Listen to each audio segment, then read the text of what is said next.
Whoa, hey. What is this feature that they have on YouTube now? Top fans. Top fans. What does that mean? How do I know who a top fan is? Is that quantifiable? Is it just how much they chat? You get XP if you chat more. That's crazy. What the fuck? Okay. Why not? Why not? Okay.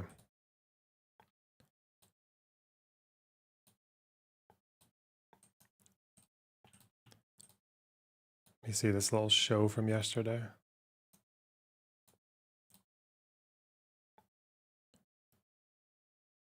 Wait, where is it? Oh.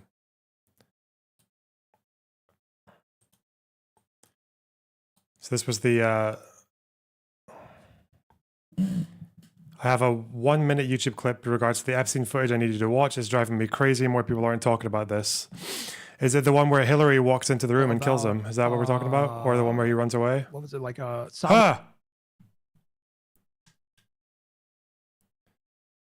Oh, okay. Wow. Loads of recommendations for research already. Love that. Whoa, soy. Okay. funds, sovereign wealth funds. And now I'm curious about your brand of socialism. Yeah, I've got 3. I'm planning 3 articles. The second one's out already. The third one I'm hoping to get out on Sunday, although it's the longest of the 3, about why I became a socialist. And the third one's going to outline my exact model. Yeah, it's a pretty fun little series. I don't know why. I tend to write in series chunks where I get an idea for things and I kind of split them across. Oh, look at the mustache on this man. Jesus. Can you all still hear the static? I'm doing something similar, bro. We synced up. We didn't even try it. Hell yeah, bro. If I had known, I would look have as done it working myself. class as possible. I don't this even know what to discussion. do. I'm overwhelmed right now with stimuli. So first and foremost, I can't even look at Pisco at the moment, but can you all still hear that thing, the helicopter thing? Yeah. You're out of your fucking mind. Hold on. Are we you can hear using the noise canceling feature on the native to Restream? Probably not. Look, for years, Josiah made fun of Pisco for all of his mic issues. I and have now, something else look to at make him. fun of Pisco for right now, so we'll get to that in a minute. Embarrassed. God damn. Oh shit, you can't Gavin, even like... do you hear like audio feedback, bro? Yeah. Honestly, it sounds totally fine to me. Wait. So fuck you guys. No, hold on. Everybody be quiet, and then Gavin, listen. That's perfect silence. I didn't. What hear about that. when I talk, Gavin? What about it's just me? How are you doing, Gavin? Sounds What's up, buddy? like your voice. I know it sounds totally normal to me. Yeah. I think How you doing, guys- Gavin? I'm doing great. How are you guys doing? Doing good, man. You're doing good. There's only one of the Vanguard here. Where's the other Vanguard? Zach is throwing up in the bathroom. He's so nervous. Shit. That's fair. What's up, guys? Hey, what's up? Fuck all this yapping, bro. What the fuck? Then it's like, whoa, dude, what's going on? What's going on? And then afterwards, he's like, come on, bro, let's get a Polaroid together. And he's like, what the fuck? You were just going crazy on me. And he's like, that's the name. See? Sly, Oh, Sly shit, is he is totally a was. Trump fan RNC. too. Sly's a Trump fan. He's at Mar-a-Lago all the time. And all that stuff. So, depending on how much you guys want to debate, we're more than willing to debate, but we're also just willing to chat, whatever you're feeling. But yeah, our show's The Vanguard. Obviously, we cover a lot of gutter, trash, drama, all sorts of creator on creator violence, specifically when it comes to left-wing on left-wing creators. One of the first things we got started, with talking about was like when the whole left was basically imploding in the wake of Bernie's 2020 run. Obviously, Joe Biden won that election, and the left was just, at each other's throats. There was the force the vote thing. So Zach and I came up during that. We were forged in the fire of just, insane, left on left violence, essentially. And that became our beat. We decided it was a fun way to cover a lot of these kind of inter-movement disputes and disagreements, again, through that good old lens of juicy drama. And yeah, we've just been at it ever since, having a great time. We've chatted, I know, with Pisco and Josiah on the Vanguard, never chatted with Econo Boy, so it's great to meet you. And obviously, you know, we've responded to a couple Hutch clips, but never actually chatted with you in So- person or over stream. I did a little studying into you guys and I looked into your Twitter accounts and I surmised that Gavin, it seems like you got really interested in politics like during Bernie's primary run in 2015. Damn, you Is were that right? scrolling pretty far back on my Twitter. What I like to do, I have keywords like vote, Kamala, election, and then I can kind of figure out like what kind of leftist you are. But Hey, yeah, I did He's vote got for he's got the Kamala, if always you're sunny curious about Pepe that. Sylvia board behind him, just right off camera. So These like he's- motherfuckers. Yeah, oh yeah, got we the both fuck- voted for Kamala, and but yeah, you're right. I God, they're so friendly. What the fuck? I got really into politics when Bernie Sanders ran in 2016. Like I remember I was getting into Bernie before most people even thought he had a real serious chance. And honestly, a lot of that was because I was a hardcore TYT viewer at the time, which is one of the, you know, kind of ironic things about the trajectory of life, you know. But Hey, either Gavin, way, you're still a TYT viewer. It's just taking a different edge for you guys. Yeah, now you get He paid still to do it. views. He views it. Yeah.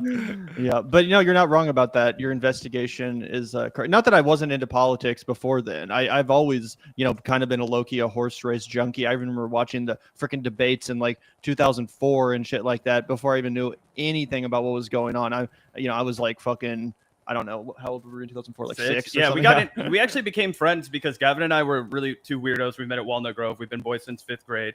And we were heatedly debating the Barack Obama, John McCain debates. Yeah, we both grew up in the heartland. We're both from, you know, the Midwest. We record out of Kansas City still. What you know, what you hear, what your everyday is like. Mine was very much I kind of went in sort of like an opposite direction where like I'm still making videos, and then eventually we realized that the real beat was kind of the media critique. One out of you. How do you keep Man, it? how much fucking pre-com is there in this conversation? What are they going to talk about? Element when there's a real genuine bitterness between two creators sometimes that used to be friends. You know, we had a lot of fun breaking down the Hassan versus Ethan thing. Obviously they had a friendship at one point. We had a lot of fun breaking down, you know, Jank burning the bridge with all these former collaborators, even people that are friends of our show like Francesca, right? Like that does bring an undeniable level of juiciness to a subject matter where it's not just like, oh, this guy, you know, he changed his opinion. Like, no, it's not just he changed his opinion. He fucking threw his friend of 15 years under the bus and went on Charlie Kirk's show instead, like behind our back. Like, that's fucking crazy. Like, of course we're going to lean into that stuff. I mean, Zach was talking about, or you were talking about our love of film and pop culture. I mean, a big part of that is, you know, the storytelling of it all. And that's what people get into, the drama in the truest sense. Hutch Well, it's hates us definitely on. reflected in your growth for sure. Go ahead, Hutch, Pisco. Which one of you want to go first? I was saying Hutch hates us on. I do not hate Hassan for the record. I don't think Hey, I that's hate okay. anybody. I'm not Hassan, so I don't have to. I don't. That doesn't raise an I'm alarm just shit for me. stirring. I'm shit stirring. Sorry, Okay, go ahead, boys. Hutch. I got two questions for you. You say you're cinephile, so I want to hear your top three. And then my second question is, how does my decision to wear a lip ring in 2024 factor into your Oh, political? no. Hey, let me get the question. out. How Holy does that shit, factor man. into your political analysis? Really quick, Lip ring. 100% happy. To all the other movies that I, you know, eventually came to love and admire so much. But yeah, Raiders of the Lost Ark, probably Lost Highway by David Lynch, or potentially Blue Velvet by David Lynch. Oh, that fucking Dennis Hopper in that one. One of the Frank. Fuck, what's his name? One of Frank the best Booth? villains of cinema history. Dennis Oh Hopper yeah, in that movie. 100%. He was Yeah. so good in that film. And he And then played if I had to put a Bowser third in the Mario one, movie. oh Did you really? know that? Yeah. I Oh think he was- yeah, in no, the I original hear one, about yeah. that. He did. Work probably Are the we, one that like- resonates with me the least. I know, but it hits Have me you right seen- here have in you the seen a lot of heart. his 20 other- minutes of live and learn. But it'd be Okay. really cool to have him in because, yeah, the MMA space is a bizarrely right-wing space. Bizarrely right-wing space. A good transition to Epstein stuff. I think sneakiness and being like looked as deceptive puts people off no matter what. I think that I'm embracing of people just owning shit. One of the reasons that I think Mamdani did so well in New York is that he stood on business. And when they tried to Do push these guys not really have disagreements, or what's going on? I thought Vanguard would have no time for any of these folks, like the live and learn people. But The primary candidates they although I have noticed that there's definitely been a lot of, I don't know if it's like Pisco as well as or mainly Pisco, but like it does seem like, I don't know if he was just like holding his cards to his chest when he was hanging out with Destiny, or if he just these weren't topics that really came up with him in that community. But he does seem like a lot more. He seems like a lot more left leaning than the impression I got from him like back in the day. But yeah, there could be lots of reasons for that. Run on these bold packages. You should run on in the form of like, if you elect me, I promise to do this, this, and this, and this. And then we've seen it happen just time and time again, where they get elected to office and they're constrained by the Congress that they have to work with. They're very limited in what they can do. And then they try to extract the best thing they can possibly do, but then they get told that they lied about making the promise. So like, well, I think that was a big appeal of Donald Trump, honestly. You know, from the perspective of his voters, they felt like this guy's not going to get hung up on what the parliamentarian said and like all this fucking crap that Democrats constantly shoot themselves in the foot with, all these fucking excuses that they make up to not actually we're gonna do get into it what here. they were elected to do, right? People are sick of that. So I don't think like the next Democrat should like have their main issue be like packing the court or whatever. But I do think that there should be an urgency that's like, yeah, we actually are going to get our agenda passed in the similar way the Republicans have under Donald Trump. We're going to say fuck no to all these rules and like stupid traditions that again hinder the actual progress that needs to be made under Democratic administration. Specifically, Adaptation is one of your favorite movies. Isn't that the film with 2 Nicolas Cages? Isn't that what that film is? when they have a mandate like Obama had, right? So I think it's that urgency. And You'd think a film with 2 Nicolas Cages would be really bad, but that one was actually quite decent. I remember quite liking it, but it does have 2 Nicolas Cages in it. Double the cage. Yeah, they play twins. again, people just feeling like, okay, I'm actually voting for an executive here, a strong executive that's going to take that role seriously and take fucking charge and not let some unelected piece of shit or some senator tell him no. Before you guys get into, because I know this is going to be a whole thing and I'm here for it, but I just want to wrap up the Supreme Court thing because you said a word there, Gavin, which was urgency. And this is something that I'm really concerned about. I had a conversation with Rhode Island Senator Sheldon Whitehouse. He's in the U.S. Senate representing Rhode Island after the election. And he's been, he's a very progressive critic of the Supreme Court. So they're talking about Democrats. It's hot, and you don't work to make it even hotter. The circumstances How long did they talk for a perfect political attack don't simply create themselves. Well, I And don't think know, you make the tent pole stacking the court because, again, nobody really understands how to conceptualize that. What you make the tent pole is, I'm going to make your rent cheaper. I'm going to make groceries cheaper. I'm going to make your healthcare free. I'm going to make your colleges cheaper. I'm going to get rid of your student debt, right? These kinds of things. I'm going to make college free, whatever your policy is. That's the promise that you make to the American people. How you then turn around and implement it is by stacking the court when you get there. When you say, fuck all of this red tape, I'm not going to let it hold make back it an the issue, American though. people. Like I take your point that you got to frame it and contextualize in kitchen table issues. Like what we talk about here when the Supreme Court comes up is I feel like you have to tie that into the Supreme Court by saying if we don't explain, No, that's the too Supreme weedy Court, for the American people, in my view. You I think think so? people want to talk about, like, Yeah. when you get an issue that's polling well, talk about it, right? What polls really well? Okay.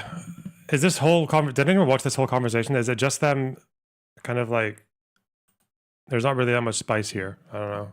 I thought these guys would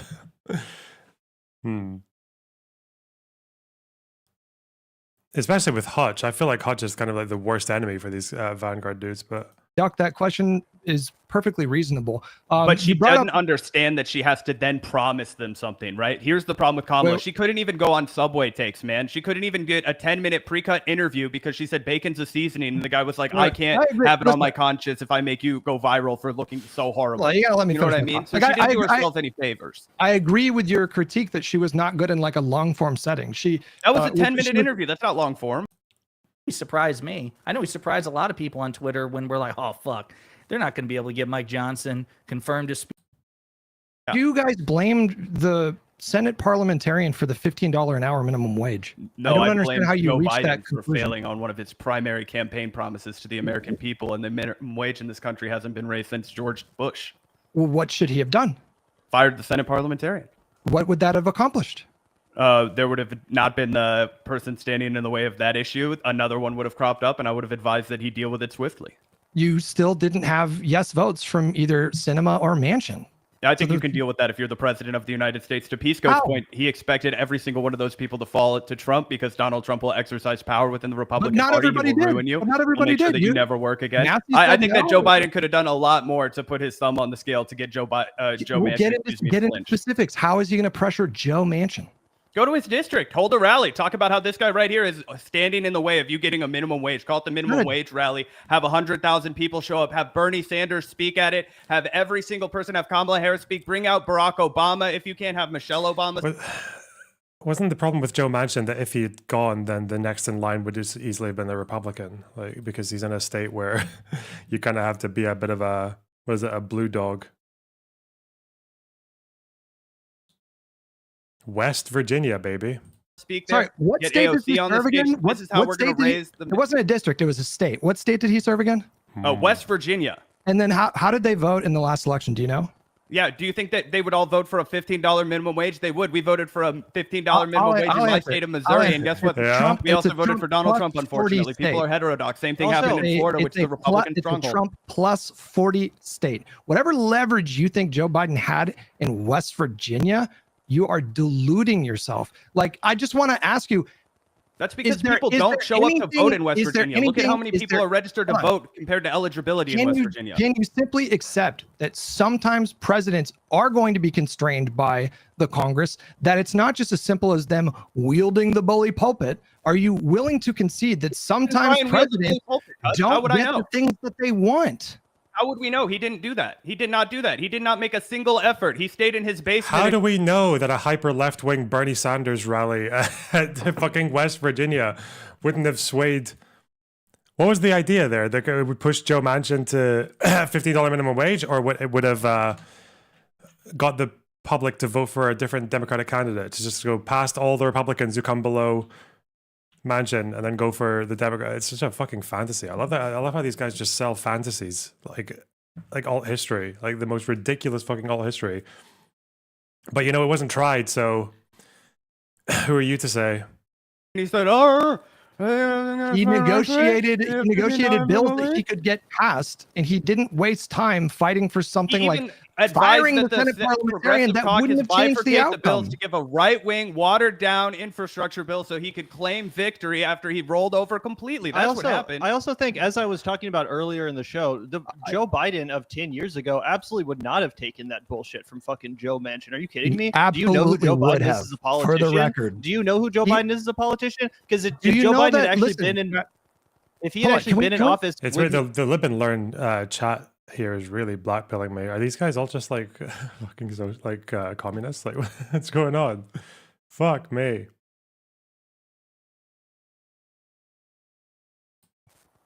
are you Can going to we let me just- finish the fucking point? Okay, sure, go ahead.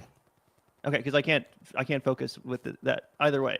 If you actually knew who the politician Joe Biden was from his previous era, he would not have allowed his signature piece of legislation to be embarrassed in the way that it was by the likes of Joe Manchin and Kristen Sinema. He didn't even threaten to, facilitate a primary against them. As soon as Thomas Massey starts talking shit on Donald Trump, Trump's tweeting about how they've already recruiting candidates to run against him. And with Joe Manchin, it's like, there may be some disagreements with this fine and honorable member of the caucus from West Virginia, and let's go talk about it privately like gentlemen. No, Zach is 100% right. You're the president of the United States. You go to his fucking home state. You embarrass the shit out of him, even though Biden's not very popular in West Virginia. You at least try. And Bernie Sanders is. and Not Bernie Sanders very is. You can bring popular. out people that are popular. Kentucky has a Democratic governor. It's not impossible to reach these people. They're not just like 100% Democrats suck. I hate all Democrats. Like, no, if you actually put it to them in a way that makes sense, these states, which by the way, within the fucking last 75 years, were all blue states. Yeah, you can convince them to fight for something like It's minimum just this wage. whole thing. Like, if only they knew about this policy that has been in the public discourse for like 10 years now. If only they knew a bit more about a $15 minimum wage, then they'd flip. It's so dark. It's so stupid, man. Fucking hell. I feel when it comes to polling, especially with Medicare for all, like the single payer healthcare, that's a really good example of how it goes the other way. Like the more people learn about what would it actually be required to pass that into legislation, people are less inclined to enjoy it, to like it. But okay. This is a horrible conversation. Fuck me. That, hey, I don't care if you don't like this policy. We have to do these things, not only because, it's the platform that we ran on and maybe there's some long-term gains to that, but also it's just really good for the American people, Hutch. And it's Hutch worth getting saying, hey, gaslit. moderate asshole, fuck you. We have to actually get this done because it's good. We have You don't need to these do this policies. thing where you're like, I'm the one that actually cares about these policies. Meanwhile, you would pursue a strategy that would result in fucking no judicial appointments and no pieces of legislation. You don't know that what for if you sure, want? Hutch. It's But the it's- risk do that you you're under- willing to take, right? Okay, let's fine. Put the risk Have you aside. been in Live and Learn before? Yeah, I went once. Yeah. And what is the is so essential because anything that you want done or we want done is going to have to be reviewed by the Supreme Court, and they're inclined to strike it down for precisely that reason. Trump will get away with his tax cuts for the rich and for.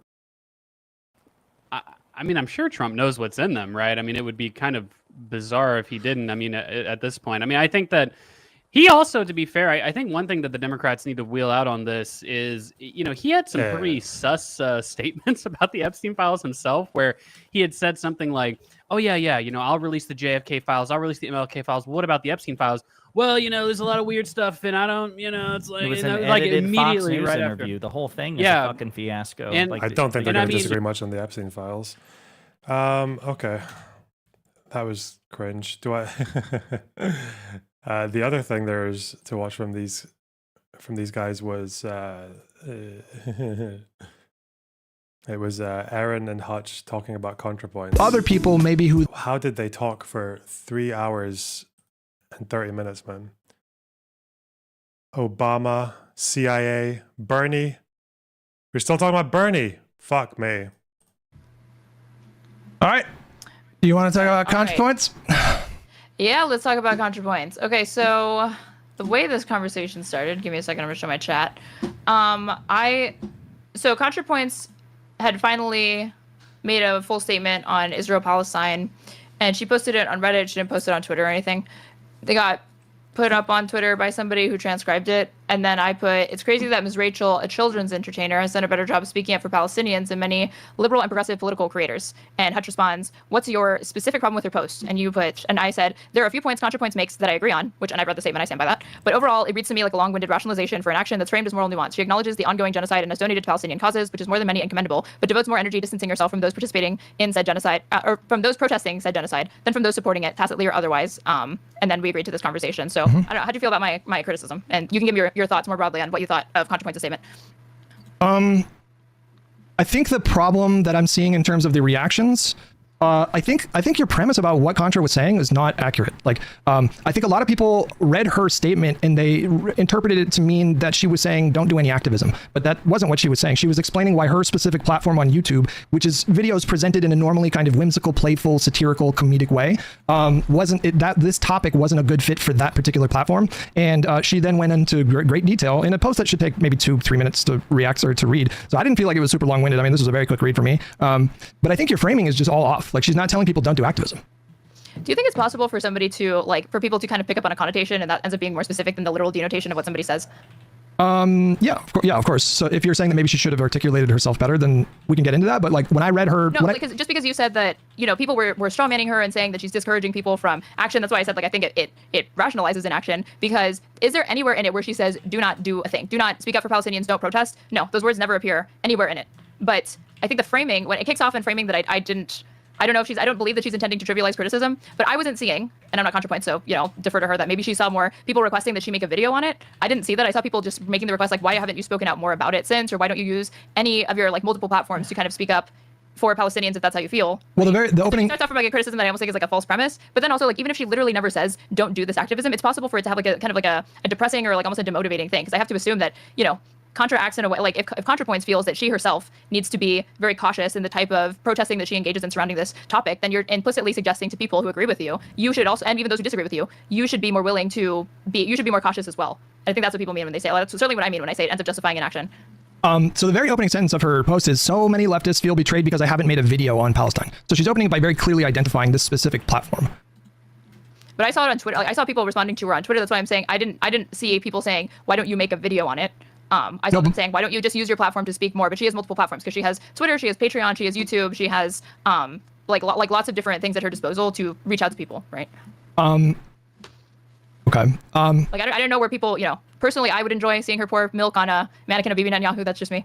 But I mean, same, think but that, yeah. people were expecting like a bathtub video or any of that. Well, she's addressing that particular criticism. So like the point of this post is not to get into the complexities of Israel-Palestine or unpack the conflict or set up the dynamic in any, like the point of her post very explicitly, as it's laid out in the very first sentence, is addressing a particular criticism that I suspect she sees in her Reddit posts or on her Twitter replies. And so she's responding to those specific people. And I think other people maybe who this didn't even apply to misinterpreted her post altogether to mean or to suggest that she was telling them to not do any activism. But there's nothing even remotely hinting that in her post.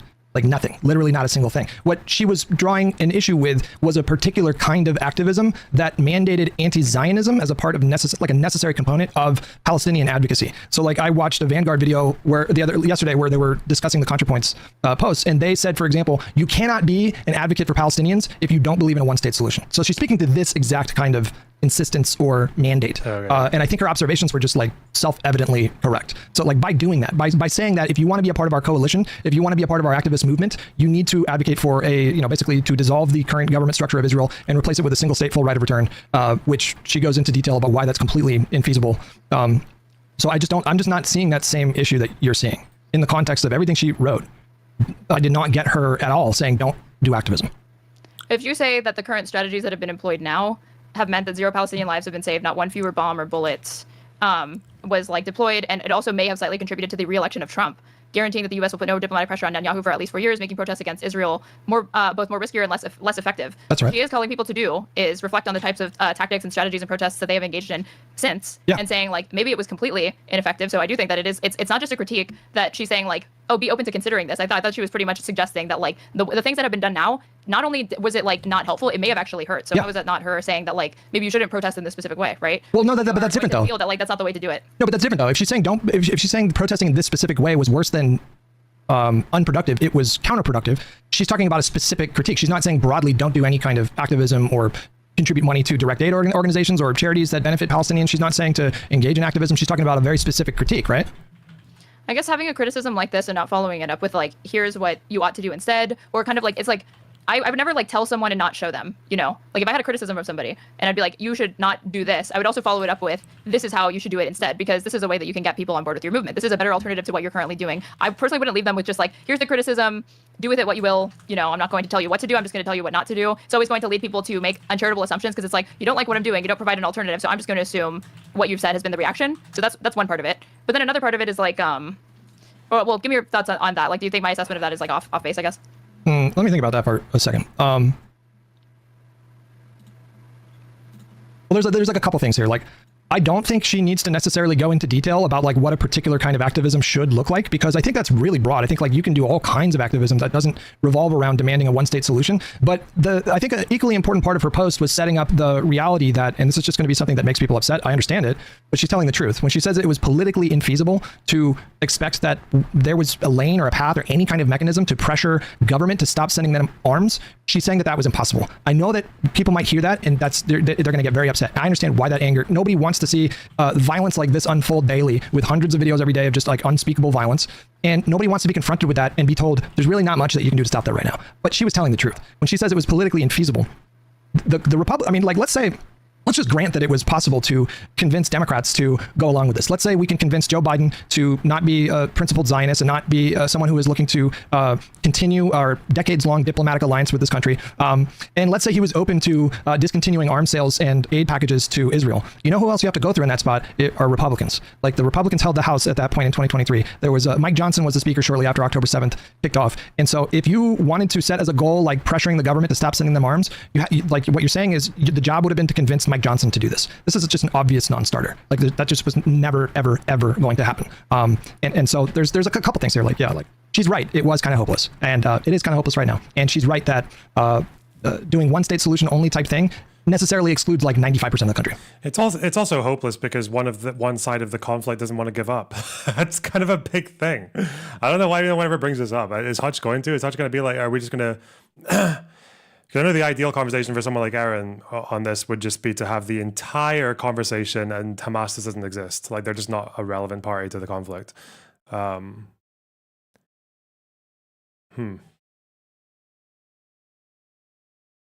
I think that I guess my issue with it is that she kind of treats U.S. complicity. You got banned because you called out Hutch for being a misogynist. What was Hutch doing that was misogynist? What the fuck?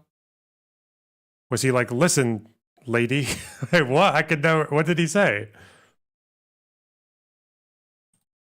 As like this unchangeable fact. I hear you kind of, I guess, feel this way, but that is an ongoing, that's a choice that's being made, right? These are all policy choices and decisions. And I'm not saying that reversing them is something that could happen overnight or easily, but I don't know. She seems just like resigned that like to the inevitability of the like U.S. material support to Israel into perpetuity or He was like several years mansplaining. from now. Oh, no. I don't think she's saying that though. Except like the Israeli brutality, like you can't really change these circumstances, even though we were seeing shifts in public opinion, and Biden was obviously posturing towards pandering to that because he started changing his rhetoric to like, I'm working day and night for a ceasefire, even when his actions didn't always entirely align with that stated goal. Well, they did help negotiate multiple ceasefires. Messaging because he could see that the Democratic base was not as gung-ho about just kind of uncritically backing Israel as maybe they had, but they had been in previous like conflicts between Israel and Gaza and Palestine or whatever.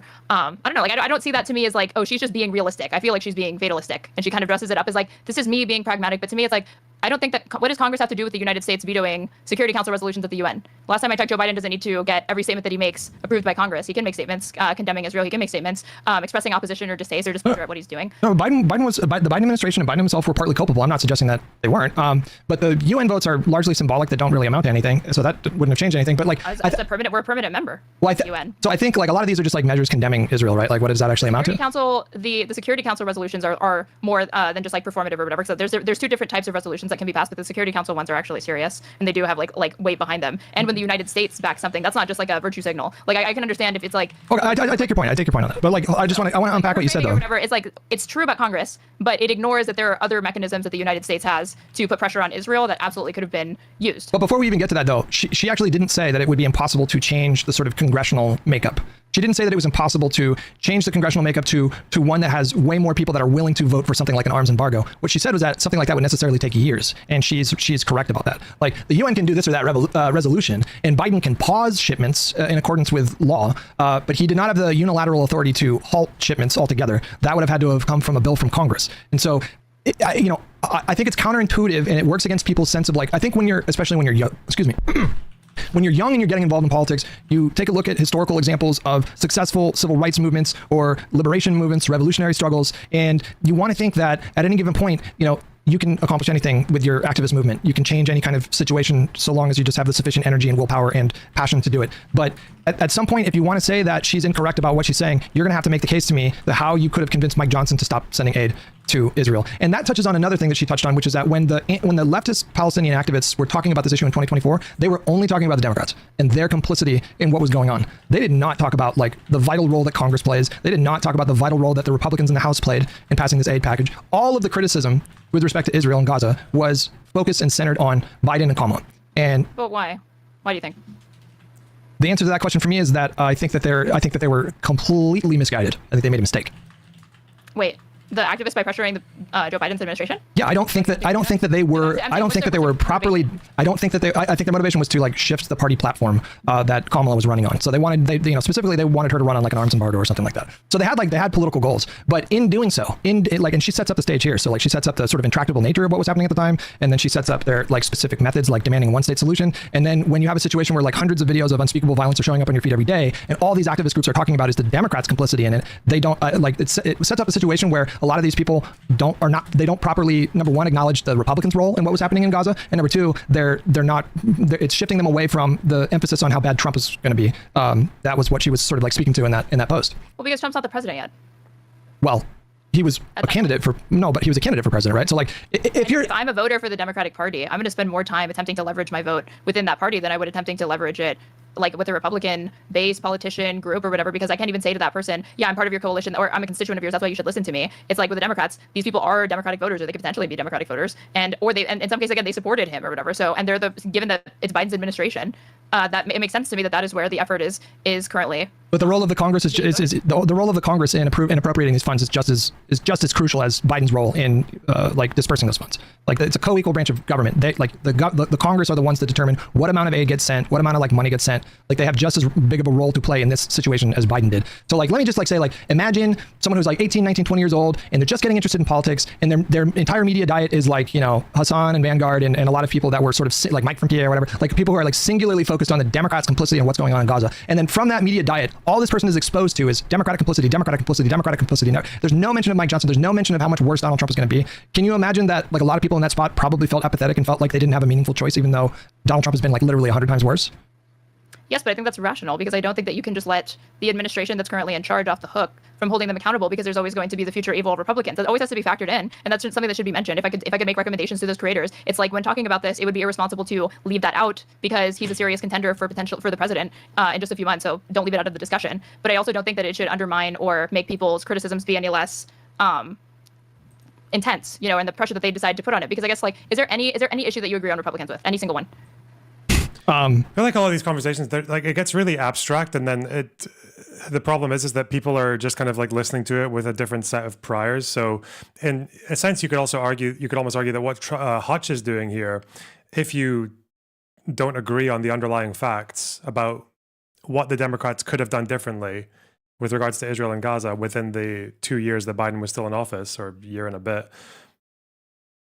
if you don't agree on that, then it might just actually look like Hutch is just kind of being a like kind of doomer and not just thinking there's like, because it's too much of a mountain, we might as well just like not even try to get up half of it, you know. It's so yeah, I wish there would just be more, but there should probably be more focus on the underlying, what do you think the Democrats should have done in like, say, your ideal world, and what would that have actually, like, why would that have been good?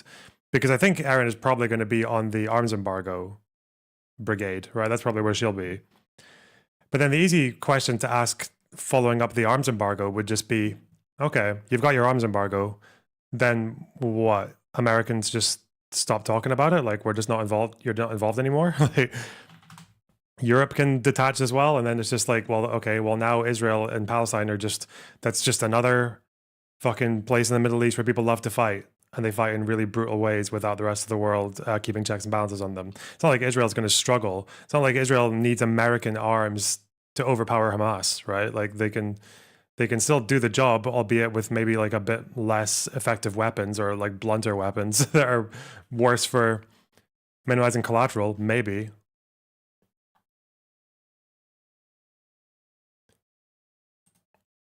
They might have less interceptors. Yeah, but if they have less interceptors, that just means they're going to bomb their enemies harder to compensate, right?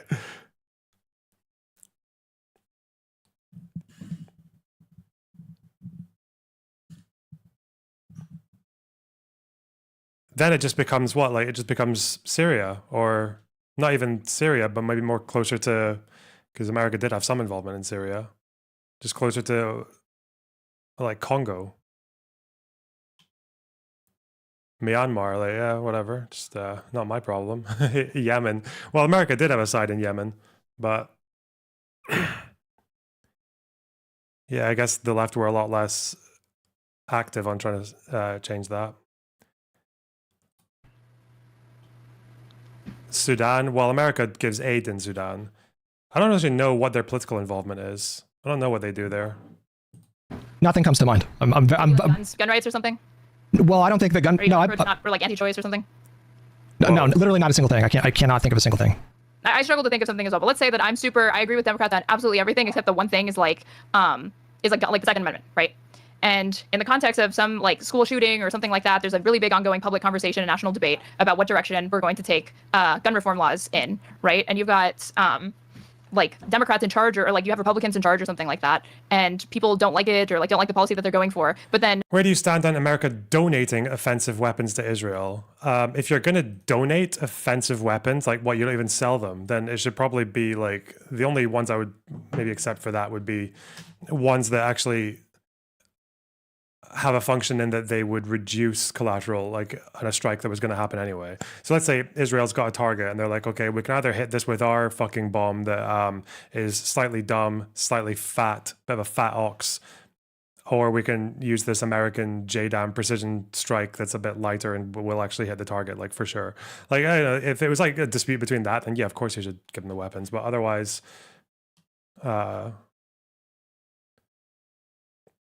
Yeah, I'd probably at this stage of the game, I'd probably be a little bit like wary of giving quite a few certain arms to Israel, given how they're being used.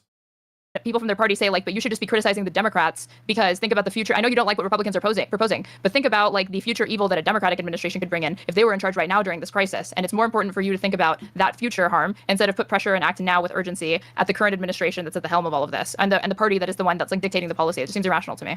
I don't think it's irrational to point out the co-equal branches of government. I don't think it's irrational to point out that this is irrational to point it out, but to say that there ought to be more emphasis on like things like future potential harms or whatever that have not yet materialized, but there's a chance to because Trump hadn't become the president yet, and shift that away from people holding current elected leaders accountable. Wait, why is that irrational though? Like if I went to voters, if I had a crystal ball and I could see into the future, would it be irrational for me to go to someone who's maybe thinking about not voting because they're pissed at Democrats about Gaza? Would it be irrational for me to tell them like, hey, if Trump wins, 14 million people around the world are going to die from USAID cuts? So I understand that Gaza is really important, but this is a holistic election that has thousands of effects, and I think that you should consider that. Would that be irrational for me to do that? No. Then I made that pitch to people, but like I guess I wouldn't do it in that way though, because I did hear you bring this up, and I think that this. Am I already being mentioned in his chat? Oh no! I should debate her about the genocide stuff or step out and let Lonerbox do it. Is that just my? No. I will I be made your that pitch to people, champion. but like I guess I wouldn't do it in that way though, because I did hear you bring this up, and I think that this is like okay, then I'll do this hypothetical then, because this is a better one. You support Democrats on everything except let's pretend that the Democrats are the ones that always want to cut USAID, right? And you're going to vote for them in spite of that. And we have the same figures, okay? Those researchers from the Lancet are also saying that if the Democrats cut USAID like they say they want to, then 14 million people die by 2030, just a few years or whatever. And somebody says to you, like, I know you support Democrats or whatever, but think of those 14 million people. What would you say to them? I would think about the 14 million people. Would you consider voting for a Republican? If I thought that millions of people, like less people would die if I voted for a Republican, I would consider voting for a Republican. Democrats are the same on every other. You said you can't even think of a single thing you agree with Republicans on. In this hypothetical, Democrats have the exact same platform. So that means you agree with them on gun reform. That means healthcare. That means you agree with them on tax bills and budgets and capital management, like all of that. Just the one thing is the USAID cut. You would actually consider switching to voting for Republicans. Yes. Because of that one policy. Yes. Really? Yes, of course. Because a fundamental principle of like my political engagement is harm reduction. Like I take the trolley problem seriously. And so if I thought that problem seriously, but like there's other things besides just that to factor in if we're making these sorts of moral calculuses, and it just becomes a numbers game. Because then from there it's like, but those Republicans also want to cut Medicaid, and Medicaid that's going to kick tens of millions of people off of it as well. And how is that a greater harm than the USAID cuts? Is it worse to be more concerned about Americans than people abroad or whatever dying from neglect versus like Okay, this? can I spin the? It's not very internationalist, is it? What the fuck? If USAID money was going to get cut by Democrats but not Republicans, and the cuts by Democrats would result in 14 million people dying in the space of 5 years. Huh.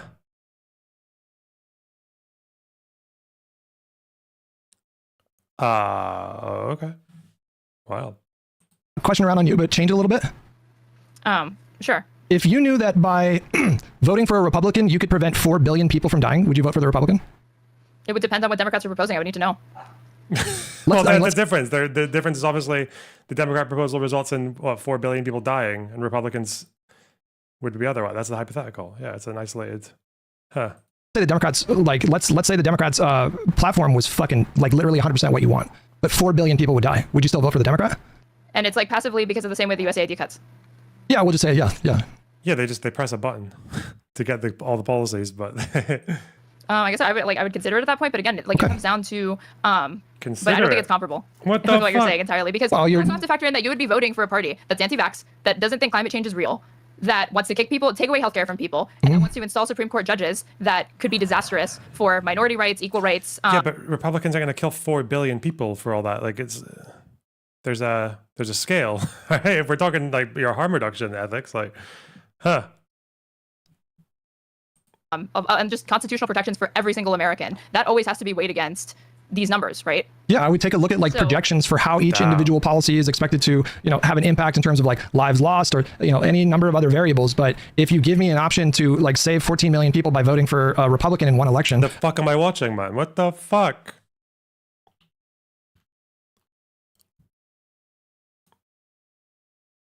It's a very strange thing to not be sure about.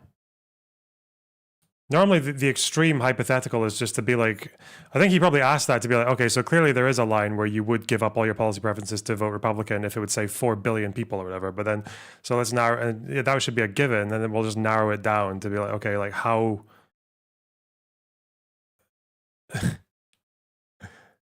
At what point would you actually be willing to sacrifice like harm reduction as a principle to get Democrats in for your policies. Like, but surely it's not a 4 billion people dying, and we have to think about it. Okay. I'm gonna think about it at minimum. You know, like that's just a really. Think about it. You said you would do it. I mean, yeah. I mean, I think I'd probably do it. Yeah. Like that's a lot of. I'm saying That's a the same lot thing. of people. I would consider doing it, but That's I also a have to lot of consider people. all of the other things because Billions of people. It's so many people. You couldn't even fit them in a room.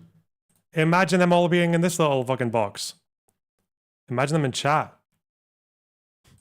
we're talking about unseen harms, right? We're not talking about like there is a difference between perpetuating an active and like aiding and abetting an active genocide, transferring weapons, and contributing directly to that versus a cut and somebody's going to die from neglect. Because would you say like if I abstain from donating to a charity that guarantees it saves 2 people every single month, that me not doing that is tantamount to me killing those 2 people? No, I wouldn't say that that's exactly the same thing. Like we're talking, like I feel like a government structure that. So what's the difference? It intuitively feels different. I'd have to think about like why I feel like that's different. Look, did you know that there are 4 billion people in all the blue, as are there 4 billion people in all the red? That's crazy. That's crazy. That's so many people. It's like you're starting the human race again. You know, the human race started in Africa. You just wipe out the blue, and then the reds just expand and stretch out over the planet. Yeah, I just Googled visual representation of 4 billion people, and this was the first thing to come up. Damn.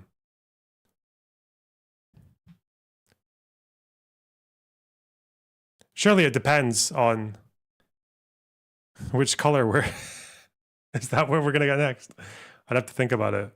Maybe she was wanted to ask which color it would be, the blues or the reds. This is going to be the new race war. The blues versus the reds.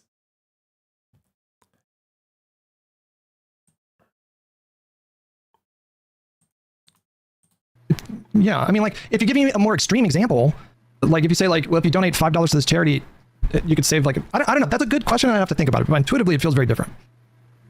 But that's where I'm coming from. Is that to me, like it should feel intuitively very different because you can make these calculations. But like, let's use your USAID thing because what you said is, do you mind if I play it actually for my stream? Like the moment in your VOD where you said it. Yeah, that's fine. Obviously, that's death on a scale that. What happened to the pier that Biden built for Gaza? I think it turned out to be kind of useless. That was the last I heard about it. It just wasn't like a good way to get aid through. But okay. Human beings can't comprehend. It's horrifying. I cannot imagine being subjected to those kinds of conditions. And yet, when we are confronted with the potential global impact of winding down our USAID programs, estimates are that 14 million people are going to die. Can we just pause on that for a second? How many people globally... Are we covering this stuff in Syria? What? There's fires. Jelani's dudes might be fucking about with Drew's folks, and Israel's fighting. Big deal. It's just another day in the Middle East, bro. It's not Palestine. We don't care. What? Fire where? Sweda? Listen, I'll wait until the Steve Lookner stream starts. That's what I'm going to do, okay? have died from COVID. Is that the gist of it, or is there another thing here? Yeah. You'll talk about like COVID deaths. Yeah. Okay. So my point with showing that is like, I guess this is like this logic or whatever, followed to its natural conclusion, is almost like any funding denied to USAID or declining to expand it is tantamount to consciously increasing like a death count. No, I didn't say consciously. But how do you get rid of your screen? Because your screen is still on my screen here. Stop watching. There we go. There. Yeah, there you go. It's tantamount to like increasing a death count because like you're saying it's almost like there's almost functionally no different between us, like by withholding aid, there's like almost no difference between like intentionally killing them, or people should almost conceive of it that way. I don't know. I don't think What you mean? Feel free to clarify. No, I don't think that. I don't think I'm saying that. I know I'm not saying that people are consciously choosing to kill this or that person because they vote. But like any, especially presidential election, because this is just such an impactful, influential position on the global stage. Or why don't I just compare it to like, so are you not undermining like Palestinian advocacy? Like, are you not undermining the idea that, you know, people that were activists for Palestinians in 2024, you know, the big pitch there was like, look at all these people dying, we need to do something about this. Aren't I doing the same thing? Because if people believe it's a genocide, and you're talking to somebody who does believe that, we don't judge it just by body count alone, right? You have to factor in like, what is the intent behind these deaths? How immediate is it that we could intervene? Like how preventable is it, right? So because the idea thing, you're turning it into like, again, you're comparing like, you're like, okay, but if you care about preventing death, right, then you should care more about the 14 million people that will die globally from USAID cuts than you should from a population that's intentionally being eliminated. Well, I'm making the point that elections have like intense consequences, and like this by using this example with these death counts or whatever. But if we did this, there's room for like minimizing the Holocaust by doing this. The Holocaust killed 12 million people. It was between 1941 and 1945. The industrial Nazi Holocaust killed 6 million Jews and then 6 million undesirables or other people that were also exterminated. And in 2030 is only 5 years away, and these USAID cuts will be 14 million people. So let's say you're making this pitch to voters or to people. You're like live streaming in 1940. Let's pretend there's the possibility for you to do that, and you have a contingent of Democratic voters that are like, I'm upset about the Holocaust, and thus far. Well, we didn't intervene in the war because of the Holocaust. You know, we intervened in the war because of the invasion of Poland. We actually had far less. We weren't even going to stop a genocide. We were going to stop an expansionist. But then there's also, it's not even a good comparison. It's like, what would have, okay, you realize if we didn't fight the Nazis, they would have just kept on doing the shit, right? Like they would have just kept on killing people. And you've had a lot more than 14 million dead, which I guess isn't even to count the soldiers that they killed when they were doing, when they were invading. Not even to mention fucking Japan. Like 6 million people have died or whatever, and it's projected to be 12 million in just 4 years if we continue going down this path. And you're saying, yeah, but there's also a projection that if like the other party wants to cut USAID, and it'll lead to 14 million people dying. Therefore, well, no. USAID cuts are actually objectively more harmful than the Holocaust. No, in order for your analogy to make sense, whatever death count, like let's say you have a Democratic Party that wants to end the Holocaust, and then you have a Republican Party that wants to make cuts that would result in literally 200 times the amount of people dying. But like, what's your... Or like, sorry, repeat that. I was distracted by chat. Repeat that. I think your analogy is imperfect because what I'm suggesting is that like USAID cuts, you know, it's not like voters had a crystal ball and knew that he was going to cut it to the extent that he did, but we knew that he was going to take action that would like, I mean, did you have any doubt? Like I had no doubt that Donald Trump was going to take action as president that would result in more harm, more suffering, and more death. I didn't know it was going to be 14 million people, but in order for your analogy to make any sense, like if I'm measuring Gaza deaths to 14 million dead from USAID cuts, it's like a 200 to 1 like ratio here. So whatever the Holocaust situation, you would have to have like a 2. But you're saying, but it's still less, and that's why it's more. The 14 million is more harmful. But I'm saying I'm using the Holocaust to compare it because it's like, okay, let's make the death counts very, very close, but it's still less at that point. Well, that would be a different calculation, right? But why? Because if it just comes down to always minimize like harm reduction ruthlessly, no matter what, 12 million is still less than 14 million. So using that logic, then the USAID cuts are still objectively more harmful. Why is it that like it needs to be that close for you to make it different, to start factoring in other things? It's just about scale. Like when I think about elections and the consequences of these elections, I try to think about things as holistically as possible. You know, I understand being passionate about Gaza, but I don't think that or any other conflict in the world or any single issue should be the only thing that voters think about. I try to think about like how are education cuts going to impact things, or how are emission standards changing going to impact things? How is like hollowing out the federal government going to change things? Like I try to think about like raw death counts, or you know, like what if he gets us in a war with Iran? Like I think about all of these things when I make my decision in any election. And so far, the Democrats represent such a like. If you want to look at it through that prism of like the lesser evil. I feel like you did. by bringing up the comparison to the USAID thing. No. What I was going to say. Wait, hold on. I'm trying to understand somebody who does. What I was going to say is, if you want to look at it through a prism of like the lesser evil, which I think is a flawed way to look at it, because quite frankly, I think the Democrats do a lot of good things. I think Joe Biden did a lot of good things when he was president. So it's not just about like lesser evil, but like I do think that elections ultimately boil down to that. Like who's going to do the most good and the least harm? And so I don't know if you're telling me that because this particular case in Gaza is of an egregious nature because of the like what you describe as genocide, or like what Israel is actually doing. I don't. To me, that's not like the most compelling argument that I should weigh that more than like 14 million potentially dead from USAID cuts.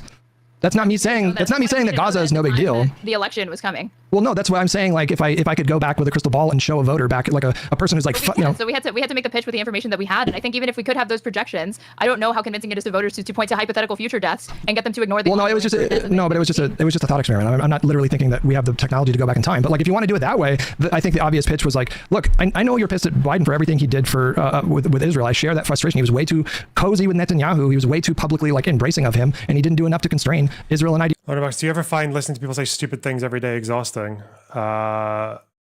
In the last like couple of days, or I guess the last week, I've kind of been really, really fucking down about doing online politics. I know something just needs to change. Like I just need to get interested in something again, or maybe something needs to happen, or I just need to like push through it and make myself interested in something, because I guess like you can't control it. Donating $400, but I wasn't sure what would potentially do the most benefit. Wow. That's a rough coin flip, buddy. Thanks for the $10 though. Appreciate it. It'll do. That's what I say it'll do. It's just it's too much, you know. It's too much fucking brain damage, and I don't even like the content of engaging with it all that much.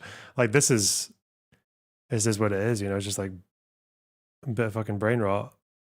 Better than nothing. But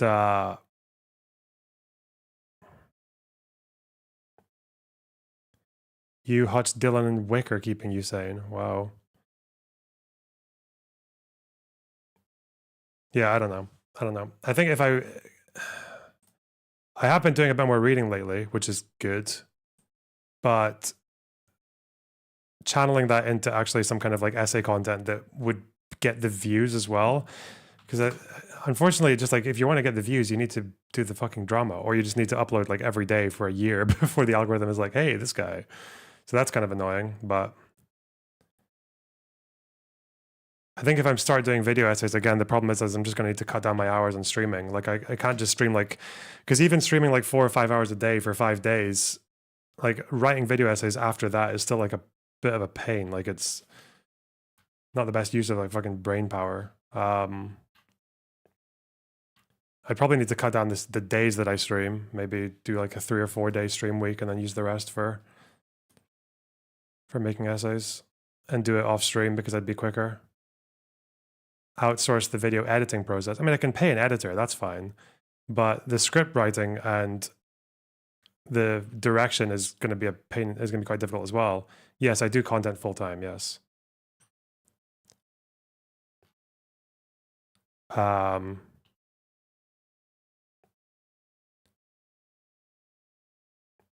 But yeah, there's going to have to be, if I do that, there's going to have to be some kind of sacrifices, like some changes. Huh. Did the Contra drama kill your enthusiasm? Not even that. It's just that like what's going on in the politics sphere right now is just like, it's so, the conversations are just, they're shit. They're so,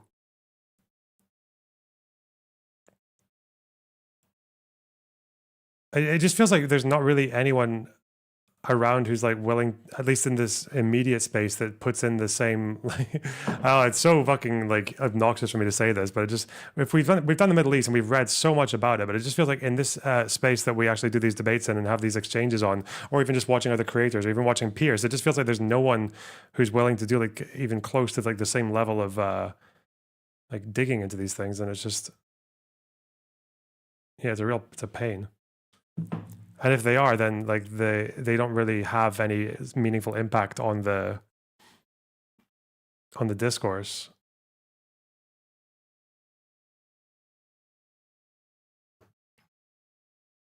But it just makes me less interested as well. And also just like the toxicity is a real fucking drag. Yeah, God.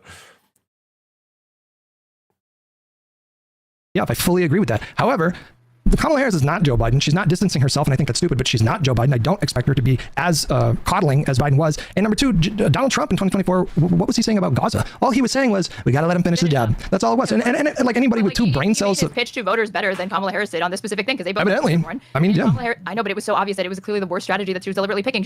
Like Kamala Harris took Bill Clinton to Dearborn to tell a bunch of Muslim voters that she knows she's not doing very well with, to get him to lecture them about Judea and Samaria.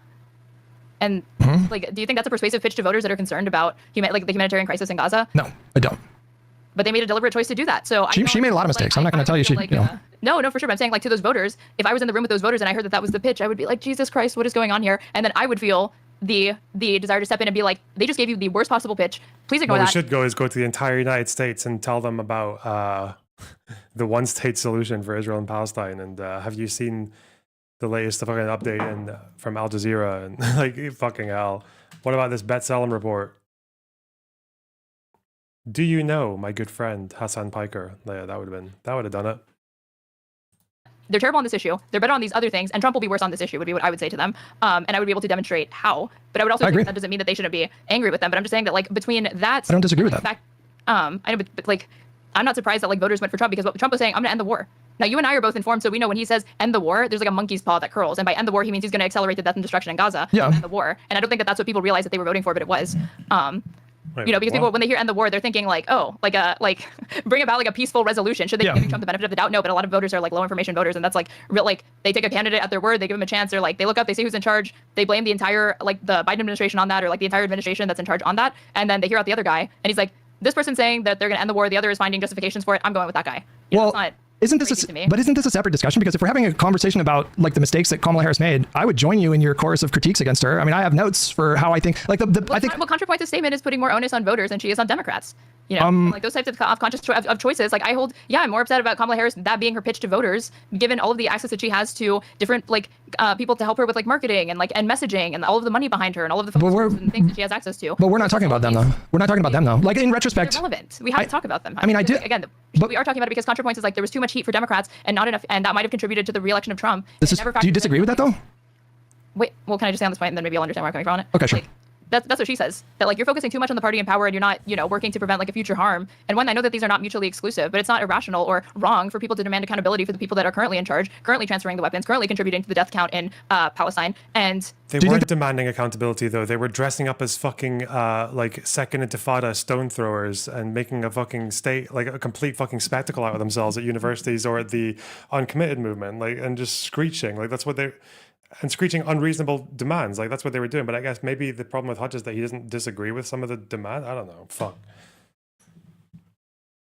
Sorry, that's where they feel the pressure needs to be exerted. but her point is that they had completely unreasonable demands that had no chance of succeeding. That's her point. Demands were a permanent ceasefire for the most part. Like all of these, like can you name a single figurehead of this movement, because it's a grassroots like atomized movement, right? Wait, what is the question? Can you name, this is not like a concentrated movement beyond the uncommitted movement, which she doesn't mention. There was not like a concentrated, there's not one head person that's leading this grassroots organization. There were protests that naturally and organically spawned up in college campuses and cities across the United States, all over the place, that attracted lots of different people. I'm sure primarily people that are. Well, you had SJP. I guess you could say you had JVP as well. That's just two off the top of my head. I don't know if there were. I'm trying to remember what the other ones are, like if they're American or they're foreign. American.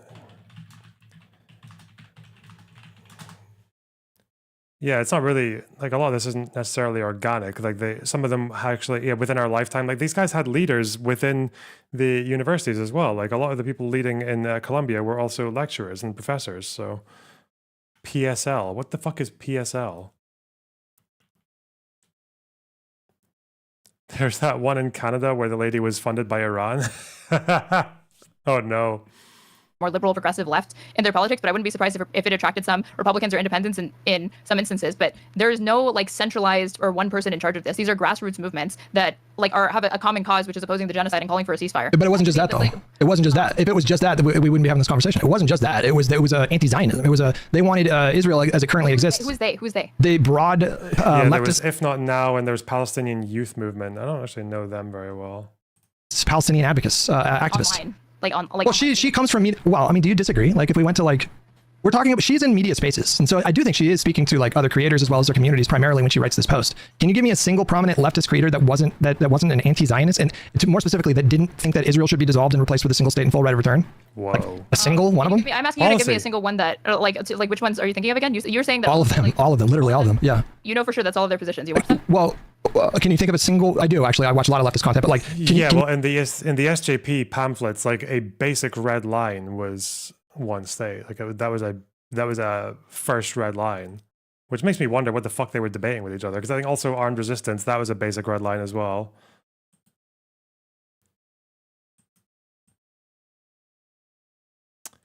Asmongold offers to help out Ethan with Gato, Fumador, and Co. Also says they made Ethan do it.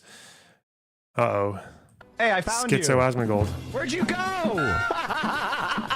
Where'd you go? Why'd you run Oh, away? man. I gave you the attention you want. It seems like you're disabled. Bro, this shit is so good. I'm sorry, this edit is so good. If you're stupid enough to fall for gotcha games deserving of being taken advantage of, are people stupid enough to get Ethanized? Deserving of Klein's calamity. I love this. And yeah, these guys, those are the guys, yeah, they got Ethanized. Yeah, that's what's gonna happen. And Ethanized. That is one happy roach. I'll tell you this, right, is that this person really had a lot of shit to talk about. Did you say euthanized or euthanized? I don't. It's Asmongold, okay? It's Asmongold. Got me too. So like, if He's on the Ethan spot needs a now. tag team on this, just hit me up, bro. Like, just hit me up. People like this love to talk shit. They love to talk, bro. Like, and I like to love to listen. Bro. What can I say, Bro. And I see this happen, and they got declined. Yeah, I guess so. Wow. Klein obscure lawsuit.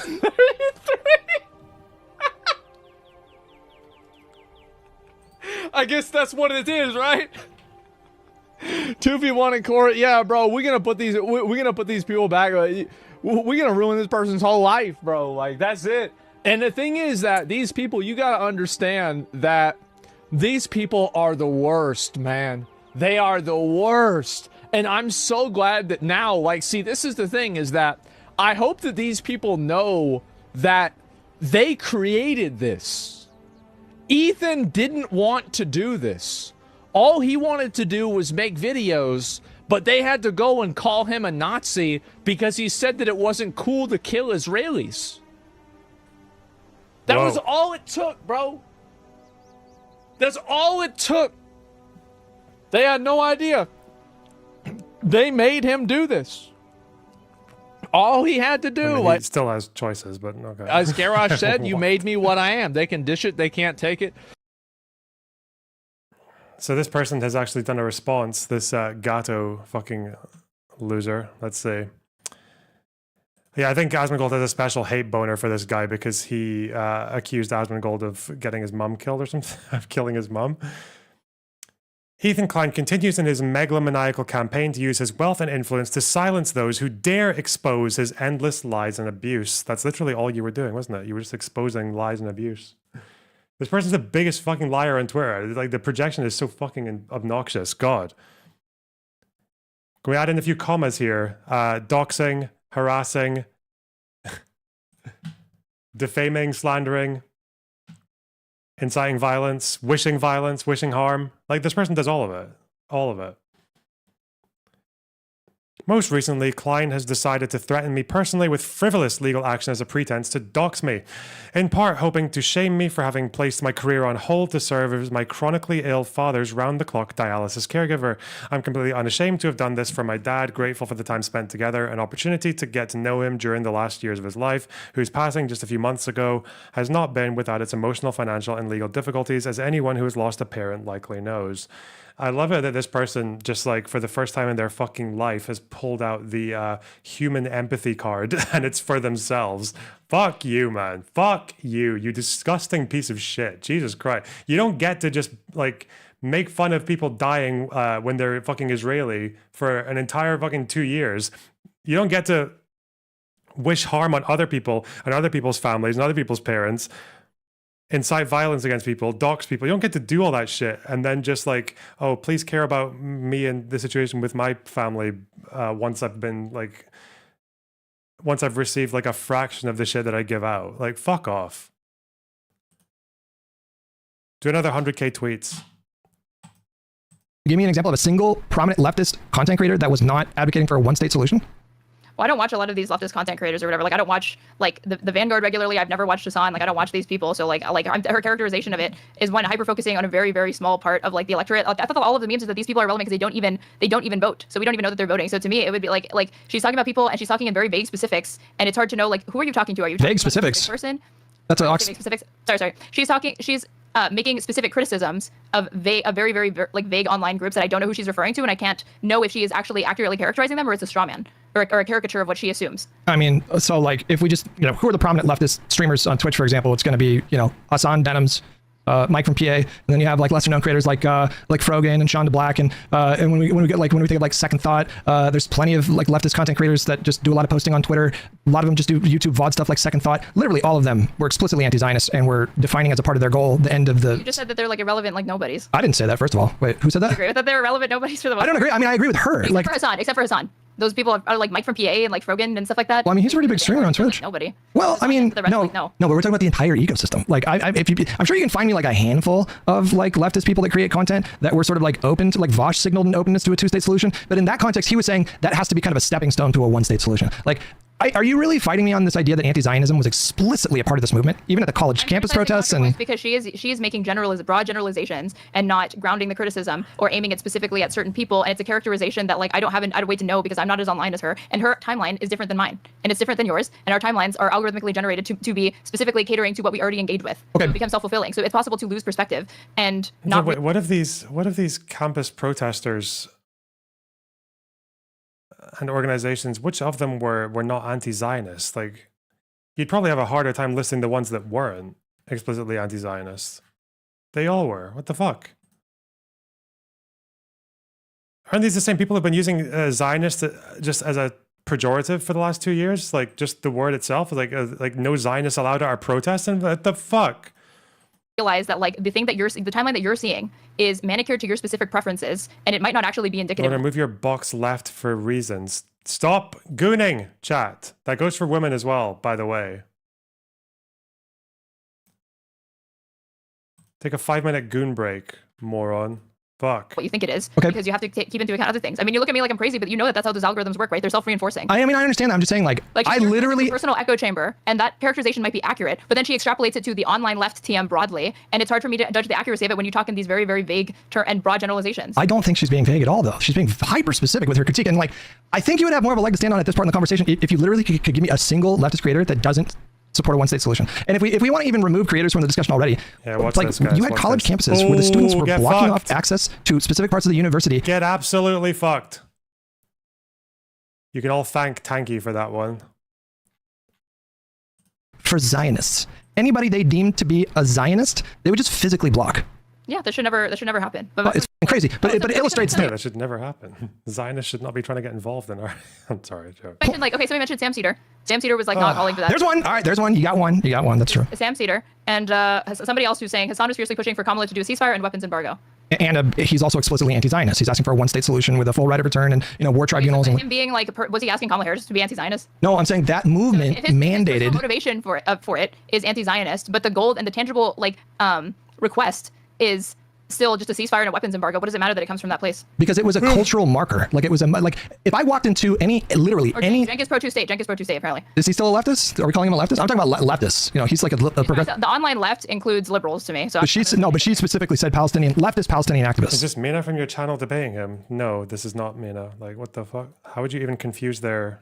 What? She specifically said that. Like if I walked on, online leftist Palestinian activists. well, not just I would say online activists. I'm Like happy with Cenk's behavior as of late, but I'd still say he's a liberal. I mean, like he's still like at least a Democrat. I don't know if he's a leftist though, but like so if I walked on any of those college campuses and I walked up to a group and said, literally any of them, and said, hey guys, I want to be a part of this, I want to support this, but I'm also a Zionist, can I stay here? But we're just talking about I thought all of them. online. No, I don't think she's just ContraPoints is just talking about that. You said she's talking about the online left, and now you're saying she's talking about No, things in the real world. And I can't know because wait, hold on. It can be both. in It can be very vague terms. It can be both though. Like she said, leftist Palestinian activists. So that includes online creators, but it also includes people like what we saw in like the college campus protests. So like Did she mention that? She could include that, but did she mention that? I feel like it's a really specific thing to do like 3 qualifiers. Leftist Palestinian activists. She's saying online left. No, she's not. She said no. Hold on. Where did she say that? Hold on. Bitterness. Much of the online left spent all of 2024 single-mindedly focused on Palestine and the complicity of democratic politicians in sending aid to Israel. This campaign had the following effects, and she goes from there. She's not talking about in-person protests or colleges or anything like that. She's specifically talking about the online left. Hold on. Let me get to the. So in part 2, misery, it says the leftist pro-Palestine movement. So I think she's speaking to like a lot of different things right now. And I mean, would you agree that like online creators have a lot of influence, especially in the wait, you don't think? Well, they have some influence. Hang on a minute. Hang on a hot minute there. Wait a second. You don't think that the 2024 outcome clearly demonstrated that alternative media is enormously impactful? Oh, for sure. I'm not downplaying the concept of alternative media, but you asked me specifically the online left. Do they have that impact? The answer is no. I wish they did, but they don't. Hassan's entire audience could have voted for Kamala Harris, and I don't know that she would have won. Well, nobody's making that case though. Nobody's making that case. She didn't make that case. But you just asked. Wait, you just said like, don't you think that they're massively influential? And I said no. I think it has to. I wish it were larger than that. But when I think about like the online like alternative media ecosphere, it's dominated by the right. It's like the Flagrant Pod, what is it? Like Joe Rogan. It's like those people, right? They're huge. I wouldn't say that like Hassan is like he's at the end of it. Like Steven Crowder, Ben Shapiro, those people are way bigger. You don't think that the online leftist activist movement is like we were talking about algorithms a minute ago. I felt like in 2023, 2024, they were showing up on the timeline constantly with massive engagement. Your timeline is again manicured. A lot of streamers' audiences are international. I'm pretty sure for most of us, our audiences are still majority American. Because the English-speaking world, and what's the biggest English-speaking country in America, right? Standard. to your specific preferences and what it thinks is it's trying to maximize your personal engagement. Okay. So it's your timeline, right? So like politics is more than just my timeline. It's more than just your timeline. Well, we can quibble about. I mean, atmosphere. Just because I never see Joe Rogan, which I don't, I know that he's huge. Just because I never see these like trigonometry in my pod or anything like that, I cannot say that like, oh, they don't even matter. They don't even show up on my timeline. Clearly, it matters, right? Well, I mean, we can quibble about like how much influence they have, but I just want to point out that that's not the point of this post necessarily. She highlights in this post. She says they don't. That needs to be contextual. Well, hang on. Let me explain. Just read from what she wrote. She said that in some small part, this movement may have helped to contribute Donald Trump's win.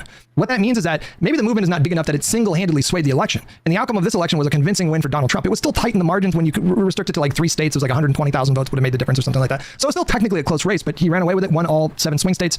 And if I can craft a metaphor to sort of like make the point, like if you have a small city where there's 100 people that vote in an election, and one guy wins with 55 votes and the other person loses with 45 votes, you can't point to one specific person to say it's your fault that they won. But as a collective, you say you all sort of partly share the blame. And what she's saying is that anybody who sat out this election or supported a ridiculous candidate like Cornel West or Jill Stein, in some small part, contributed to Donald Trump's win. And she's tying it to this movement. Like, not everybody who didn't vote was because of frustration of Gaza, but because the situation was intractable and the demands that they were trying to throw out there were literally impossible to accomplish. And because they spent the entire election shitting on Democrats for their complicity in what was going on in Gaza, not even touching Republicans on complicity, they were equally involved, not even touching the threat that Donald Trump posed, that depressed turnout to some degree. I don't even think you would disagree with that, right? Like, we can imagine a young person being like, I can't do it, can't vote, can't do it. I mean, they were like Mike from PA was telling people like, I can imagine it, but I don't think that people have this idea because Mike from PA or Hassan put it in their brain. I think that they can just see headlines and photos of the death and destruction that's coming out of Gaza that the United States is complicit in, the Democrats are complicit in, and that in and of itself is demoralizing. What's it like, with no commentators, no analysis? All you needed was the videos. Who circulates the videos? Who makes the videos blow up? Who uses them in their streams? Like, we're just in a position now where these creators have no influence. What the fuck? Like, look, like, there's no way for us to. Do you agree with that? At least that has more of an impact than Mike from PA's comment editorialization surrounding that set of circuit. Those events themselves are alienating to people. It seems to me like you're trying to make the case that online leftist spaces are just small beans, little creators. If those events were alienating to people, people would have been alienated for every single presidential election since the dawn of time. Like, there's always some conflict going on somewhere where insane amounts of people are dying. Like, was it like massively alienating to voters with the conflict in Yemen? Like, not really. Even though that was like hundreds of thousands of people dying of fucking famine. And America was actually much more directly involved in that in a way with the blockade and everything than they were in Israel. But did that really, like, how much did that affect voters' opinions? Like, not really that much. That was never like a top issue when it came to the election.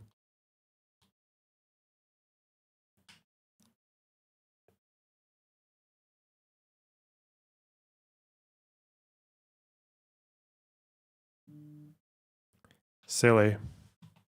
That like have like collectively. But Hutch, please answer my question, then I will address that. I promise you. What do you think has more of an impact on a voter and a consumer of media? Just the objective set of circumstances the United States is complicit in, the Democrats are complicit in, the death and destruction that they see, or that they didn't like that, whatever. But then like Mike from PA or Hassan's editorialization around it ends up being more the thing that actually tips them, and that's what pisses them off. So not the images of all the kids.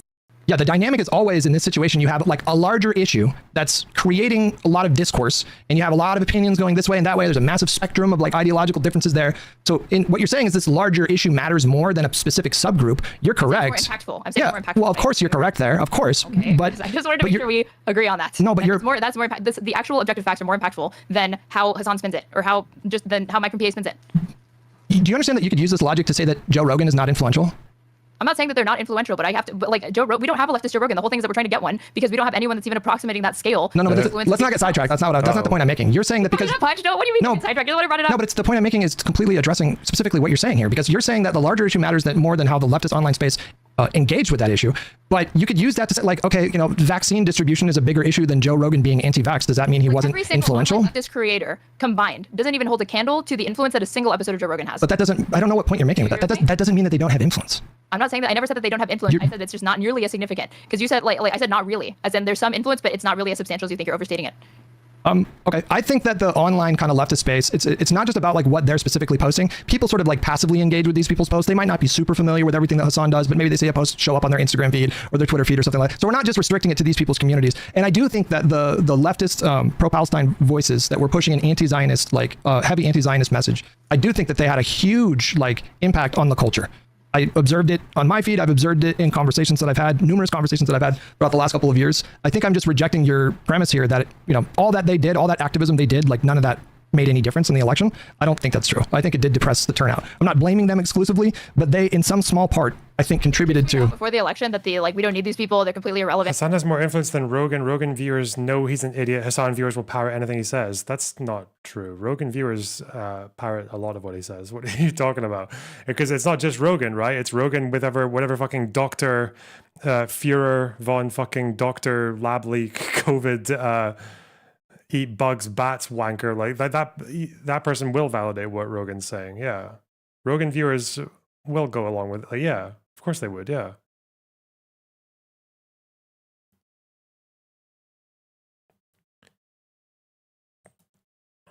Fucking ivermectin and shit. Yeah. And we can win without them. And Do you know who? we win? Do you know who I was replying to? We win because it's gonna be no. Let's pull up just tell me. the tweet. No, hold on. Let's pull up the tweet. Hold on. Well, you think you're about to get some gotcha on me, but like You just tried to do a gotcha on me, though.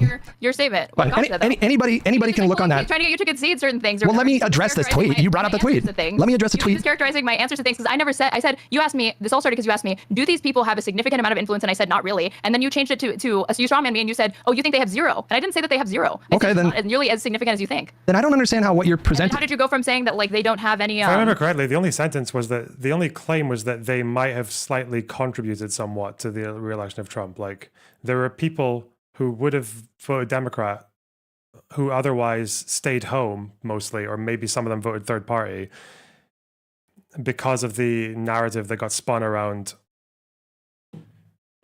Palestine and Democrat complicity. Kind of makes sense. What?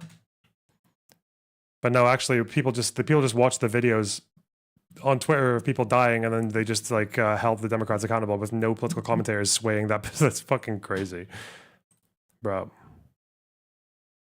Especially if it's youths, and youths don't vote. Mate. Fuentes said MAGA is dead. Hasn't he been saying that for a few months now?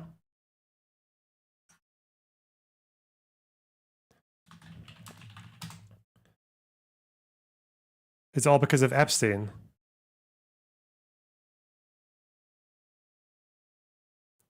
He's been saying this since at least last year.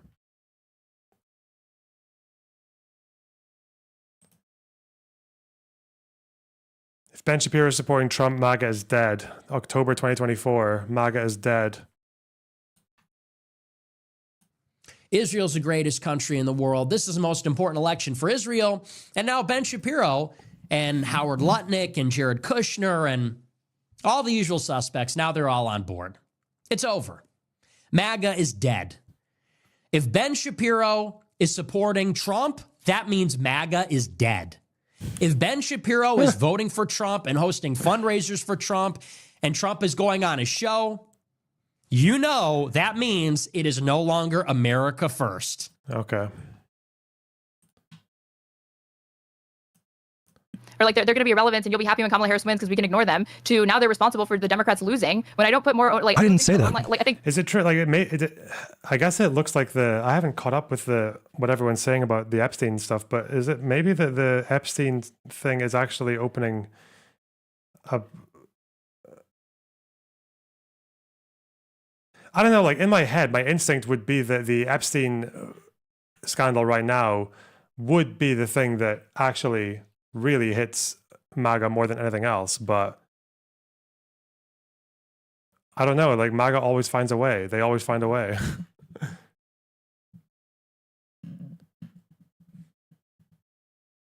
The problem is that I wonder if conspiracy theorists do have to reach a point where they have to kind of like follow their own prior logic. Like they can't just ditch it completely. Because the logic of the MAGA people was to find any piece of like conjecture to link Epstein to Democrats, and it was obviously never as it was also never as strong as Epstein's connections to Trump. But now that like it's such an obvious what if, like what if Biden comes in saying he's going to drain the swamp and figure out what's going on with all the fucking scandals and the Epstein files, the MLK, whatever, and then he comes in and says, "Oh yeah, Epstein files, nothing to see there." Well, after a long past of connections to Epstein, I think it's probably quite difficult for some MAGA people to not take that logic and apply it to Trump. It must be really difficult to overcome that dissonance. Some people will, because conspiracy theorists are very good at turning every piece of information into either irrelevant or into something that supports them. But Charlie Kirk will definitely be defending Trump, I think, right?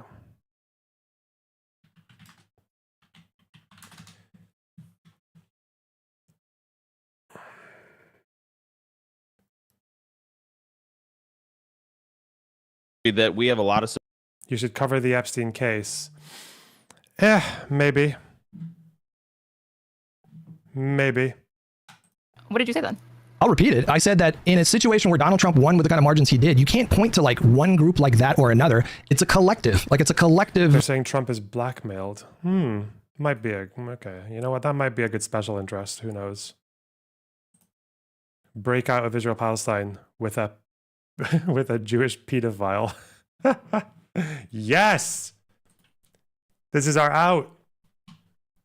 Accountability and responsibility. Do you understand that concept? And like you brought up the tweet of me saying, what do you want? I think I said something like, what do you want me to beg? I'm not going to beg. We'll do it without you. That guy, his entire Twitter feed was just like Genocide Joe, Jill Stein.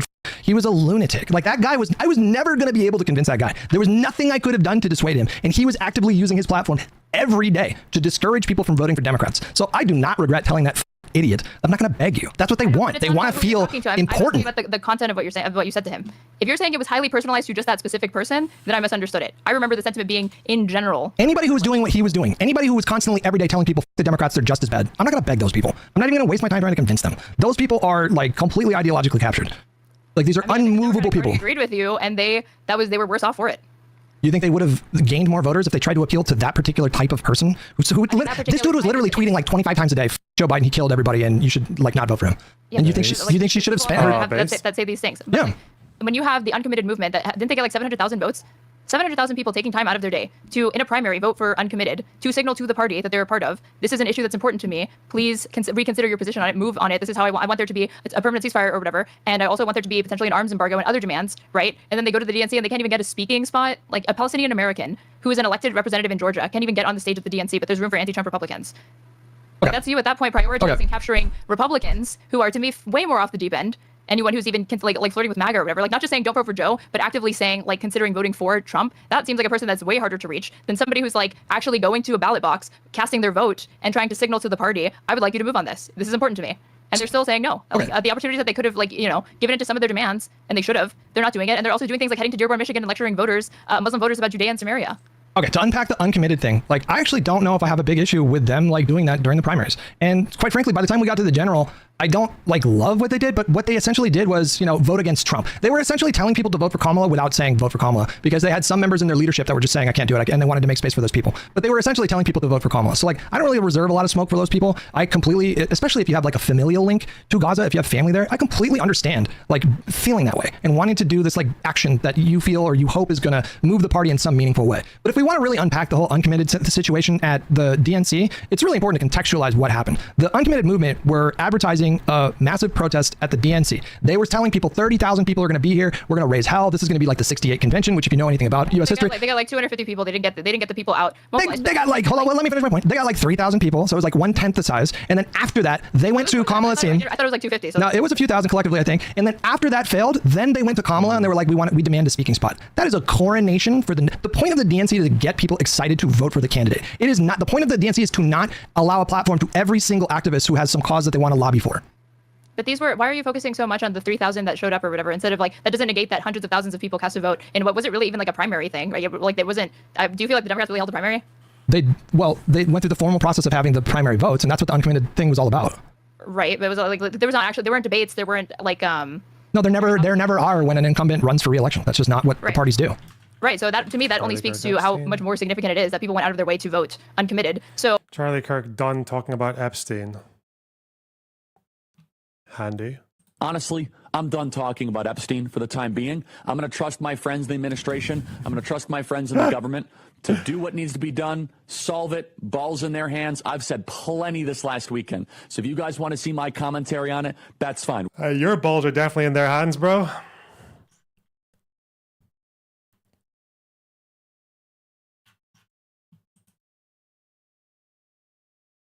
No question.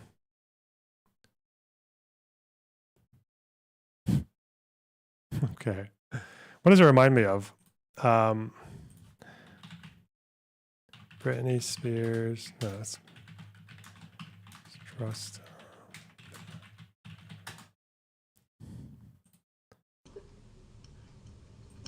Honestly, I think we should just trust our president in every decision that he makes, and we should just support that, you know, and be faithful in what happens. Do you trust this president? Yes, I do. Britney Spears was not alone. The majority of the American people trusted the president, and why shouldn't they? Honestly, I think we should just trust our president in every decision that he makes, and we should just support that, you know, and be faithful in what happens. Do you trust this? Hell yeah. What a queen.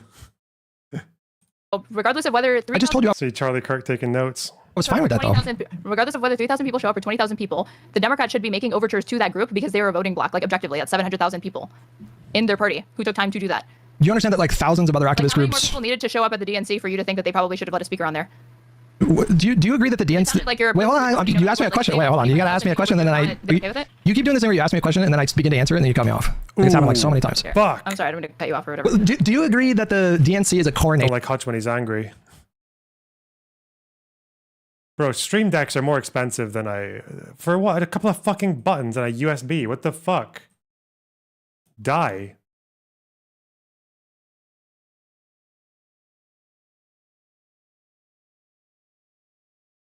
I guess this would do. £150. But I don't want... Can you change the logos?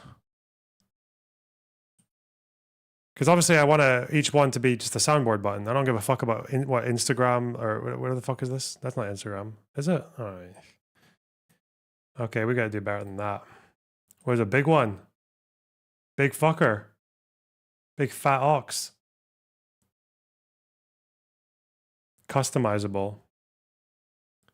What, so it'll change what's written on the square? That would be ideal. I know Elgato is the one that all these wankers use. Stream soundboard, instant sound buttons. I guess you could just get this. Couldn't you? Okay.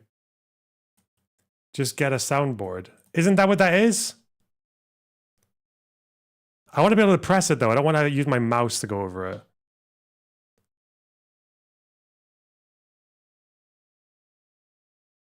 Also, I could also just use Pro Tools on my keyboard, but it's a long ways away. It's too far. He's right. I have this. I could do a soundboard with 8 things. I could just hook them up to that and just have recording software on all the time. And that also means I can play my instruments. Where's Hassan key? Yeah. The fuck?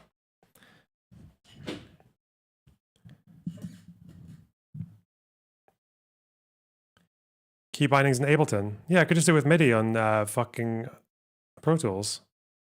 But that does mean I would need to get the, oh, what's it called? There's always some fucking shit that you need to buy. And it's called, is it like Black Cat or something? Like the thing that hooks your Pro Tools up to a different output so I can stream it? I think it's that.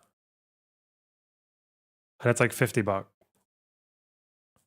$50. Is it still? What's it called? Black Cat. Software Pro Tool. Is that what it's called? No, Black Cat's Patchwork. Is that what it is? No, it's not Patchwork, but it's Blue Cat Audio. But what's the thing called? It's not Patchwork. It's more simple than that. Our software. Blue Cat. What? Blue Cat what? All? I don't even know. It's like a really simple thing that you just drag 2 outputs. I used to use it, but I only had the free version. Because of an M maybe? Voice meter? No. I could use Ableton for it.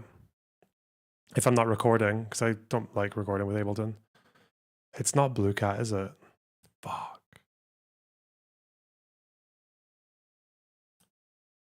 I can't remember what the purpose of it is. Okay. Let's see. Ceremony. It's a hype situation. Everybody that's out there is like, you're getting the crowd hyped up. And the whole point of it is like, we want to get people energized to vote for this candidate. Do you understand that? Like any other number? Why like there's room for in that hype strategy? Why there's room for anti-Trump Republicans but not Palestinian American Democrats? Because that was literally the most divisive issue in the entire country at the time. Like, this is for those. What if a Zionist group demanded a speaking spot? Would you have supported that? That's I would be surprised if they did it. Yeah, I'm not surprised. No, what if like a Zionist group, like a super pro-Israel group that's like dedicated to like we need to beat Hamas and blah blah blah, and they had like significant numbers, and like what if they demand? Should they have been? Didn't I remember they brought families from the hostages up, right? Did you? I could be wrong. Maybe I'm thinking of the RNC. No, we're talking about Zionism. People like not just like vaguely supporting like bring the hostages home. It's like people that are like would I personally support it? No, but I would also recognize that like this is like clearly for voters other than myself or whatever. In the same way, I would expect those same voters to recognize that like if they're bringing a Palestinian American up there, that even if you're personally opposed to it, it's a pitch to voters that are outside of that are not just you. But you don't think this context like gives it a kind of a different significance? The context was like they were basically promising chaos at the convention, and then they didn't get the numbers they wanted. The uncommitted movement, they were pitching a 68 style protest movement. If you know anything about like the 68 primaries, it was chaos in Chicago, and they were wanting to echo that. And then when that didn't happen, then like a statement I could look at where they were saying like it's going to be like chaos or whatever. You can look at like the various ways that the individual actors that were part of this movement were tweeting about it, how they were advertising for it. It was obvious that they were trying to echo what happened in the 68 convention, which was chaos. And then when that didn't work out, they tried to demand a slot. And I'm sorry, but you don't understand the concern that maybe Kamala's team had about like, I don't know, like what if they get up there and they go off script and they say something that's crazy divisive? Like you're not going to take that risk in that spot as a nominee. Like how many thousands of other activist groups do you think should have demanded a speaking spot at the DNC? She had a pre-approved speech. I listened to the speech that she was going to that Georgia Democrat was going to give. It was entirely inoffensive. But you don't know, like the point was that there was a risk that possibly they could have gone off speech. And for that risk exists with any single person that gets up on that stage. The risk is significantly lower if it's like a sheriff in Texas that's just like vaguely, like Democrat. It's like we're talking about Republican. You never know what they're going to say. I mean, I feel like that's if you're an anti-Trump Republican, you're still a Republican, so you're crazy. Would you acknowledge that it was like kind of risky? Like do you wait, hold on. Like no more risky than any other speaker going off script.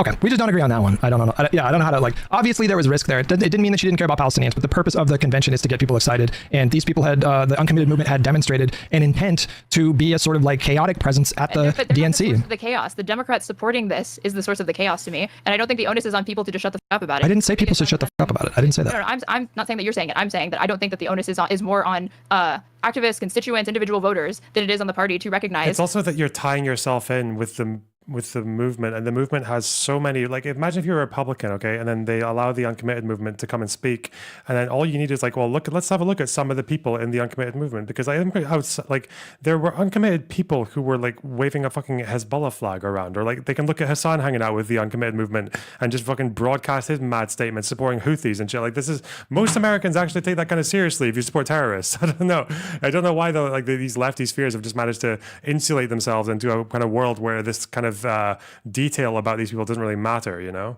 It matters to most people. Like where their base is shifting on this issue and to potentially make overtures to accommodate that. They do it with every other issue. They started pivoting right on immigration very, very quickly. That bipartisan border bill had tons of things in it that I was like, they should not have conceded this or whatever. But I realized they were trying to win a general, and they felt that was the pitch that they needed to make to voters. I disagreed with their own voters. I mean, their own majority of Democratic voters supported that bill. You know that, right? Like their own voters were pressuring them to take action on the border. Like they weren't just doing that to try to like, you know, like look conservative. It was just, and 700,000 voters went out of their way to vote uncommitted. So they were trying to pressure the party as well. And that's not something to be ignored. I mean, do you think it was a good? Really, wait. I did want to ask you this question. Okay, sure. So you said because only 3,000 people showed up, they shouldn't get a speaking spot. If the 25,000 had showed up, should they have gotten a speaking spot? Even more no in that spot, obviously. Why did you make it sound like the reason why they shouldn't be given is because it was only 3,000 people that showed up, and then never mind the 700,000 people that voted. But now it just seems like you were principally opposed to it no matter what. So it seemed like no matter how many people they brought out, no matter how many people voted in the uncommitted, like for uncommitted in the primary, you just are principally opposed to it. Why even make gestures or like signal the idea that like there was something that they would get you okay with it when I'm not like seem like they could. I'm not morally opposed to someone advocating for like an arms embargo. I'm not saying that's morally bad. I support that kind of thing. I'm talking about put yourself in the shoes. You're a campaign strategist for Kamala Harris. You're at the convention. Your only job is to be there to get people excited to vote in this election for Kamala Harris. And then a group that advertised themselves to be a somewhat chaotic presence is now okay, let's do donos. Okay, Zoni, thanks for the 50 Danish. I hope you're doing better today, Hart. You seemed very annoyed and demotivated, excuse me, from the political scene in your latest streams. Please don't leave us. What the fuck? Listen, okay. If I have to be a grumpy everyday streamer, I'll just do that, okay? That's fine. Fast and bulbous, thanks to $5. One thing we know about you is you're big into Mbakanga. I don't know what that is. And since that's the case, you should check out Malathini and the Mahotella quiz. What the fuck is that? Okay, thank you. Wow. The chatter also apologized for assuming your mood. That's fine. Our man, thanks for the tier 1 sub. She made a suggestion. It was open your tent. Huh? Okay. Thanks for the $10, Michael Z. Redhead Fuck, thanks for the tier 1 sub. Become a gambling streamer, loner slots. It's too close to loner slots. I don't know. They'd have a field day. War Thunder Lefty, thanks for the $5. Don't worry, Mr. Box, we're here for you. Oh, thank you. TV, thanks for the $5. What rhymes with fat ox? Loner Box, lay off the cornflakes, pal. Wow. You know, I bought a big box of cornflakes yesterday, and it was so good. Oh, shit. Cornflakes are decent. They're so Moorish. Barabash, thanks for the $5. Loner Box, how do we convert Hutch to the glory of social democracy? What is Hutch? Is Hutch not like a left-leaning lib, or what? Kind of the same thing, isn't it? A demand to speak at your convention, and I can't get you to like put yourself in the shoes of campaign strategists and be like, we're not going to do that. I have already put it, but I think ultimately it's the wrong choice. I'm not saying that they should have 0 reservations. I'm saying I understand the reservations, but ultimately the smarter thing I think would have been that it's still less risky to allow them to have a speaker with a pre-approved speech, a Palestinian American Georgia Democrat, and that we listen to our constituents, our voters. These are not just random chaotic people. These are I assume if you're showing up to the DNC to protest, you're a voter. You're probably a Democratic voter, or you want to be. So I think it's important to listen to those people. The question, like they're agents of chaos that are like just like from nowhere or whatever, but these are people that to me seem as organized as you can, like the most organized and most disciplined activists who are passionate about this issue because they actually took the time to go to the DNC. They actually took the time to vote uncommitted in a primary. We're spending a lot of time talking about the primaries, but like when we get to the general, this is when the big decision is made. Do you even disagree that not voting for Kamala was a horrible decision? No. You don't disagree? Everyone who could have voted for Kamala, who was at voting age, should have been voting for Kamala Harris. So your issue with Contra is that she shouldn't be talking about those people. Rather, she should be talking about the Democratic Party. And just like, is there ever an appropriate time to criticize people for making a bad choice like that? Or criticizing people that have platforms who played into this climate of just exclusively focusing on Democrats and not properly educating their followers on the unique dangers that Trump posed? Like, is there ever a time we can talk about that? Well, yes, of course. But I think in the context of her, this is the first statement that she's made on Gaza. And like, it's been almost 2 years, 20 months since like October 7th, since all this began, right? And if this is the first statement, and within that statement, you even acknowledge that a genocide is going on, then I expect the priorities to be, and like what you choose to talk about in that statement to be a bit different. I'm not gonna lie. You know, I'm not saying she can't make the thing, but I expected there to be a more, I guess, something more robust than what she offered. And I mean, you even said at the beginning of this that like when we got into the statement, you were saying self-cucking of ContraPoints. So no.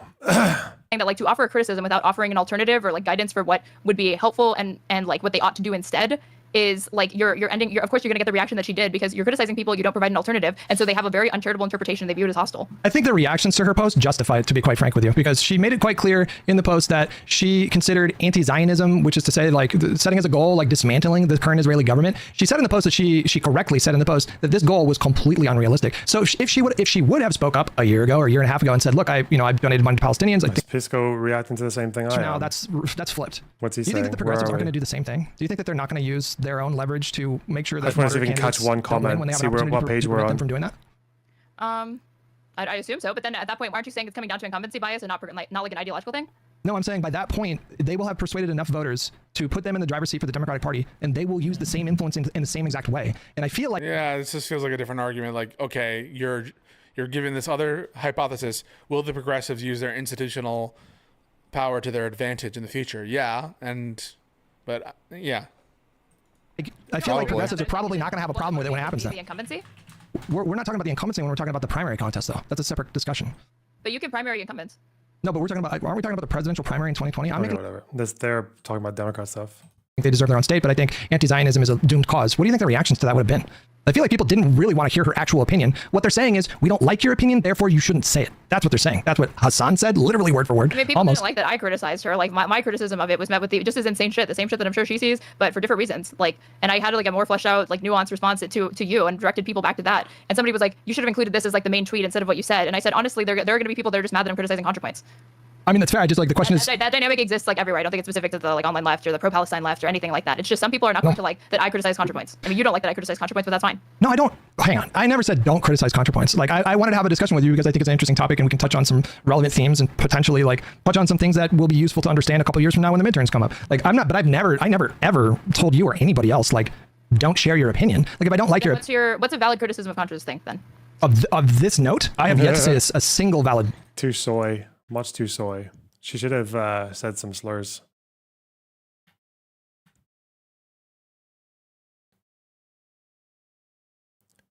Way too much of well, you guys are right about all the descriptive stuff, but also like it just you're not gonna do anything about it. Sorry, fuck.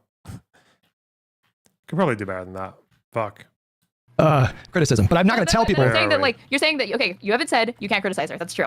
But you are saying, and you've been participating in this discourse because the statement's been out for almost a week now, that with everything that you've interfaced with, you've not seen. How is my typing speed going lately? Don't worry. I'm not jaded.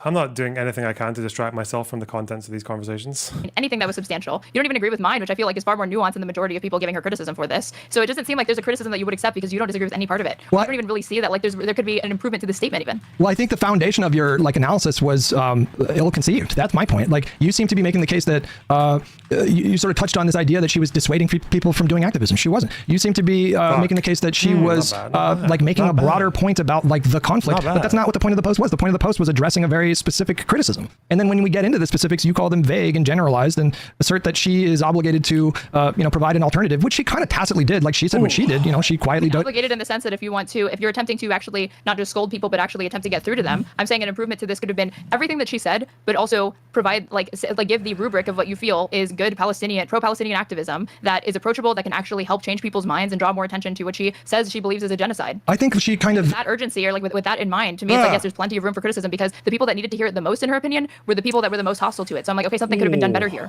right? Because I thought she wanted to reach those people. I don't know if she's trying to reach like those specific people. Those specific people hate her because she clocked them in a video just so perfectly, and they've just never recovered from it. And she's had like a storied history of arguing with this particular type of leftist, the one that don't really take electoral solutions seriously. She's been kind of sparring with these people for like 8 years now. So she was addressing like a particular criticism. She was noticing that people were sort of filling in their own blanks. And like, do you agree that it's fully unhinged to call her a genocide supporter? Like that's the kind of replies that show up in her replies, like on the order of hundreds. Bad Empanada just posted a video about her the other day. He tweeted about it with the caption, "I want her homeless." Like there is a very unhinged, completely untethered from reality pocket of the like leftist online media space. And I think she is correct to point out those people and to identify why what they do is very destructive. I think we need more voices like her, not less. And I think like when you say that she should have offered a better alternative to Palestinian advocacy, I feel like she kind of did. Like she described her own sort of thing that she did, which was like she just quietly gave to Palestinian charities. But she was also sort of like tacitly implying that if you're going to do activism, don't champion a doomed cause that is going to alienate like literally like 95% of the country, and don't make demands or set expectations of like a timeline that don't correspond with reality.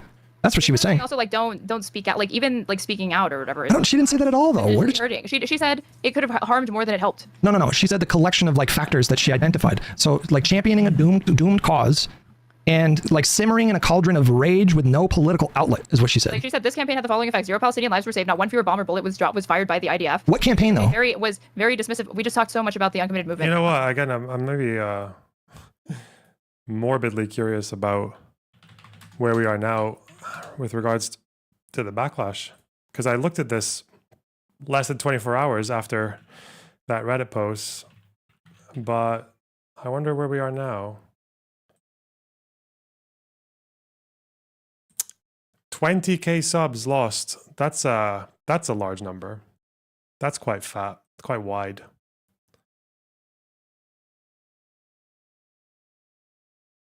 Okay. Ooch.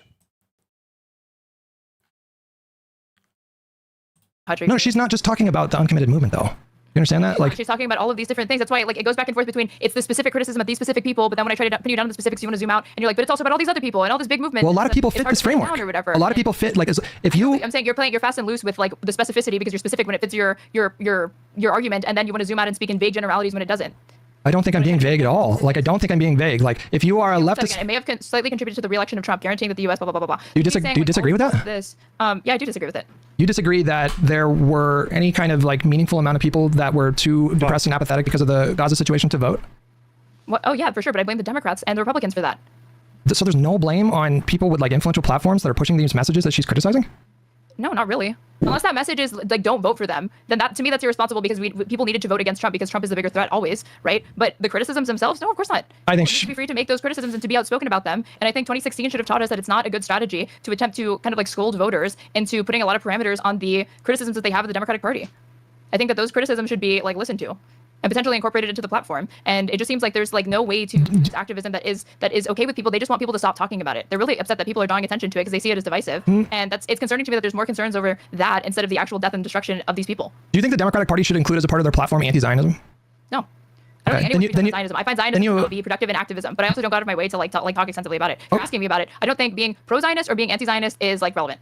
I mean, I agree. It's an outdated term as far as I'm concerned. But like, I hate talking about Zionism. I've like told you because you're like exhuming this old ideology, and then you have to identify like, well, who counts as a Jewish person? Are they a race? Are they a people? Are they an ethnicity? Is it a religion? Oh my God, it's so mysterious. Okay. And then from there, you have to talk about like the practical applications of it. Like, and then you're going like so far back, and it's like we're not talking about the blockade, the occupation, the genocide, a ceasefire, anything tangible. Like we're going the wrong direction. Because whether or not people call themselves a Zionist, people can call themselves a Zionist. That's fine. But you can be a Zionist and be against the genocide. You can be for a ceasefire. You can be pro Okay, two but states. then you're out. You realize that you're out of sync with the lefties that ContraPoints is talking about them because the left wing has been dominated by anti-Zionism being a basic red line. Solution. So as long as we agree on those end goals, call yourself whatever you want to me. okay, so if we put it a different way though, like, do you think that the Democrats should include explicit support for a one-state solution and a full right of return as part of their platform? No. Why? Okay, then I feel like you're like this close to agreeing with the premise of what she said. Like she's not saying, like you keep saying, like she is not saying don't do any kind of activism or don't talk about the problem. She specifically identified demanding a one-state solution, and then she also identified the futility of expecting that Congress and that administration to stop sending arms. Like I know people don't want to hear that, but like it's your job to convince me that Mike Johnson was persuadable on this issue.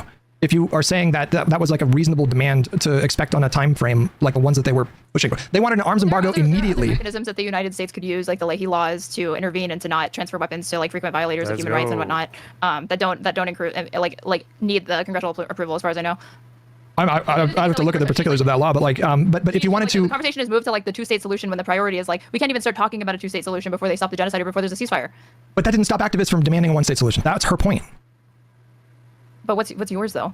That's a stupid. I do agree with her. It was a doomed demand, and so like they demanded it, and then when people didn't acquiesce, they got filled with rage at those people. What demand did the Democrats even meet? What was one? I can't think of any off the top of my head. Oh, okay, that's a problem to me. But I'm not talking about general demands. I'm talking about a specific thing here. That's a specific demand. Okay, so you have a coalition of people, and their demands are: I want a permanent ceasefire, I want an arms embargo, and I want a one-state solution. And we want somebody we want someone to speak about this, and we want like to divest from Israel, and do like all of these things, right? If the Democrats had out of those demands said, okay, we can't say we're going to incorporate the one-state solution into our platform, and we can't say that we're going to like cut all financial ties to Israel, but here's what we can do: we can promise that there's going to be a permanent ceasefire and try to push for an arms embargo. I think how does one country impose a permanent ceasefire on two other parties to an armed conflict? Like what is she expecting them to? Okay, yeah, please just run with that one. Okay, how do the Democrats impose a? How do the Democrats actually impose a permanent ceasefire? What does that look like? Just just get a nuke on a string, okay? Get the B-2s over Israel-Palestine and just get a big fucking nuke and put it like dangling on a string. And they're like, and there's a guy halfway down the string with a pair of scissors, like Dick Dastardly, ready to just would have been satisfied. That's exactly how like demands-based protests work. Is that like you have your grievances, and then the people in charge should try to listen and accommodate like the grievances that they can. And I guess I'm just confused about this because I feel like she would like agree with the general premise of like asking for arms embargo or these kind this kind of activism. The problem was like. You have, like as we talked about in the beginning of the conversation, she was saying that like if we're ever going to get to a point where the government makeup would be open to something like an arms embargo to Israel or to take a much tougher stance against Israel, that would be like a multi-year project. And I know people don't want to hear that when like tens of thousands of people are dying. No, but you were downplaying that like the UN Security Council vetoes, and those are a big deal. The Congress because we're a member state, and she was saying there's only these mechanisms, and she's not thinking about different institutions that we could use. The Congress appropriates these funds, and so like the Congress had appropriated an annual aid package. A UN Security Council resolution on something like that would have to be backed up by some kind of threat or of sanction or force, right? So when this Yom Kippur was when there was a UN Security Council resolution for ceasefire, but it was backed up by the fucking Soviet Union saying, yeah, if you don't cease fire by this point, we're actually going to like send our troops in. That's like, okay, that's probably a strong card to play, but I don't know what is she's. Yeah, you need some kind of like actually need something on the ground to back that resolution up. Israel on the order of $3.5 billion. Shortly after October 7th, the Congress appropriated something like $20 billion to immediately go to Israel to not just like fight Hamas, but like maybe they wanted to send a signal to other regional actors that, you know, don't use this opportunity to try to invade because they have the full backing of the United States. This is tied to UNSC are binding, General Assembly resolutions are not. That's not entirely true. Like General Assembly resolutions can become binding, but also not all Security Council resolutions are binding either. Security Council resolutions can be Chapter 6, which means they would be not binding.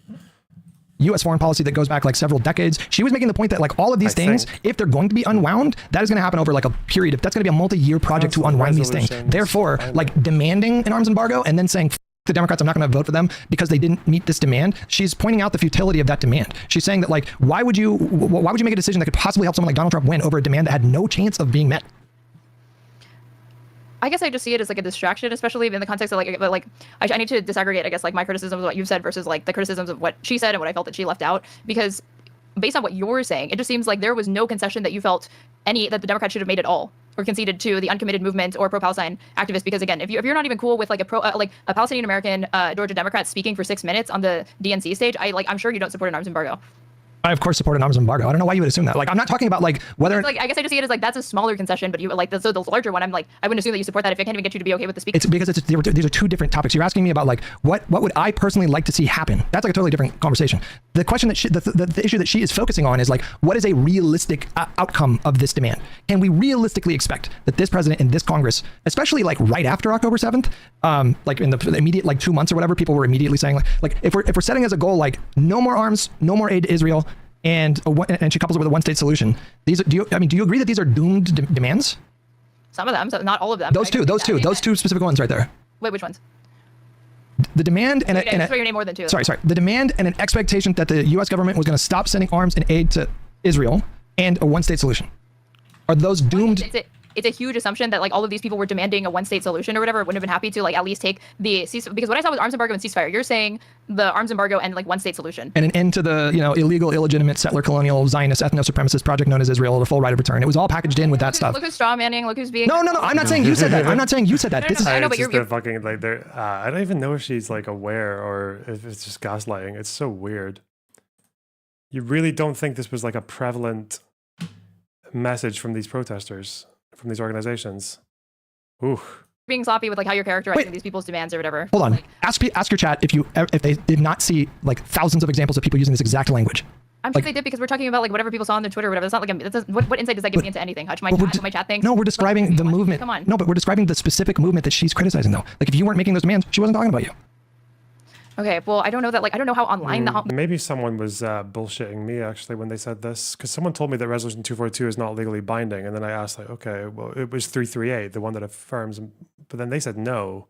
This says something different. This article is intended to take note of the fact that Security Council Resolution 242 is 25 years old. There seems to be a good deal of doubt in various capitals of the world about whether we should celebrate the anniversary or don mourning for the occasion. Well done. The Western nations doggedly repeat that peace negotiations between Israel and the Arab states must be based on Security Council Resolutions 242 of 67 and 338 of 73, which made Resolution 242 legally binding under Article 25 of the UN chapter. So yeah, apparently 242 was made legally binding by 338. Resolution 338 commands the parties to start negotiations immediately and concurrently with the ceasefire in order to establish a just and durable peace in accordance with terms of 242. Representatives of the Western allies do not always interpret 242 in exactly the same way.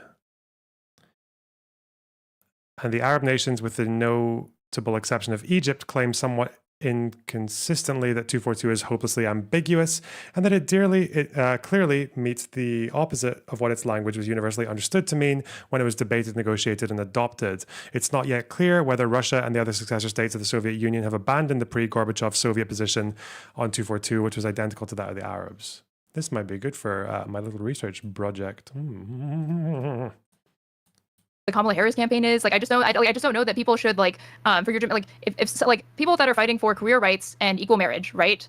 at a time where like you had George W. Bush literally saying we need to consider a constitutional amendment to make sure that gay citizens do not have access to the same rights as straight citizens as far as being able to get married. Right? When you have the compromise being from Bill Clinton, like don't ask, don't tell, because he signed that into law. That was actually like a compromise position. It's like if you're like a equal rights activist for gay people at that time, where the do you think like how productive is it to be like, yeah, we want to be able to have like not just civil unions, which would have been probably more feasible, more pragmatic, more immediately possible. We want equal rights and access to marriage, and we want to be able to adopt kids. Like, do you think that they should compromise on that just because it seems very, very unlikely that it's going to happen? And like, how much do you think that they should compromise on it? No, but I think like you can find countless examples of activist groups engaging in electoral strategy very pragmatically. Even Martin Luther King engaged in electoral strategy very pragmatically. Yes, 338, as far as I understand, is legally binding, which also means that because it affirms 242, that means that it's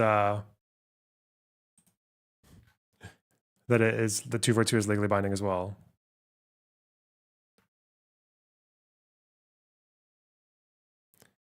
Some scholars have advanced the position that the resolution was passed as a non-binding Chapter 6 recommendation. Other commentators assert that it was probably passed as binding Chapter 7.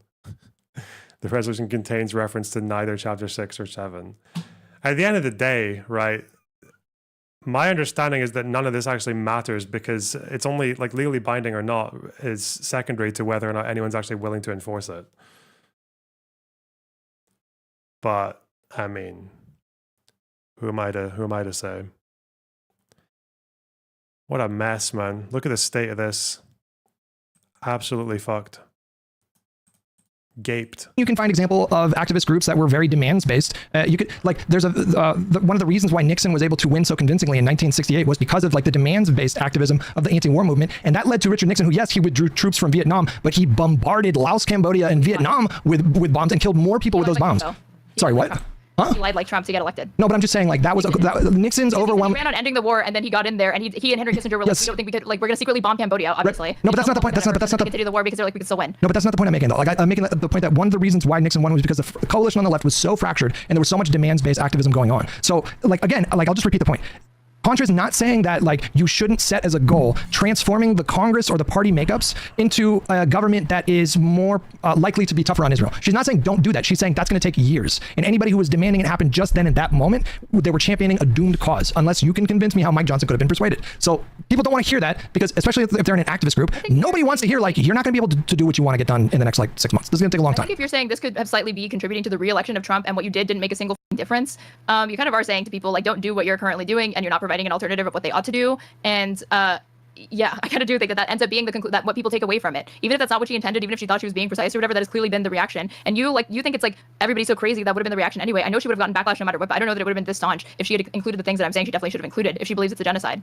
I mean, I saw countless examples of celebrities that took positions where they were, like people. Why don't we talk about like Ethan Klein for a second here? Like his, because I think it's relevant. Like he voiced talking about like a genocide. Like, all right, I'll just reference him to this like this ridiculous because online. No, because I'm making a point. Like his position, I can just make a point. To be fair, the conversation is about the online left, so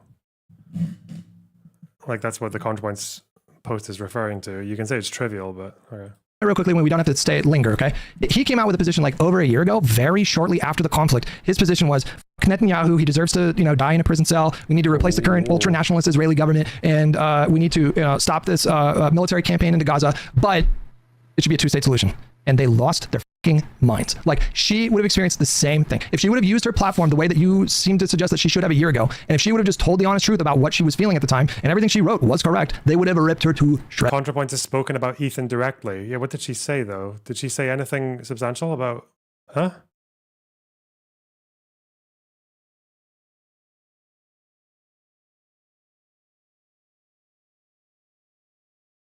So like there was nothing she could have said in an honest fashion that wouldn't have provoked getting ripped to shreds over this by people that have. And then that's cowardly to me. If she really believes that two-state solution is the way to go and her form of activism for this, and that's the way to go, then to me, show that, do that, demonstrate that.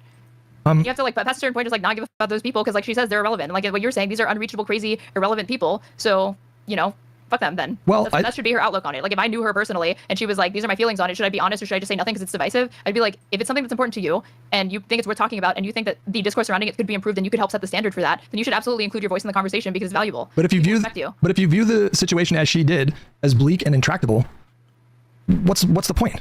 Like what are you getting from that out versus what are you contributing versus like how it actually impacts anything?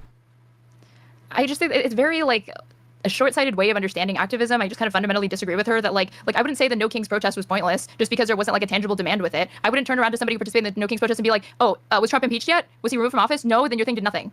That was pointless. Of course I wouldn't say that to somebody. Like any sort of visible public mobilization like of opposition to Trump is obviously valuable. And just because they didn't have like a tangible immediate goal attached to it, like get Donald Trump impeached or something like that, that didn't mean it wasn't important activism that people should have participated in. Well, protest. Yeah, but the No Kings protest wasn't also like potentially alienating to otherwise allies. The problem is that if you take a popular position like end the war or ceasefire or humanitarian aid or anything like that, but then you turn it into abolish Israel, anti-Zionism, like no Zionists allowed and all that shit, then you're risking like shrinking the coalition. Whereas I don't know what there was about No Kings that was potentially like divisive and alienating to people who were against Trump.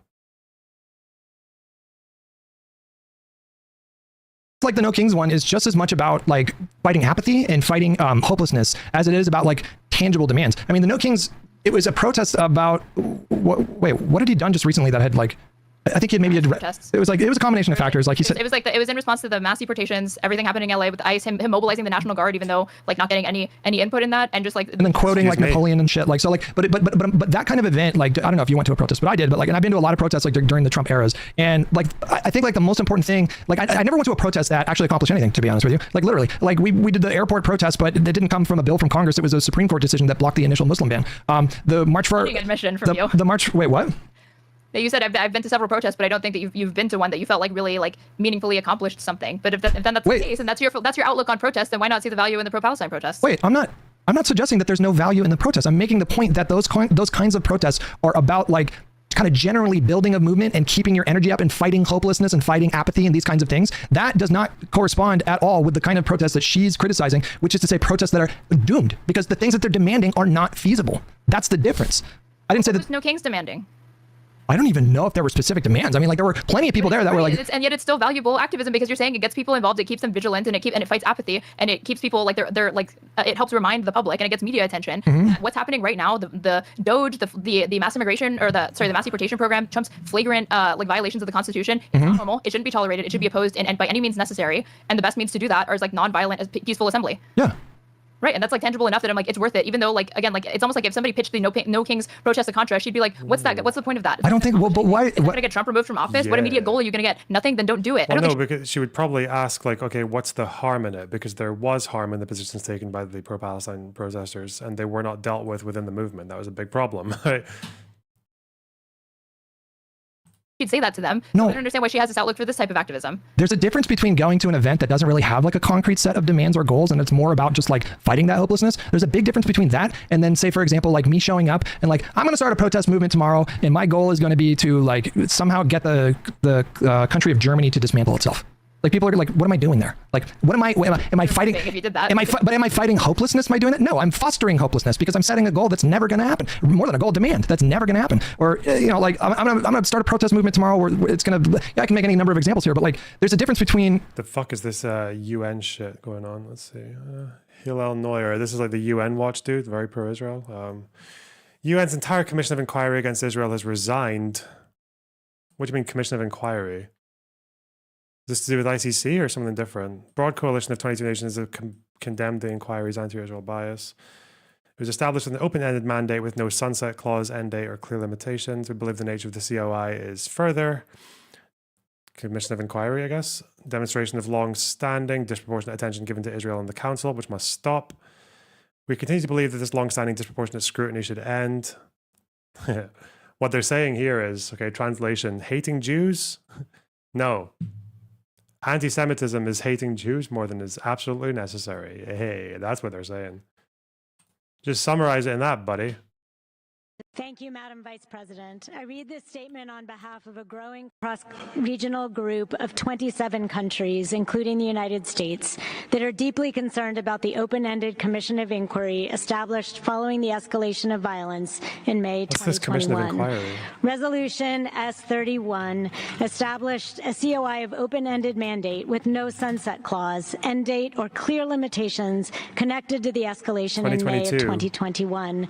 For this reason, many of the Council's members at the time expressed fundamental concerns when the resolution. No, this isn't to do with the ICC. This is a commission that's been going on since 2022, I believe. Three members, all three members, they resign amid the Trump crackdown. Oh, just because Trump is gonna, oh God. Is this because Trump is like threatening? They sanctioned Albanese, didn't they? We went from sanctioning settlers to sanctioning Francesca Albanese. Let's go. Oh, God.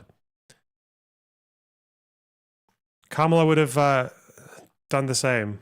True. Facts.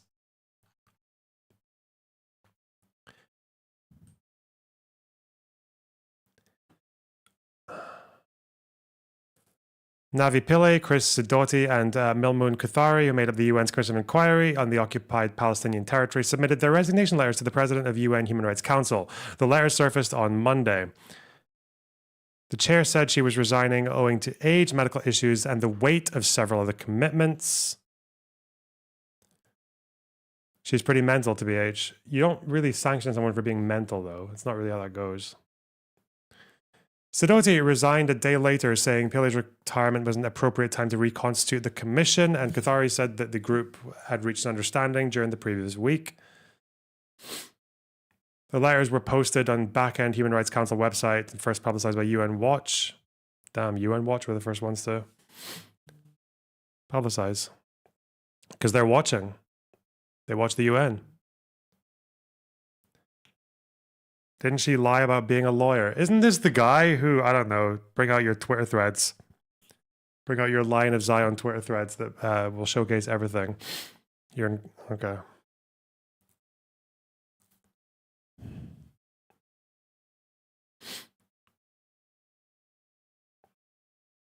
The commission released periodic reports on the Israel-Palestine conflict that overwhelmingly blamed Israel. Wow, really?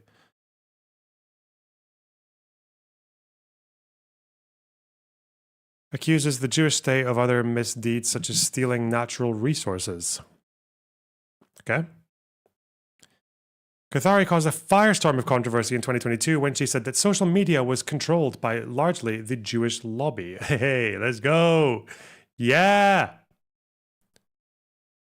Pillay defended Kuthari's comments. Pillay dismissed anti-Semitism concerns as a diversion and lies, called Israeli security concerns a fiction. Okay.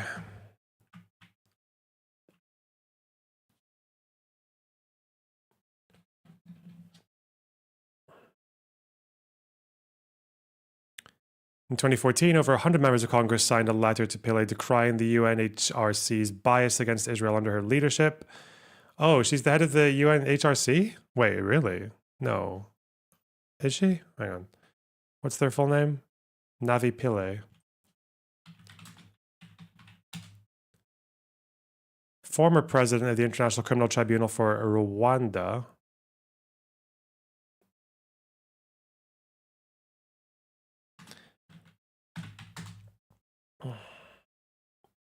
High Commissioner for Human Rights, approved by the General Assembly in 2008. And she's been there ever since. And what did she say?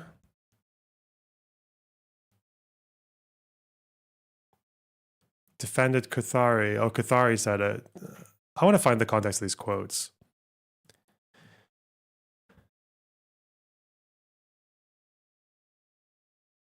Remarks were deliberately misquoted. Ooh. So they didn't defend the statement. She said the statement was actually not made. Okay. It goes deeper.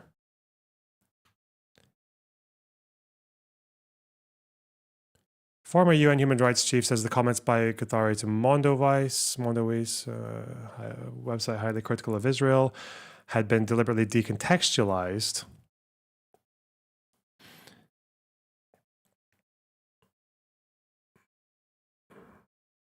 11-day war last 2021, I guess. Social media was largely controlled by the Jewish lobby.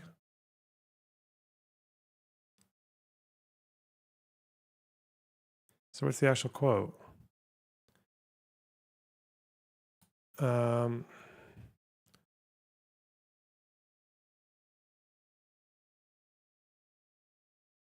Thank you, Times of Israel, for the classic internet freeze. Damn, she said it twice. Wait, we don't know yet. No, this is just the quote again. The fuck?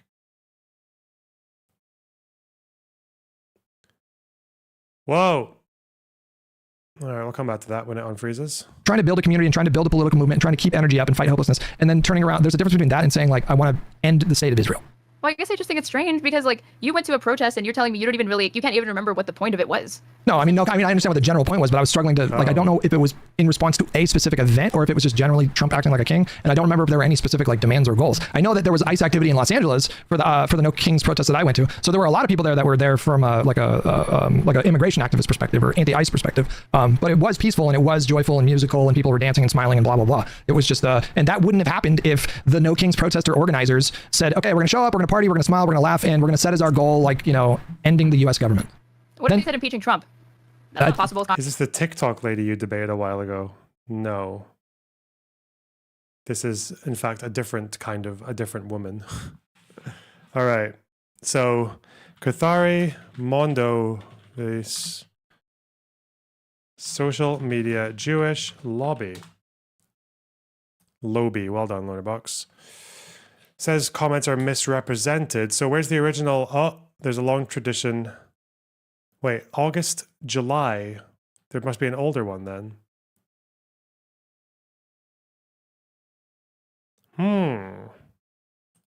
But where could you be?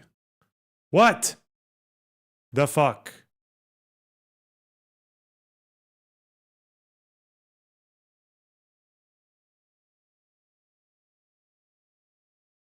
Investigator apologizes for remarks. Where's the original fucking remark? Isn't this the lady that literally... Fuck me. Where's the original? Surely the Mondo article would link to the original. Denounced. This is UN Watch. Maybe they'll have a link.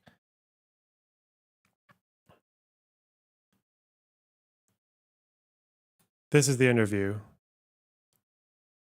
July 25th. Lobby. It's not even there. Social media? No mention of that either. Terrible bias rating. Yeah, they're not typically reliable. Okay, is this the full interview? Okay, but where's the full text? Lobby.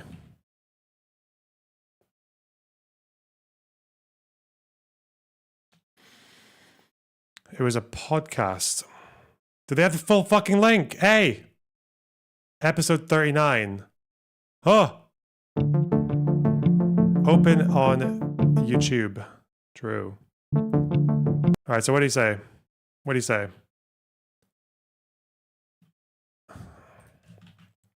Jewish lobby. Let's get some context. Criticizing the thing. He has to report back to Congress next year on what the U.S. has done to eliminate our commission. I mean, none of that is succeeding. The U.S. Failed quite badly at the council this year to do anything to us because we have overread. And I was going to ask about that. I mean, your chairperson, Ms. Pillay, has been specifically the target of attacks in Canada. The Canadian government has apparently expressed its displeasure with Ms. Pillay's presence as chair.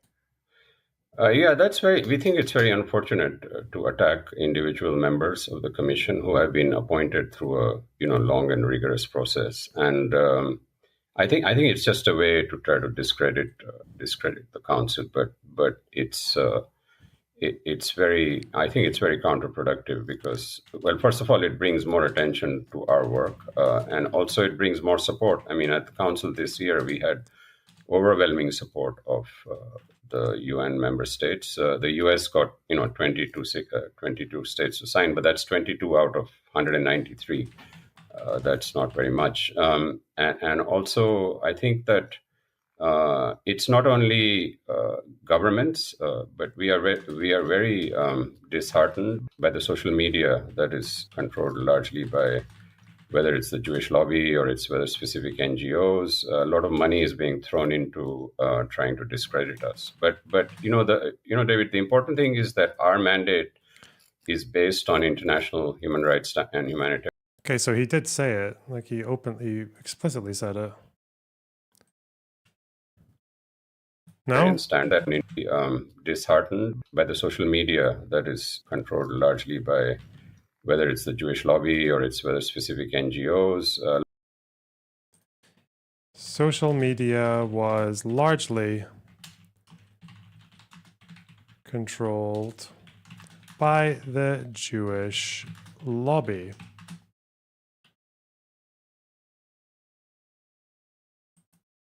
You know, 20 to 6, not very much. Governments, but largely by disheartened by the social media. Okay, here.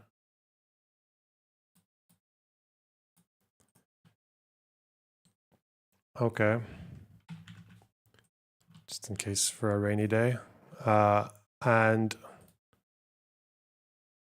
the other person did what? This Pile lady defended him, saying it was out of context.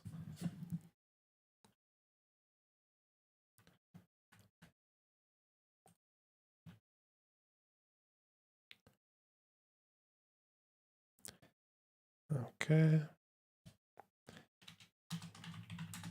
Pele, who is, and what's her role again? She's the chair of the UN Human Rights Council. UN High Commissioner.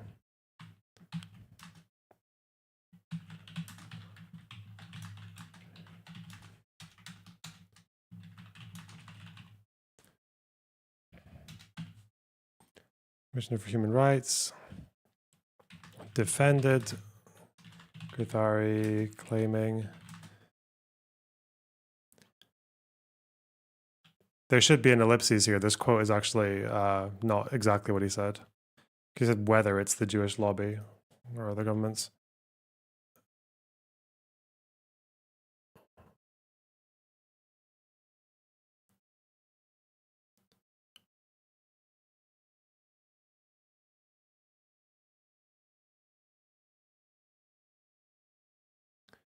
Claiming the comments seem to have been taken out of context.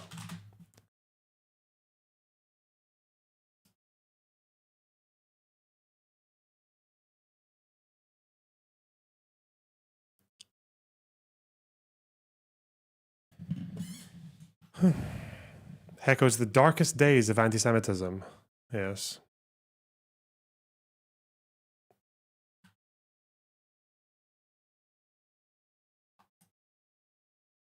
Settler colonialism, apartheid. Okay, okay.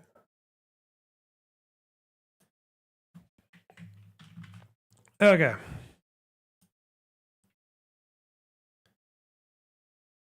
Investigate apartheid charges. Why did I open this? Why would this have to be opened?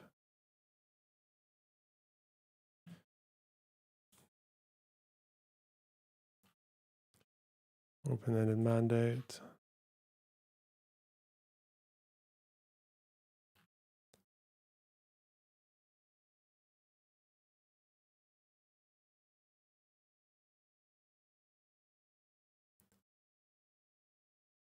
Controlled largely by the Jewish lobby, invoking anti-Semitic tropes. Okay, okay. They keep referring back to that one. So has she said anything crazy? I don't think she has, by the looks of it. Claims are offensive and a diversion.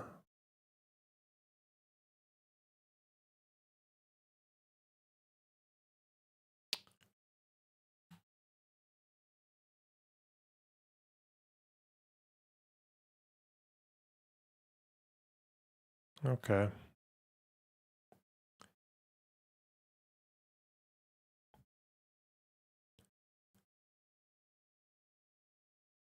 All right.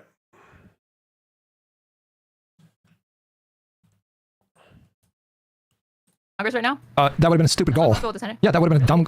Yeah, of course. What do you mean? And would you have shown, so you wouldn't have shown up if that was their goal? Probably not. No. Like, why would I go to a protest about? Because what would be the point? Are we trying to convince Mike Johnson and Mitch McConnell? To draw attention to it. Agitate Mike Johnson and Mitch McConnell that Donald Trump should be impeached. Like, to pressure anyone, whether it be Republicans or Democrats, sympathetic to the idea that obviously Trump does not care or give a shit about the Constitution. Wait, where did she call Israeli security concerns a fiction? Where's that?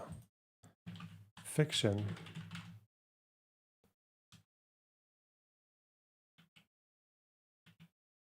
Oh. Where's the full quote there?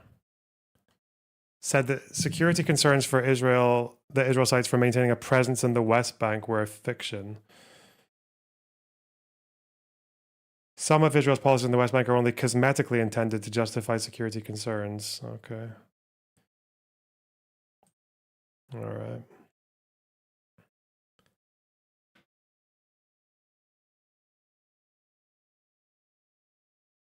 Oh, fucking freeze. I hate He's not Israel interested so in much. upholding Why it. does it always And if do our that? and if our elected officials actually gave a shit about that, they would be taking as much action as possible and trying to mobilize that, and to inspire that. I would think that that's important.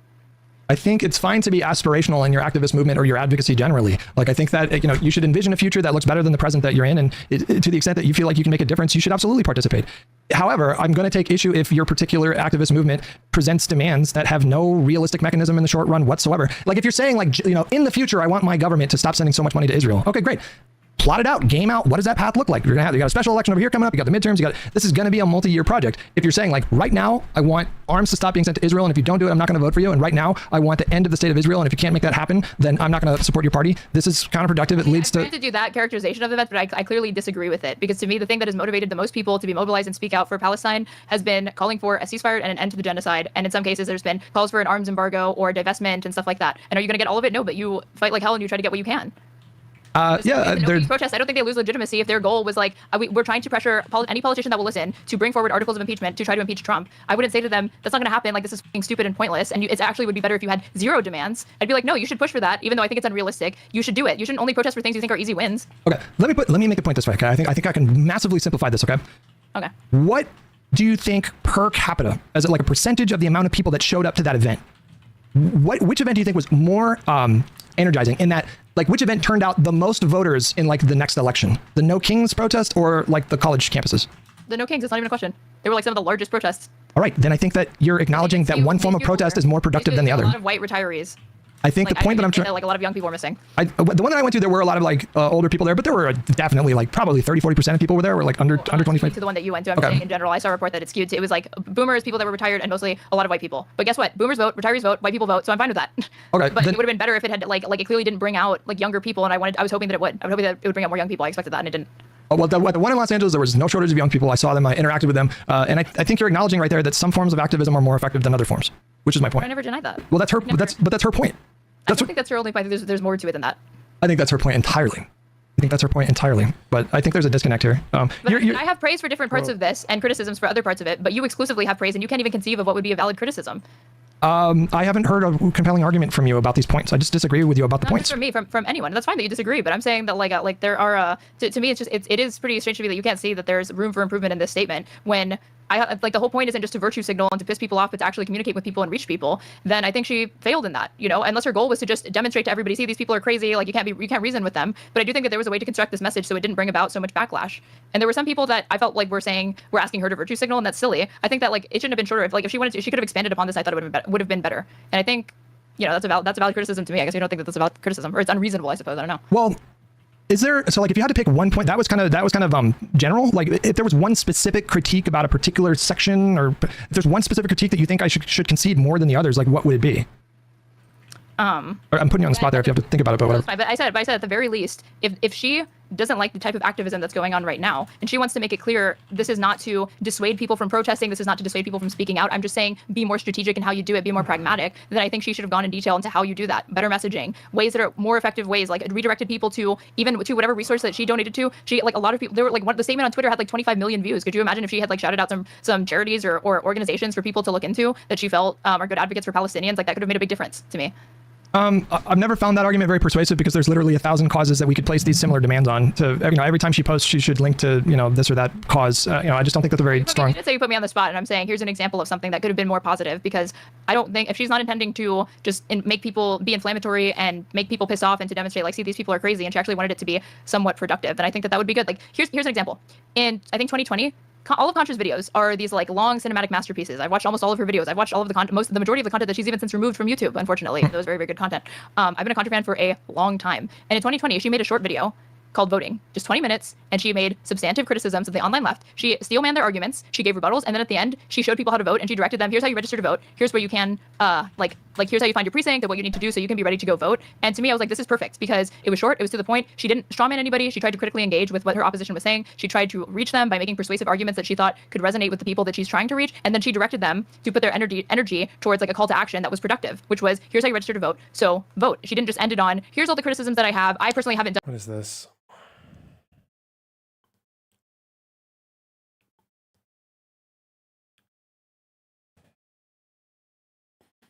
As a lawyer, I'm obliged to be precise and scientific. Human rights lawyer in me is a fellow lawyer, mother, human rights. I never lie. I didn't take the exam to become a lawyer because I'm not a lawyer. I never wanted to do it.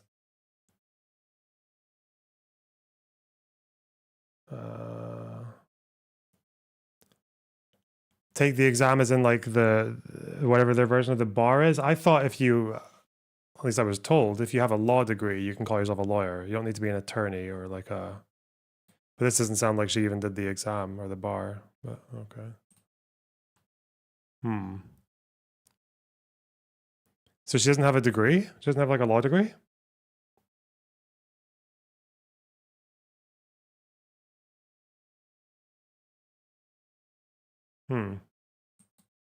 Okay. Done too much, but I definitely don't like what you're doing. Peace, which I think is a takeaway from the people that needed to hear it the most, according to ContraPoints. Well, I think like a necessary, like a really crucial element of her post was this feeling of hopelessness about the situation. And so I think she was communicating pretty explicitly that she didn't really see like a lot of room to do anything like meaningful in the immediate. And I think that's a valid perspective. Like, I think like this is like the major sticking point. I'm just guessing, I could be wrong, but like, if you... So... On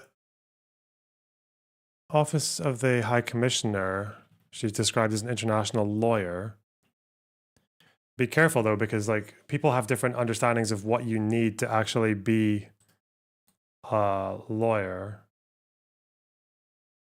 Because apparently she does have the degree, which is all you would need to be a lawyer, no? Well, this is from the Israel-Ireland-Palestine Alliance. I don't know if this is a good biography. Affiliate scholar.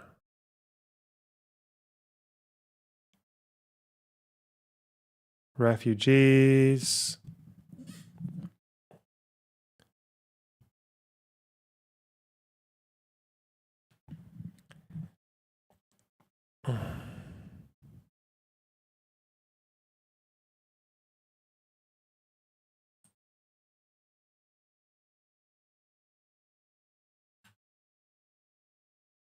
What did this say?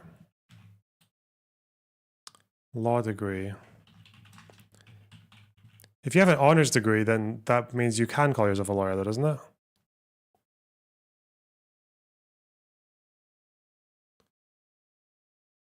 Can you call yourself a lawyer if you have an honors degree?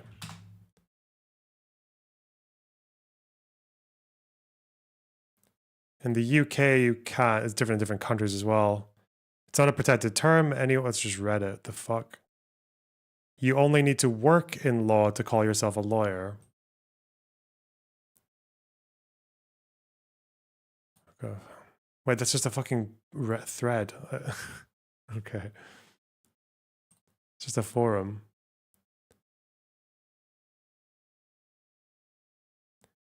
Yeah, don't care. Don't care.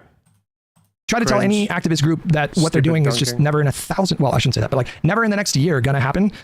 It's just gonna piss people off. And so like, I can understand like if that's how she felt at the time and that's how she feels now, and she feels bitter about how the election went, and she feels like this particular movement helped to contribute the second ascension of Donald Trump, then I think it's a valid criticism. And I think it gets to a larger issue. Like I think I'm on the same page with Contra about like most things, and I have been for years. I remember that video. When she says I never did the exam, that's probably referring to the bar, right? But I don't know how it works in different countries. Voting that she did. And she's been sort of ringing the same bell that I've been trying to ring for several years now with my platform. I think there's a problem right now with like leftist online space. I don't think it's a small problem. I don't think they're like small beans. I think they've had an outsized voice in the discourse for quite some time now, and I think that now is the time to like undermine these what I would call bad positions that they take.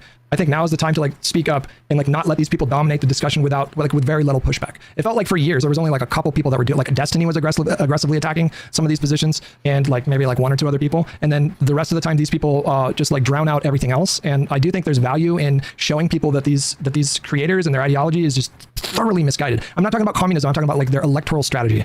Their lack of an emphasis or a lack of appreciation for the importance of meaningfully engaging. Electoral strategy, because these people are so disillusioned that they even question whether or not it's a good idea to participate in elections at all. And how much of that do you think comes from their media diet? Do you think their media diet? But do you think their media diet maybe like influences that? It does influence it, but I don't think it's the only thing because hold on. Okay. All right, sorry. Fucking UN Watch. In a project report that they're now saying there's evidence that they're about to publish a report which finds that sexual violence was widespread and systematic on October 7, especially around the Nova Music Festival. I just want to get your reaction to that.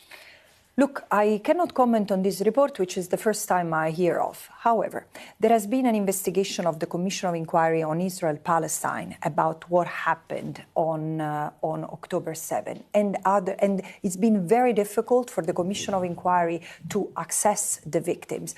I've read other reports written by including Israeli sources, Physicians for Human Rights, who have backtracked from what they said in the beginning. So, of course, I cannot pronounce myself on violence that I don't know of. If it has occurred, of course it deserves justice. There is no question about that. But how do we link that with what Israel has been doing for 20 months? Whatever happened on October 7, and there was violence, there were crimes committed against Israelis, but it doesn't justify this. And what do we say about the torture and rape that has even against the Palestinians inmate that's been justified in the Israeli Knesset? Wow. That was a really good little spin there. Hold on. When I look at Kamala Harris's losses, I think we all remember that map of the United States with all the arrows go red, showing like all the different areas that ended up swinging more Republican, right? You know what I'm talking about? Yeah. That image. Yeah. Like the reason why, like there were some people that their initial thing was like, oh, the country's moved further right, but then as the more results came in, I saw that it was like, oh no, they just stayed home. So it wasn't just that the electorate moved right. It gives that impression because like more Republicans voted than Democrats, but like over 10 million voters stayed home. So clearly this is not just relegated to like online politics. Like people that have never never even had like a Twitter account, they barely use Instagram, they don't use Facebook, clearly sat this election out. And so they have a lot of like issues to work on that aren't just related. And like that was completely unrelated to Palestine. I know that. So they have a lot of issues, and I don't think it's exclusively just about media diets entirely, you know, or even majority about it. I think there's a lot of shortcomings that the Democratic Party has because they've lost even like voters that used to show up for them and some normies.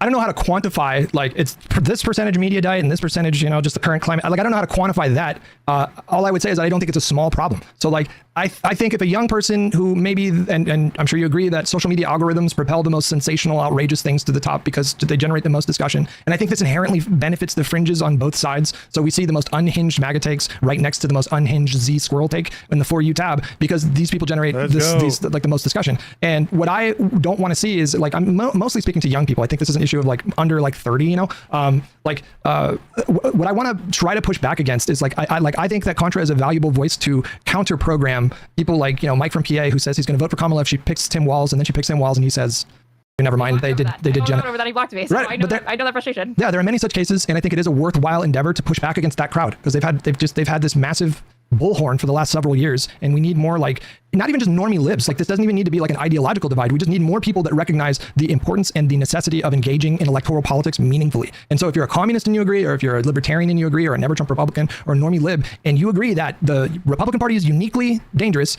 and number two, we have to use our vote to like meaningfully oppose these people. We cannot let them win. As long as you fit that two criteria, I think you align with like me and Contra on this issue.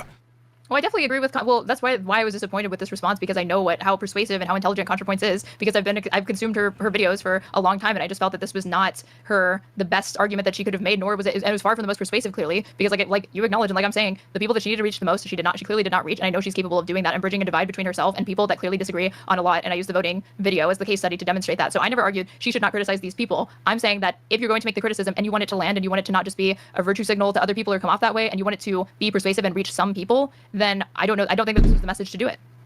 I don't think it's a good idea to judge the effectiveness of this post based on the consensus from like leftist content creators. So they're all doing this thing where like Her post is nothing but a judgment of those creators. No, that's not the point though. Like, I don't think we should judge the effective, how effective the post was, because like I watched both Hassan and Vash's reaction to this post, and both of them were like, I don't know why she did this. Everyone's gonna laugh at her, and I thought that was the most telling part because I was like, what a wildly narcissistic. Like, of course you guys are gonna mock this. She fully expected that to happen, but I'll bet you anything. I will bet you anything that Contra gets dozens and hundreds of emails all the time about like thanking her for pulling them back from the lefty fringe. I would bet so much money. So like, I'm not going to sit here and tell you that post was not effective. I'll bet you anything she made a persuasive argument and brought some people back from the fringes. I won't make a bet because I'm trying to. Then imagine if she used her platform to bring awareness to the genocide. I think that's what people were thinking because they know that her platform has been an effective way to de-radicalize people and to bring attention and to persuade people in favor of social causes like being being in support of anti-racist causes or being in support of trans rights to people that were not only skeptical but like actively hostile to these ideas, and yet she's been able to do it. So they felt like very disappointed to see her not speak up on a very, very critical and important issue that she even acknowledges is a genocide. And they're like, well, if you acknowledge it's a genocide,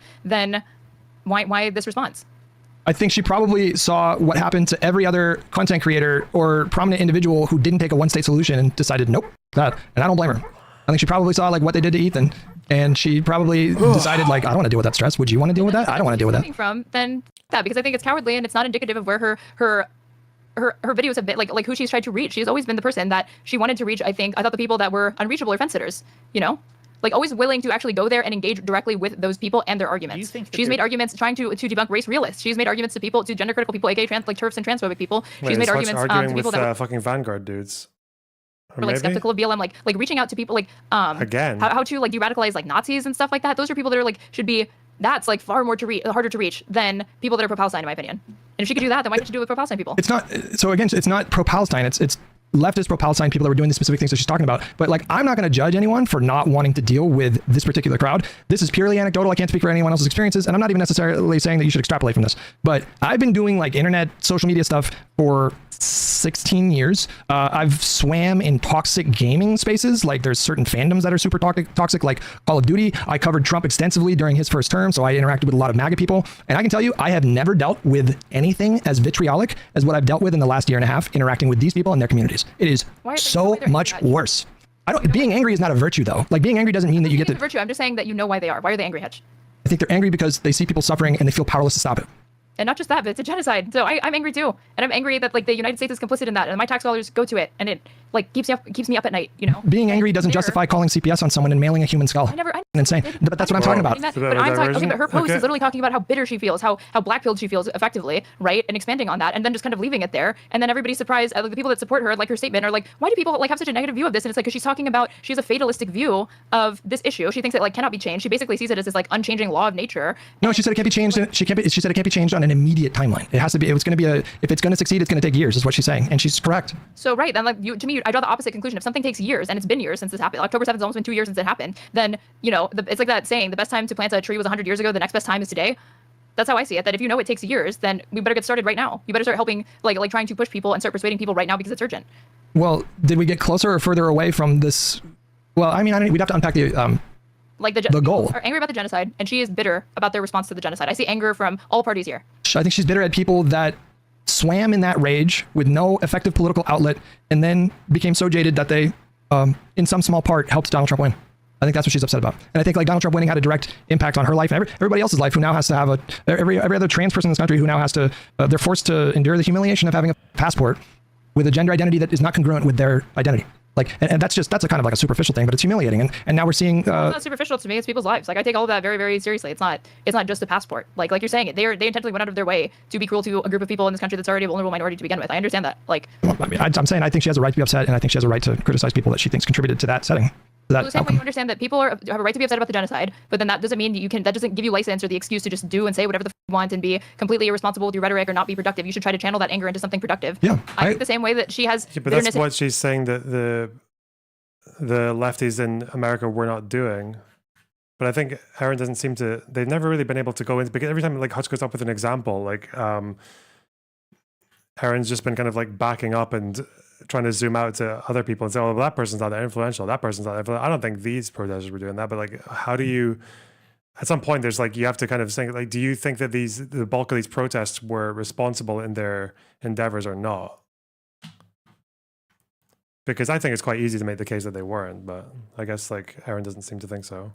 angriness towards both the genocide and the reaction to it online, then she should try to take her own advice and channel it into something productive. Well, I think for creators, more productive than this, because again, I just think I agree with you that it's always going to be hard to assess how productive a message was, because like I am going off of like I'm just checking the dipstick and seeing how people reacted to it, and clearly a lot of people did not like it, and so I'm taking that to mean like again, it didn't land with the people that it needed to, so I think it failed in its messaging. I don't think she was trying to make this land for like the needle drop and Hassan and Mike. Like I think she knew that they were going to react the way that they did. It wasn't for them. It was for the maybe she was fucking Fantano get on it as well.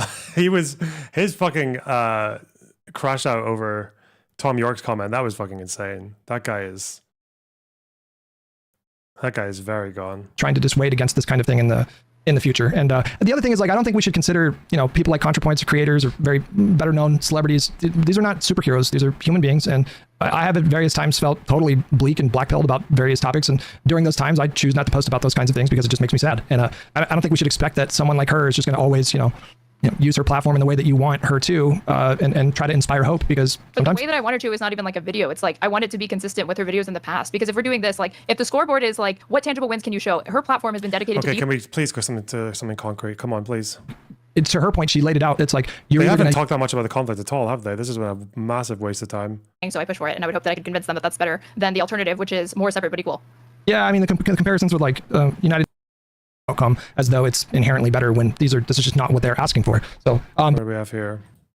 With the expansion of the settlements in the West Bank, I do understand all that. However, a one-state solution is like, it's to her point, she laid it out. It's like, you're either going to use military force against a country that has nuclear weapons to force this issue, or you're going to internally destabilize the country. And neither Israelis nor Palestinians want to share a single state. It's the least popular proposal amongst that crowd. And as far as I'm concerned, the conversation should stop there. I don't understand why Western leftists are insisting, as the Vanguard did, that you cannot be a Palestinian advocate if you don't advocate for a one-state solution when only 18% of Palestinians in Gaza want that outcome. It's fucking absurd. It's ridiculous.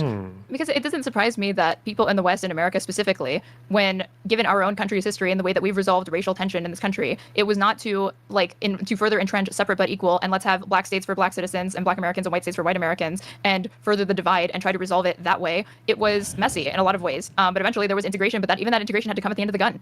Why is that? But what you wanted, what works in the United States might not be the same as what works in the Middle East for a place with massively different histories and different backgrounds, and the way that their national movements emerged were different, and the way that their borders emerged were different, the way that their sectarian conflicts have been carried out are different. Yeah, of course they. Why would you say that? Like, oh boy, because it worked in America, it must work over here as well. What the fuck? Integration. Why is a one-state solution, full right of return, equal rights, everybody? Like, why is that inherently more preferable?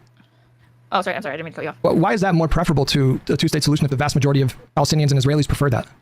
Because I think you're assuming that people come to their conclusions based solely or in majority in part of with the opinion of the Palestinians and Israelis in that area, and I don't think that that's how people form their opinions on this. I think people who call for one single secular democratic binational state where there's equal rights between Israelis and Palestinians.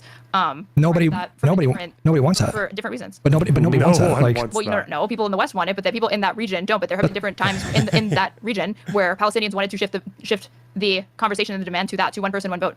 Like when was there a majority in Palestine that wanted one person, one vote in a secular democratic state? There was a time when they wanted one state solution back with the PLO, but that was when they were basically saying they were going to reclaim it through military force, and they were at best very, very ambiguous about what would happen to the Jews who lived there, and obviously whether or not they arrived before or after 48 would matter as well. Colonizer mindset. It's a massive colonizer mindset. What the fuck? Listen, I feel like this is another one of these things. It's changed. No, I do understand that, but I'm just saying, like, it's Edward Said is right. No. He called for a one-state solution in 1992. He was a prominent Palestinian American intellectual. He wrote the question of on the question of the question of Palestine. Not familiar enough. Yeah, an academic who went to fucking America and wrote in the New York Times. What was happening in 92? 92 was like the peak of the fucking two-state solution peace process. That's what most people were pushing for.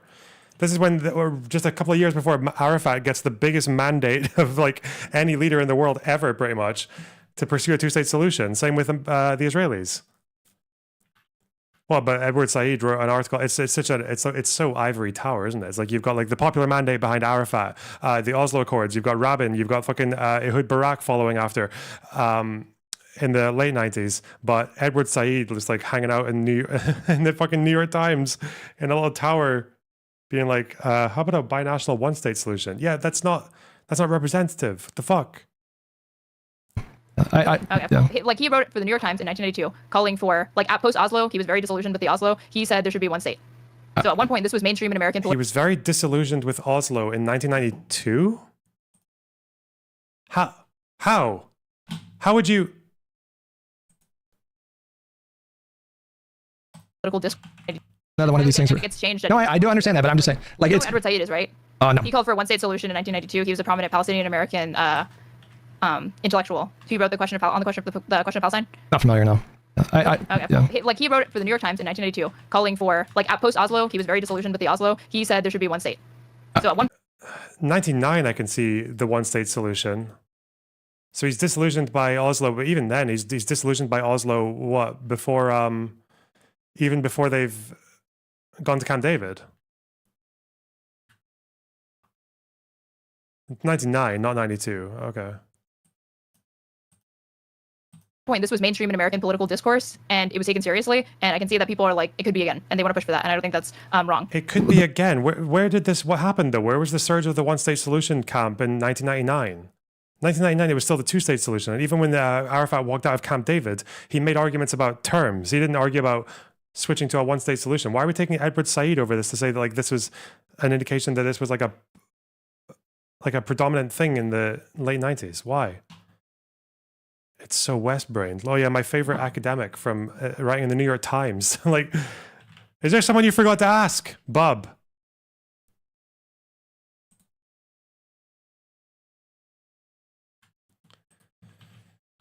Oslo.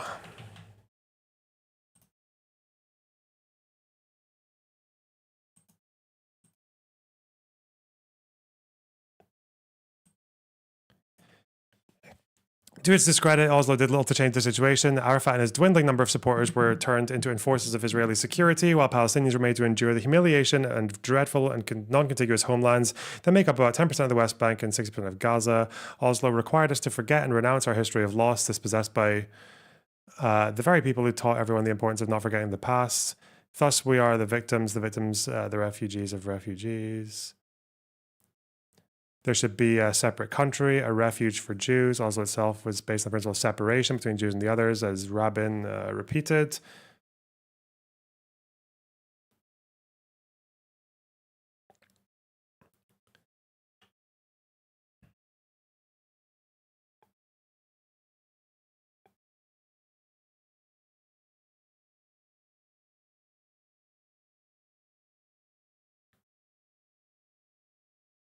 This is a reasonable critique of Oslo, but this isn't really like, I wonder, obviously, when the solution was actually presented, when the like Camp David or Clinton parameters, he would have opposed them on it's not enough grounds or whatever the fuck, but they refused to accept the limitations of Oslo.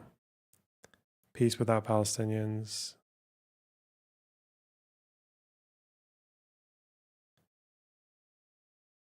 South Africa. Granted, they're there to stay.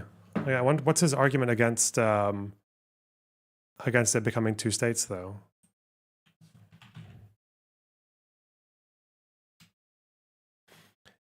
Israeli Palestinians don't want to move. Wait, clearly a system of privileging Israeli Jews will satisfy neither those who want an entirely homogenous Jewish state, nor those who live there but are not Jewish. For the former, Palestinians are an obstacle to be disposed of somehow. For the latter, being Palestinian in the Jewish polity means forever chafing at inferior status. But Israeli Palestinians don't want to move. They say they're already in their country and refuse to talk of joining a separate Palestinian state. I mean, Camp David nor Clinton ever suggested this, so... The impoverishing conditions imposed on Arafat are making it difficult for him to subdue the highly politicized inhabitants of Gaza and the West Bank. Aspiration for self-determination that, contrary to Israeli calculations, show no sign of withering away.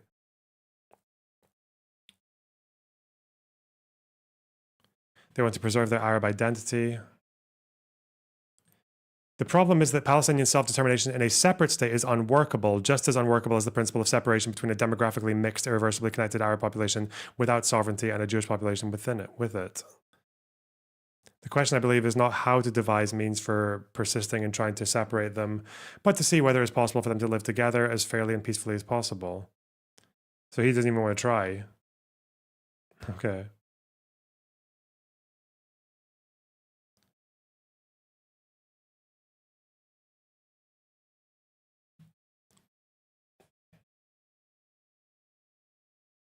The land is too small. Where did you say that?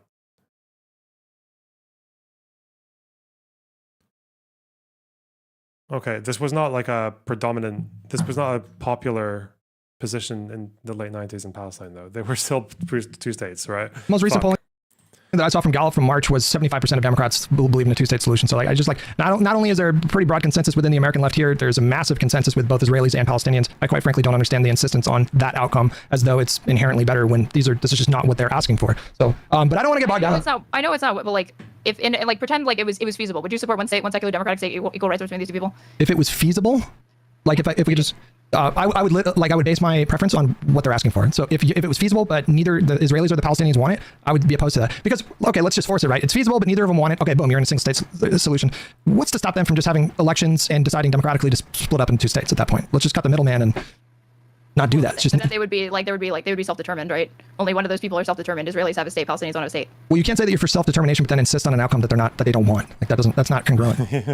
I'm just saying at different points they have wanted that, and I'm just trying to see what you want. And I guess why are you making? Oh, because Edward Said wrote an article. That's why we know that they wanted it in the past. Well, oh my god, it's so elitist, isn't it? Like, well, because there's some academic who wrote in the New York Times in '99. That's my evidence that, fuck me. Opinion on it really comes down to like how popular an opinion is, but I don't form my opinions off of how popular something is or isn't. Like if we lived in a for self-determination, it kind of matters though, right? Because if you just impose without popular will from both groups to smash them together into one state, wouldn't they just vote to separate? Or like for self-determination, it does actually matter what they want. Okay. And integration. Even a polling was showing but black people and white people don't want that in the American South. Why are you going to push for it? That's not what those people want. I would be like, yeah, I don't care. Like I think that's the right thing, so I push for it, and I would hope that I could convince them that that's better than the alternative, which is more separate but equal. Yeah, I mean the comparisons with United States, like Jim Crow segregation, or even like South Africa, I think are just really. I understand the instinct to compare it to these things, but they're just not the same. And like even Nelson Mandela. They're the same, but I'm saying that they can be compared. Why can't they be compared? You can compare anything. They can't be compared because we're talking about ending slavery or segregation is because one side is getting objectively hurt and is still unequal. Like they don't have because one group doesn't have self-determination. If we believe in the principle of self-determination, like two states for Israelis and Palestinians, that means that there's self-determination. Like there's no master and slave anymore. Whereas with segregation, you still have an issue of a group of people that doesn't have self-determination. So they're not really good comparisons. But for example, Mandela understood the political reality and he supported Israel's rights to secure borders. Mandela, even after ending apartheid in South Africa, never wavered from pushing for a two-state solution rather than a single state. Because I think in part because he recognized that the realities were just completely different, and there was just no there's. I mean, you're either going to have to convince Israel to do it themselves, to dissolve themselves, or you're going to have to force them to do this. And neither of these things are going to happen. They're just unless you can explain that to me. There's one state now. And people recognize the reality to contend with is that Israel showing no signs of ending that occupation. Israel showing no signs of ending that blockade. There's one state between the Jordan and the Mediterranean, and it's one where there's two peoples. You have Israelis and you have Palestinians, and Israelis are here both legally and both de jure and de facto, and Palestinians are subjugated and oppressed and confined to Gaza and the West Bank, where their land is stolen and they face settler violence and they don't have elections. They have issues with water and access to basic. Stupid use of rhetoric as well. It's there's just one state because it's an occupation. Well, that doesn't inherently mean that you need to turn it into one state with equality for everyone when it's also there's one state. There's also an occupation. If you end the occupation, there's room for a second state. Just using that language doesn't immediately validate or invalidate your position on whether it should be one or two states. It's just sloganeering. Human needs. And so if that's going to be the dynamic, if there's one state, I don't want that to be the dynamic. If it's going to be one state, it is one state, which is true. And even the Trump administration is not pushing for one state. It's okay, if there's going to be just one state, then it needs to be one person, one vote, and they need to have equal rights, and they need to be enfranchised if you don't want to end the occupation. I mean, Trump's version of one state is literally ethnically cleansing Gaza and annexing it as a U.S. territory. So I don't think that's a great one state. But I'm not one state. There's one state before the United States finally formally acknowledged that there's one state, and this is our idea for it, which is to ethnically cleanse all of these people. You don't need to make the arguments to me that the Palestinians, in both in diaspora but also in West Bank and Gaza have been subjected to humiliating, unacceptable conditions for decades. I'm fully on board with you. I just prefer not to engage in the should or should nots. It should be like this or it shouldn't be like this. I just look at the situation. And I'm like, well, if it was going to be a one-state solution, full right of return, you would either have to force Israel to do it through like military force or extreme coercion. There's no sign of that happening anytime soon. Or you would have the internal, dynamic would have to be completely destabilized, and you'd either have to have the country just disintegrate into nothing because of chaos, or they would have to come to that conclusion themselves to vote to allow that to happen. So both of these are non-starters in my mind, and so I don't even go. It's pointless to even go down that road. Not to mention the fact that they don't want it. Like Palestinians don't want to share a You're state. engaged in even more insane hypotheticals in this conversation. Yeah, that's like you're not willing to interrogate. I'm like trying to see what your like fundamental first principles are with respect to do these people and like what you think or whatever. And like it's just strange to me that it's like almost entirely influenced by what they want, because like at one point a majority of Palestinians supported suicide bombings to resist the occupation. I'm not getting on board with that just because suicide bombings involve hurting other people.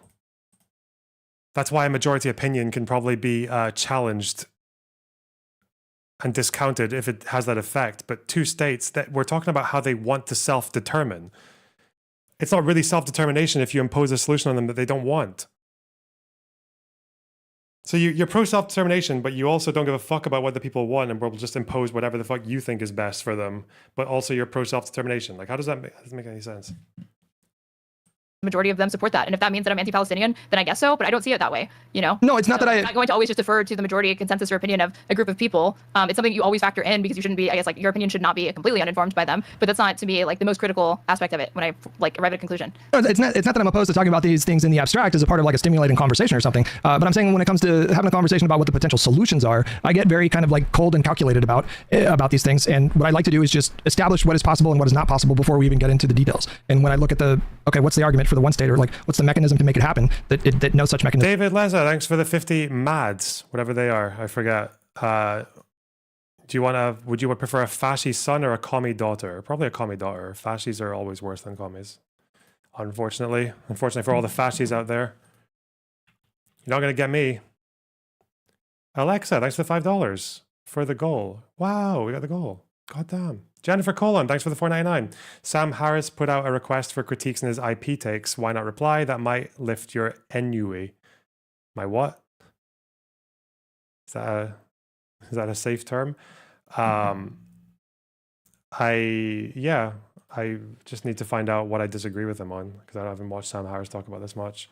Probably the emphasis on religion. That would actually be quite good, because especially reading about the Ayatollah and his little fucking manifesto on Islamic governance does kind of show you how little actually religion seems to matter to these people, because he is so willing to play fast and loose with like religious standards to push his ideas. Yeah. Jordan, thanks for the $5. Palestinian lives matter because they're being dehumanized. No apologies. Wow, true. Barabas, thanks for the $5. Loanerbox, how do we convert Hutch? I already did that one. Gotcha. Okay, let's do a new goal. Start another goddamn goal. Fuck. New goal. Whoa. Exists. It's just we'll get through this. There is nothing We're gonna there. make it. So I just skip that and I go, okay, well, what would a two-state solution look like? And then you would get into like, land swaps in the West Bank. And Ennui is like existential angst. Do I have existential angst? Bro, I'm just a bit bored of online politics. It's fucking cringe. It's not existential angst. I'll be fine, but like for a two-state either. No, I understand that. I mean, but as far out of reach as two states. But why do you push that then? Because it's the only thing that can practically happen. The one-state solution, there's no possible mechanism to enforce that. It's just impossible. But I thought it was about like where they were at. I don't understand. Like anytime I have like conversations with these people, like it's just back and forth between they say they're ideologically opposed. They say that like it's not practically possible, and that and then you can point out, well, it is practically possible, but then they say it's not. I'm ideologically against it, but then when you say, well, ideologically, well, how is it practically possible? You think or whatever. Well, how is it practically? State solution? No, one state. How is that practically? How do you imagine that happening? Well, there would have to be like it would have to start with like reconciliation councils and there being negotiations to have like first we would need a ceasefire, right? First and foremost is an ongoing genocide right now. Okay. They need to enter into negotiations, both of these parties and their representatives, and come to a solution that's going to be anchored in international law and like a settlement of all of the final status issues. All the final status issues refer to like the borders, East Jerusalem, the return of the refugees, like water, and like there's and the settlements. Who's gonna land swaps? Who's gonna enforce this outcome? Well, there can be UN peacekeepers. There can be different ways to enforce the outcome. No, but I mean, like, you would enforce anything else. What do you mean? No, you're saying the UN could force Israel to enter into negotiations with Palestinians and do a single state? No, I'm not saying that. I'm saying that the United States could help pressure Israel to come to the table and start negotiating for there to be a final like resolution to this conflict. Like, 'cause these people need a state. If they want to maintain long-term security, they need to have like Palestinians need to have a state. Pushing and ethnically I agree with that. Population of people into all of these neighboring countries. All you're doing is not only is that morally yeah, but you want it to be one state, but now you're using all the terminology of two states, like borders, security, refugees. These are two state. principles. And wrong and a genocide. But even that aside, even if we're just looking at it from the perspective of like a pro-Israel, like a Zionist person or whatever, you should not want to ethnically cleanse millions of people into neighboring Arab countries where they're all going to be radicalized into different cells and want to attack your country from all these different countries that you push them into. It's a horrible idea. Even from like a self-interested perspective, it's a terrible idea. You're setting the stage for more October 7th. I understand. Like so someone who's The sad truth is that that's not really what happens. A lot of these countries that did actually earn their borders and their demographic majorities off of just expelling the fuck out of everyone who challenged their national hegemony actually seem to do quite fine after kicking people out. Like, it's unfortunate, but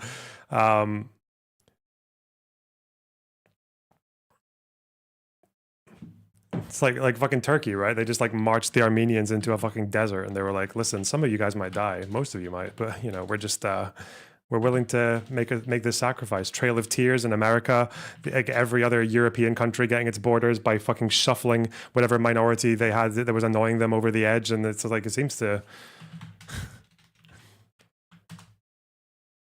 There's a pretty bad incentive structure there, you know? Like in the 20th century, the dawn of the century, everyone just had their opportunity. All right, guys, we're making nations, we're making borders. Get your demographics together. Anyone that's getting in the way, just fucking kill them, okay? Because otherwise, there's going to be a problem.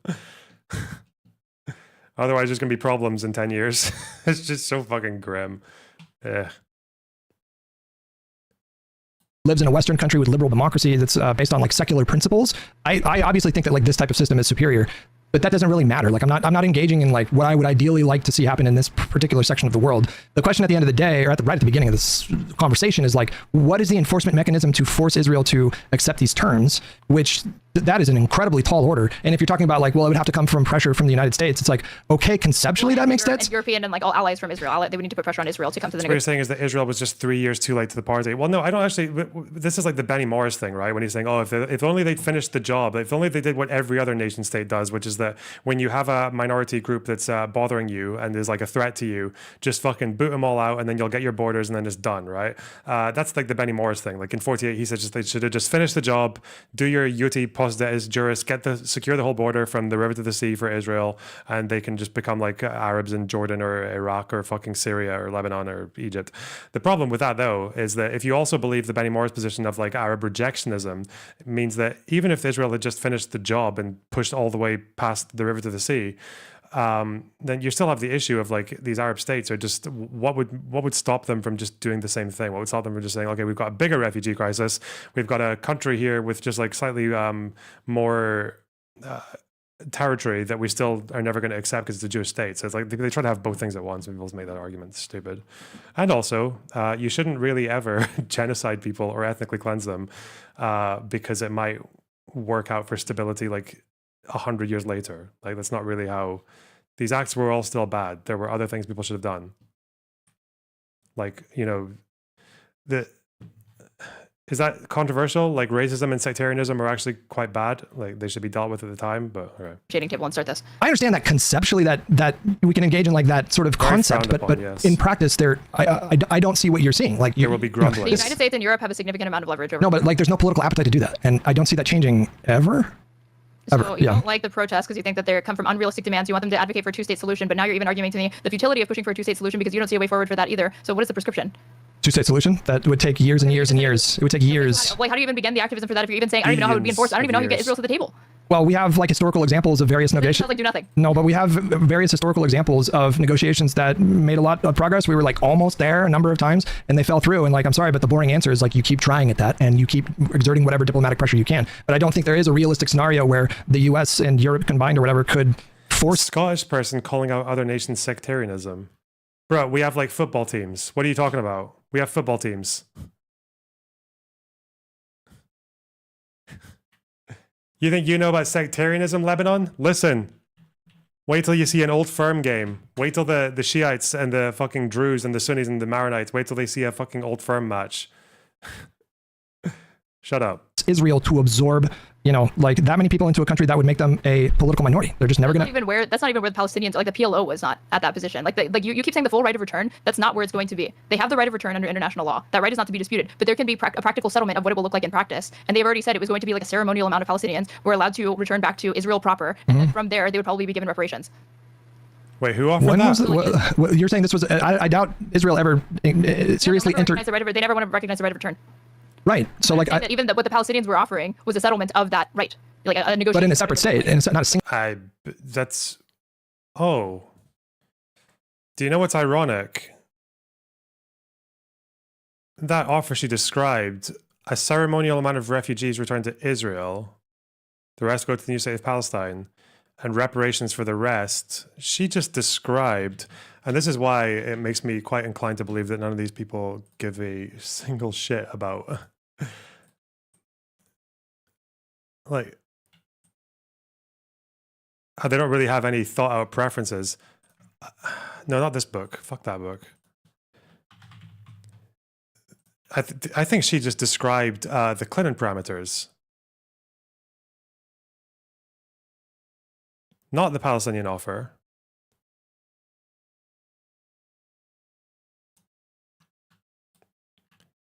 What was it? $1 billion fund, wasn't it?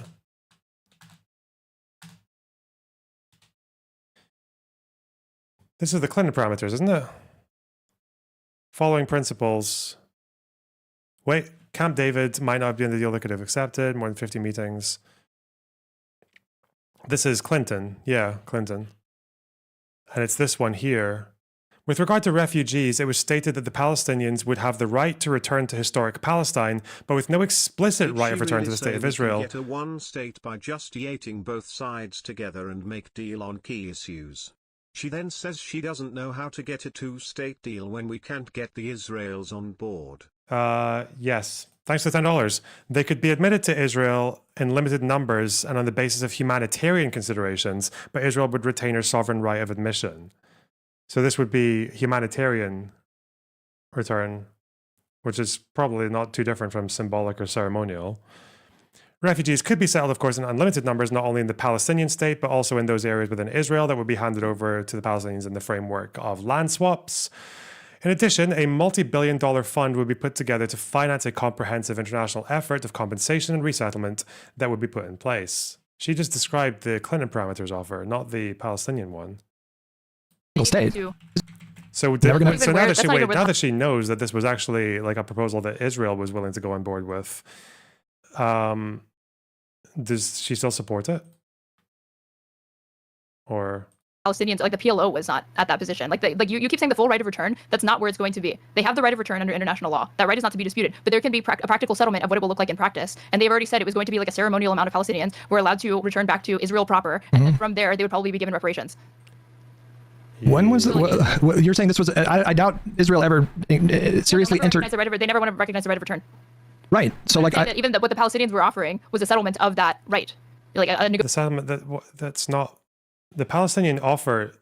This is the Palestinian offer, the final settlement on refugees offered by the Palestinians. Okay, let's get a little page.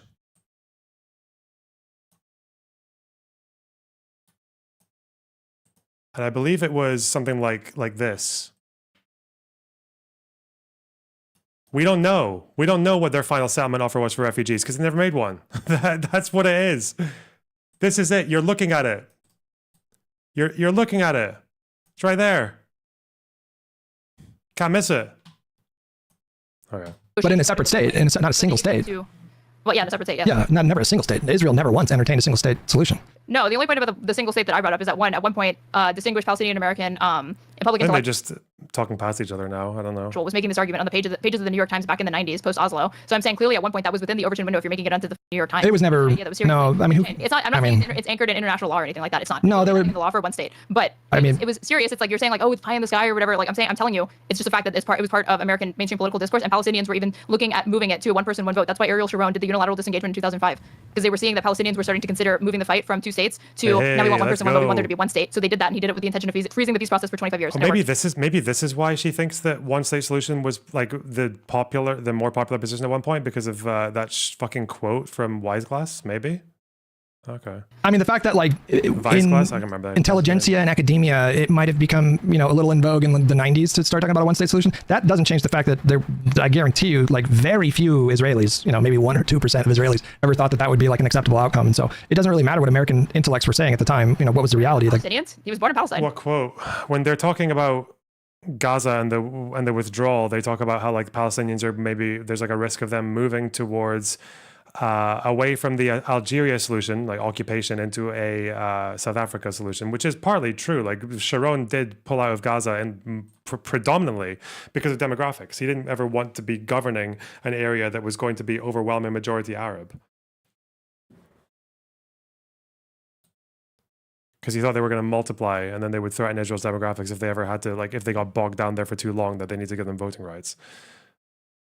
I don't understand why that's relevant. Like, how does that change? I was saying that, like, you're saying this is so far off, it's so crazy. And my only point of bringing that up is that at one point, not long ago in the 90s, this was in the New York Times. This was an idea being talked about and openly explored. So it was not as marginalized at one point as you think. And then another thing is that Ariel Sharon, the Israeli prime minister, crafted state policy in response to seeing that attitudes among Palestinians wanted to move it to that fight. So there was even a mounting will from Palestinians. Like, you're exclusively focusing on the opinions of Israelis, but where does Palestinian opinion come into it? Well, you're referencing what they wanted back then as if it's relevant to the discussion, but you don't want to factor in how they feel now, which I feel like is a bit. I do acknowledge that they don't want to live together. Then why force it? What, I'm not saying to force it. I'm just saying that you said that you were saying that sounds like the you are. one state thing is so crazy. Or why does it sound like I am? Because you just said that you would have a coalition of European countries in America basically force Israel to do it.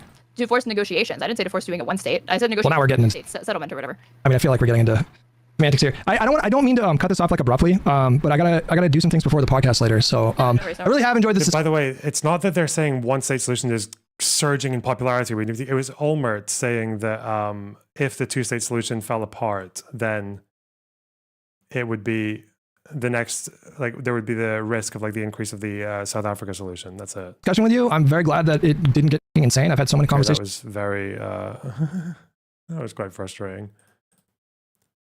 Let's watch more shit. What's Hutch doing? Is he talking to the gang now?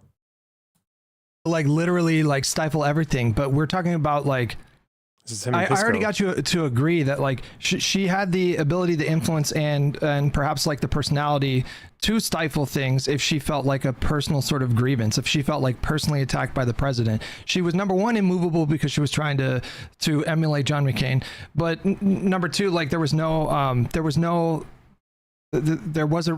risk that she would like that would like greatly sour her relationship with Biden. Like what you're saying right now, like I understand that you can make it sound very gentle and like this is just a marketplace of ideas, but she would take that as a sign of war because it join would the call. I don't know what they're talking about. How do you be a you have to know what they're talking about before you want to know what to join a call. War. Like she would immediately be like, he's trying to make me look bad in my own this state. is just dem stuff. I don't care.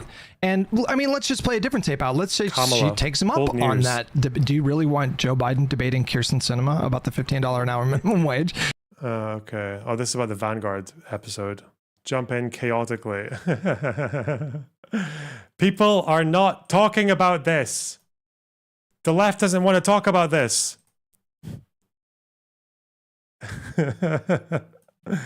Okay. You know, like even if he was a capable debater, let's just say he was Gavin Newsom. Pissed, right? Because you've put this issue front and center. It's a failed issue. You didn't get it passed, and you really don't think the entire leftist media ecosystem would go fucking bananas on, you know, Gavin Newsom, who failed to persuade her in that moment. So there's all this risk of it blowing up in your face in various ways with no real tangible like upside. I'm still just not seeing like the possible benefit here. So the tangible benefit that I've talked to you about, do you agree that public polling approval is, if achieved, even in the margin of 2-3 points, something like that, and even if it means approval within the party, that is a tangible benefit, yes or no?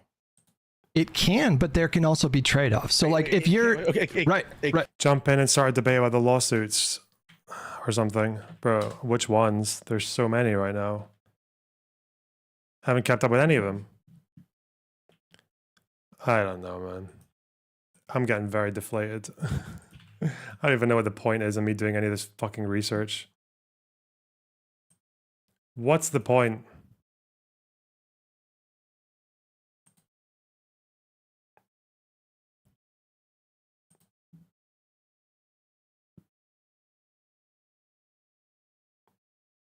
Your own edification for satisfaction. Shut up.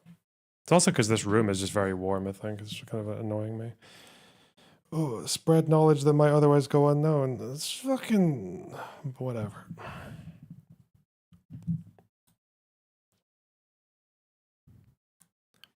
The point is to be the undeniably... You should unironically talk to Hutch about IP. Unironically. God, what a fucking stupid sentence. Yeah, you can't just throw the word unironically in to sound smart. It's, okay.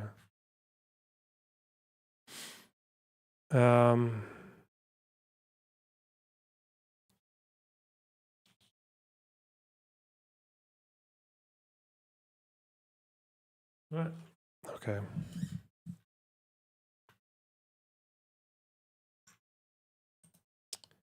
Zionism research? Yeah.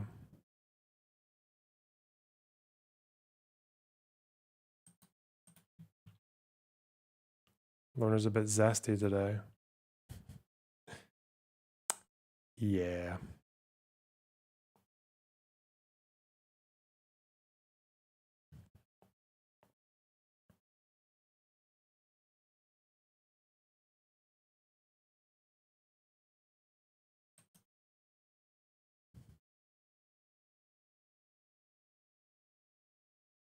Hmm.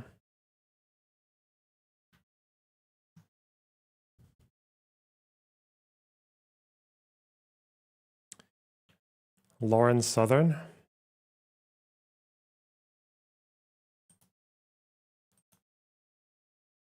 Why is she blacked out? Is she a BLM now? Is she blacking up her twit? What the fuck? Okay. Time to pour gasoline on what's left of my reputation and strike the match. All for a cause I should have committed to long ago. The truth. This is not real life. Is a memoir about the total unfiltered chaos behind the scenes of my time in media. From an evangelical upbringing and a steady diet of Fox News, to going viral and playing my first part in media disinformation, to meeting with terrorists, neo-Nazis, intelligence agents, and political crime rings. There's coke binges, MDMA diplomacy with enemies, a nuclear-grade marriage meltdown, and a trail of scandals across 5 continents. I was arrested in Turkey and Morocco, got banned from the UK, and maybe violated international sanctions. Finally, a psychotic break, addiction, and the dark art of conspiracy. If you're someone I met along the way and you're thinking, wait, am I in this book? Relax. Unless you committed a crime or did something genuinely insane, you're probably fine. If anything, I'm the one under the microscope. I still have no idea how much trouble I'll be in with the government, let alone everyone else, for publishing this. I guess we'll find out. No, I won't be doing interviews. Don't ask. I wrote this book to claw my way back to reality. I hope it helps you do the same. With nothing but love, Lauren. Okay. I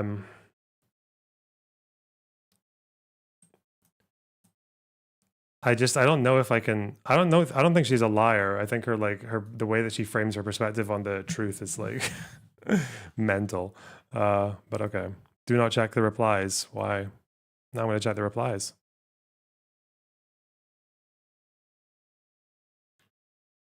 One last grift. Okay, I don't care to look at the replies. No. New York Times bestseller. This is not real life. It's got very okay.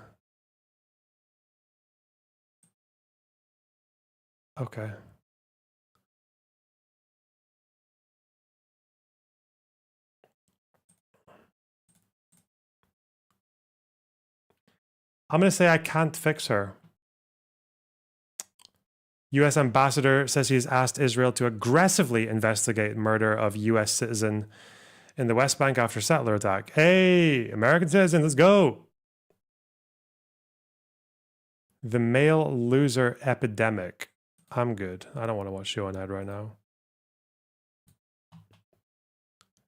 I want a fat bowl of cornflakes. Unironically. And then I want to do my reading. Is that so much to ask? Xander Hall can have her on and give the book a 4.5 out of 5. Okay. Very clever.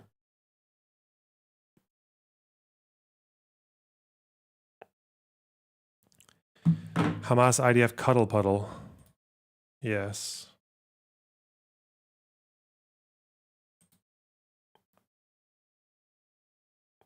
Pogrom's about to happen in Sweden. Oh no.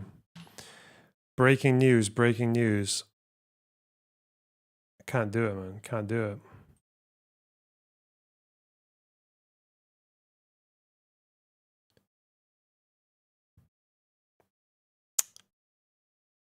Be right back.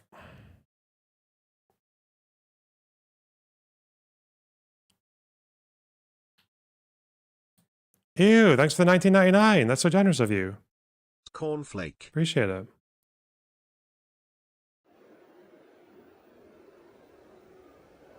I don't watch Doctor Who, but I know that Wiz's takes are shit.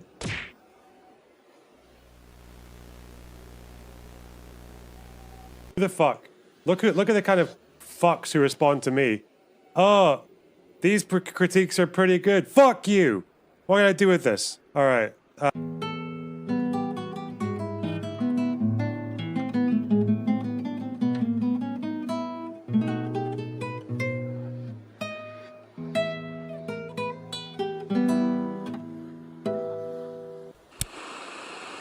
Are you ready for it?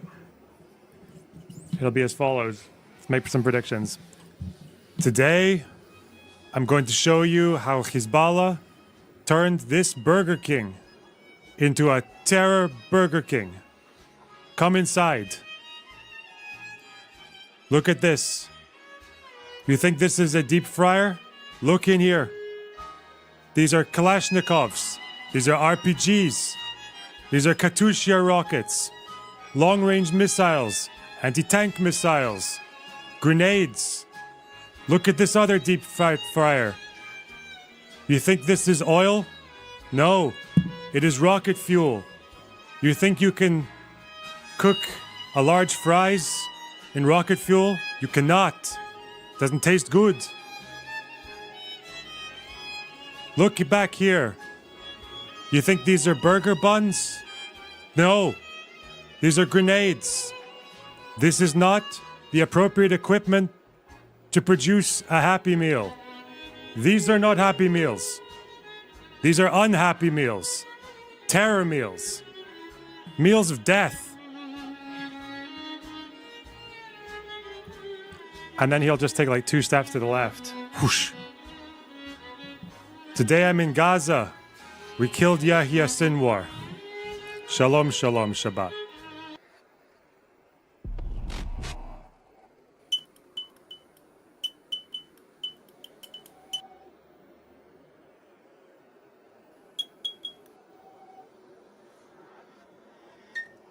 Yeah, Churchill knew. Churchill was like, hey, stop giving this guy shit. Because he's just going to take more. This guy's insatiable. He didn't say it in that way. He said it more like... That's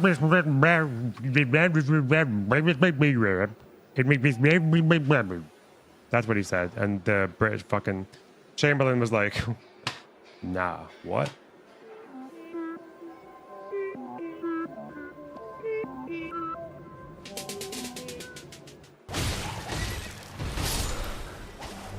Nice.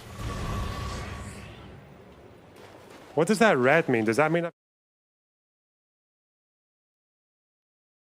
I feel like it was only appropriate to get myself a fucking mountain of the stuff. Oh, yeah. No, I've not heard about the Druze in Syria. I'll do it tomorrow when it's not breaking news. Fuck me. Okay, This new CNN poll, 3% of Americans are satisfied with the government's answers on Epstein. That's what you get for building a conspiracy theory nation, boys. Well done. Jeffrey Epstein. President Trump wants the Jeffrey Epstein story to go away very badly. Big chunks of his MAGA base, though, do not, and they don't understand why the president won't release more information. Well, CNN included a question in our new poll. Are you satisfied with what the federal government has released on Jeffrey Epstein? And the answer, a pretty clear no. Just 3% say they're satisfied. 50% are dissatisfied. 29% say it doesn't matter, and 17% haven't heard about it. By party, notably, look at this. It is Democrats who are most unhappy. 56% say they're dissatisfied compared to 52% of independents and just 40% of Republicans. That suggests some Republicans may be heeding President Trump's call.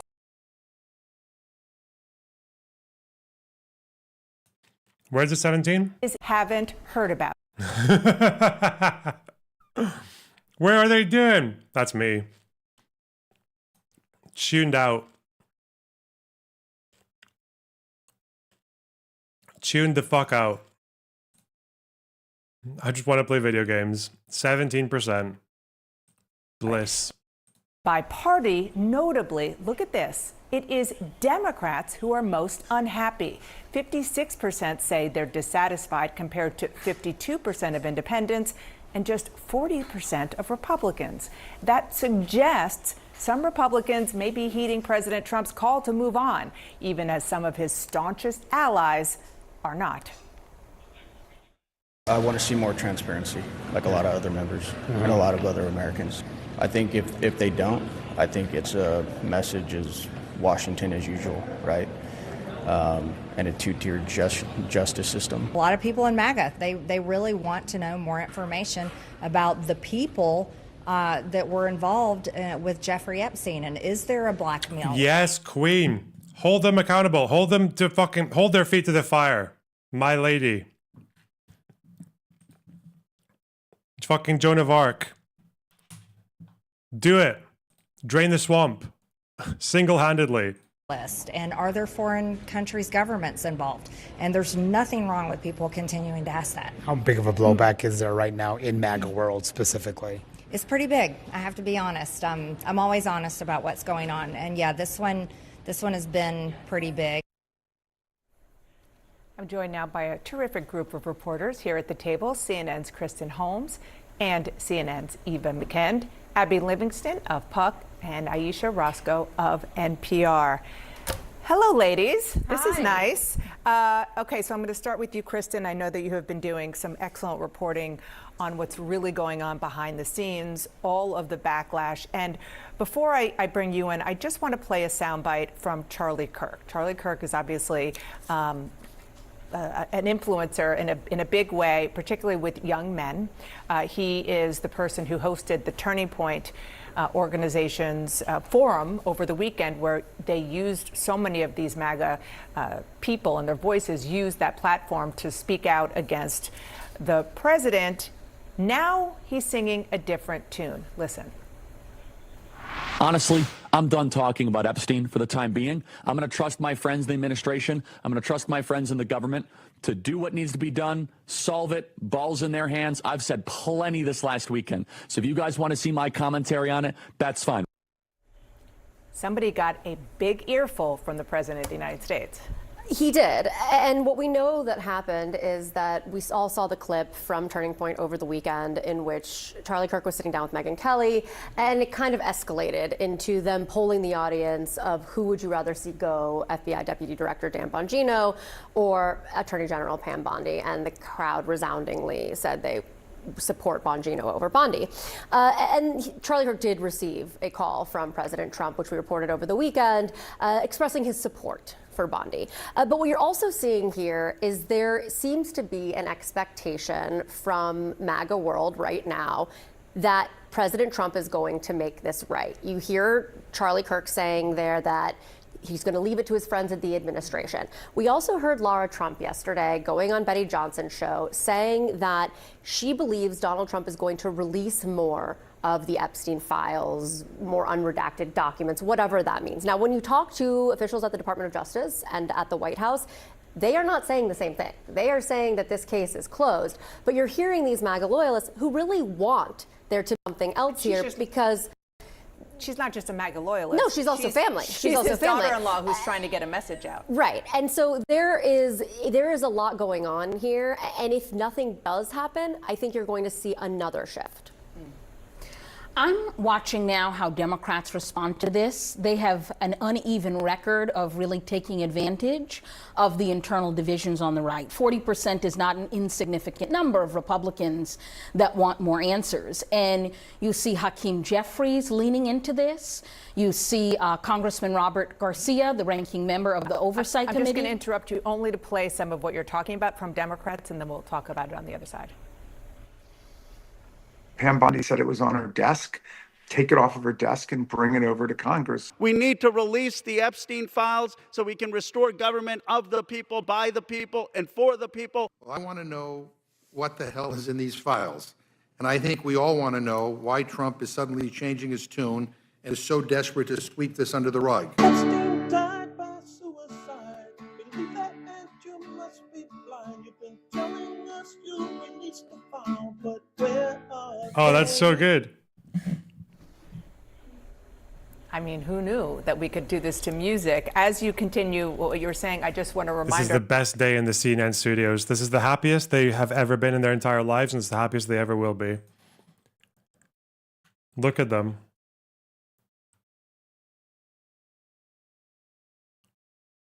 viewers of this. Apparently, the 70% said they wanted more context.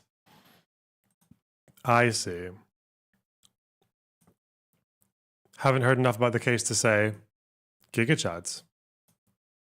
We love them more than we thought we did. Brand new poll, which really speaks to what you're reporting, Eva, about Democrats. Right now, they are the ones who are saying that they want to hear more, very likely because, not because, you know, this is a top issue for them in their lives likely, but because they see a political opening when it comes to division in the GOP. Absolutely, and Congressman I mean, Johnson. even the Republicans are really, I thought they'd be a bit higher. Hank Johnson probably had the absolute best response. But yes, this is an opportunity for them, and they have a track record of not always taking advantage of those political opportunities. Republicans have seized on Democratic divisions when it comes to the war in Gaza, when it comes to immigration. Well, now Democrats have their opportunity. Well, I think part of the thing, too, that Republicans have to think about is, like, is this going to be bad for Trump? Trump is so in control of the party. That's very clear, right? So is he going to pay a price? Probably not. But if you look at the base and they want to take their frustration out on someone, they can take it out on that Republican in the Senate or the House and the establishment and this and that. That's part of the issue. Is like Trump, yeah, everyone loves him. It's much harder to go against Trump, but you can go against those nameless Republicans anytime. I agree with that, except in this case, there is so much tape of people, not just Trump, which it includes Trump, but the people who are now at the highest levels of the administration that he put them in place, who have been stirring up this controversy, making it something that they want people, MAGA voters, to vote on, and making promises. One example, this is maybe the most epic of all of those examples, Kash Patel on with Glenn Beck in December of 2023.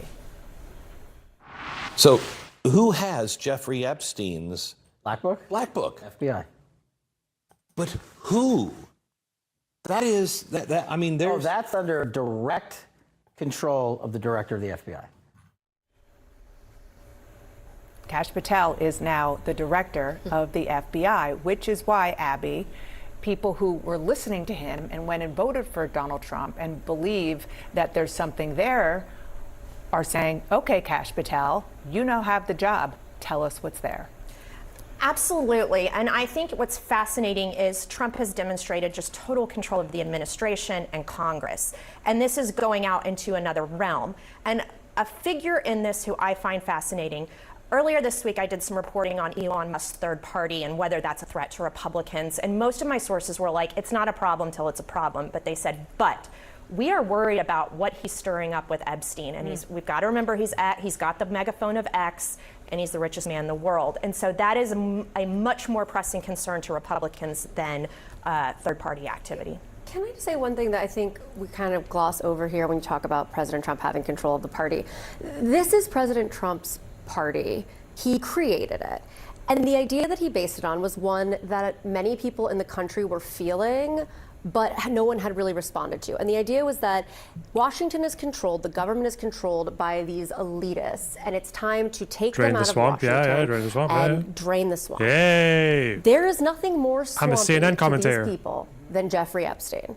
And the idea of Jeffrey Epstein is rooted in these elites doing whatever they wanted, wherever they wanted. And so you're seeing his base, people coming to him, to President Trump, and that was part Stop of with what, the fucking breaking news, okay? It's not happening, okay? For the rest of this stream, you're no amount of Lorna Box.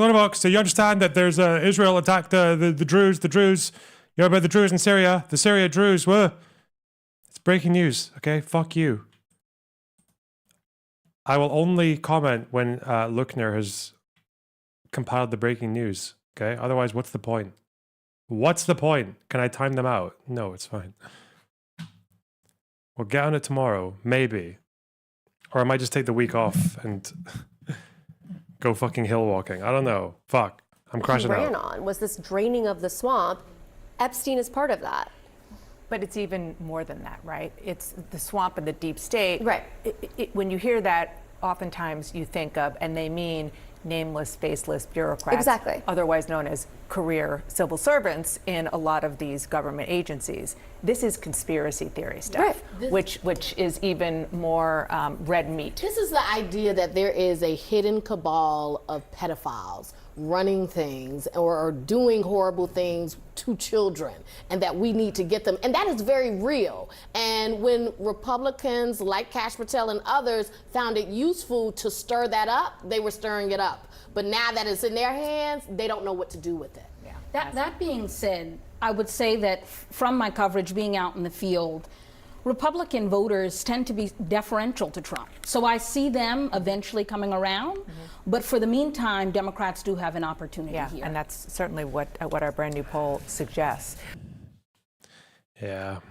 We'll get them. We'll get the pedophiles, okay? Next administration, clearly not this one. we really thought this one would get the pedophile who Trump was friends with for like 15 years, self-confessed and said he was a great guy and fun to be around, and that they both liked him young. I was really hoping that guy would catch the pedophile. But, you know, in the barrel next time. Dan tweet, please stop defaming Gatto by saying he has 110k posts. They actually have 150,000 posts. He also operates Reina Amarillo and Carco's a lobbyist. This is also not counting his old, now suspended account, Aldo Sachs, aka Carcosa Lang.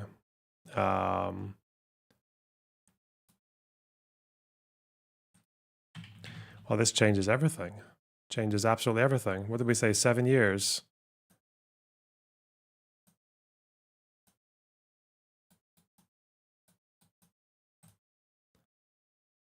$2,556.75.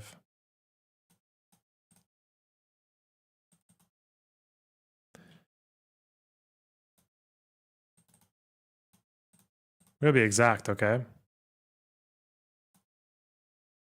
Oh, they had 58.6 tweets per day on average, close to 60. Ah. They're almost at level 60 of unemployment. How the hell can someone post that much?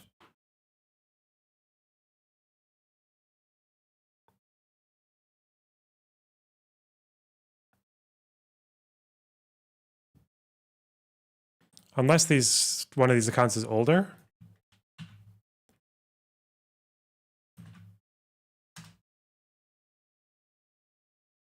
Hey.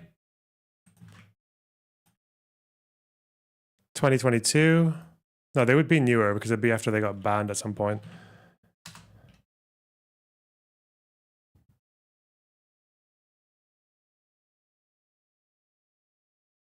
Open mind, open wound. U_U. It's fucking crazy, man.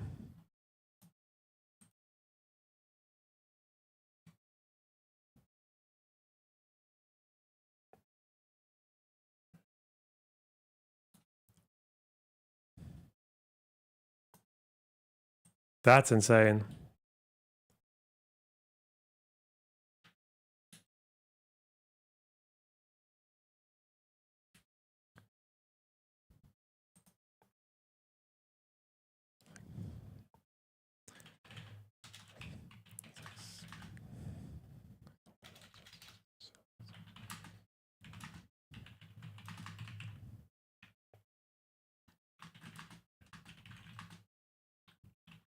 This is what they do, isn't it? The N_N face that they do all the time, that person. We get some N_Ns in the chat for that poor soul.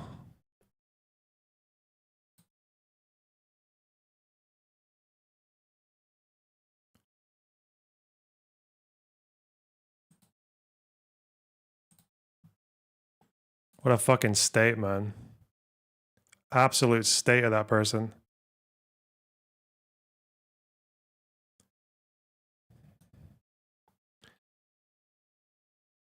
Unemployed as fuck. Cataclysmically unemployed. Okay. Are we palate cleansed? One more.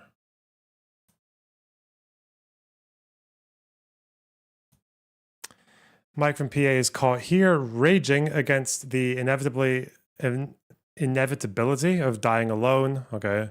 He's a 40-year-old single, unkempt, and physically repulsive loser. Fat ox, some might say.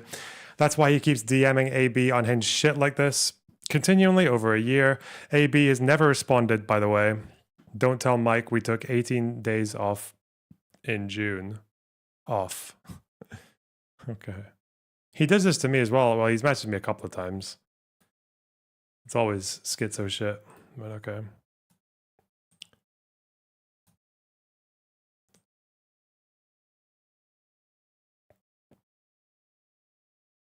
I like how 40 just became an insult in itself.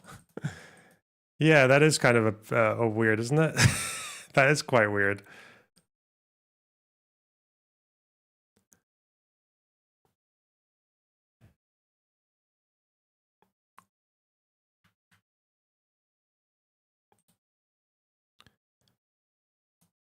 What's the next segment? I don't even know what face that's supposed to look like, the N_N. Why are some of you so far behind that I say that and you come in like fucking 5 minutes later? What the fuck? Okay. Let's smash.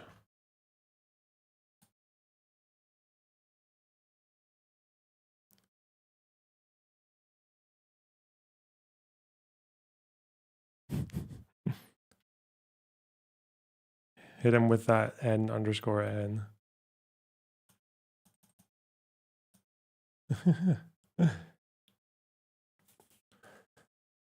Ew, thanks for the $9.99. Mike from PA, no, fat from Ox. Wow, well done. Good one. That selfish fucking yank. Oh, God.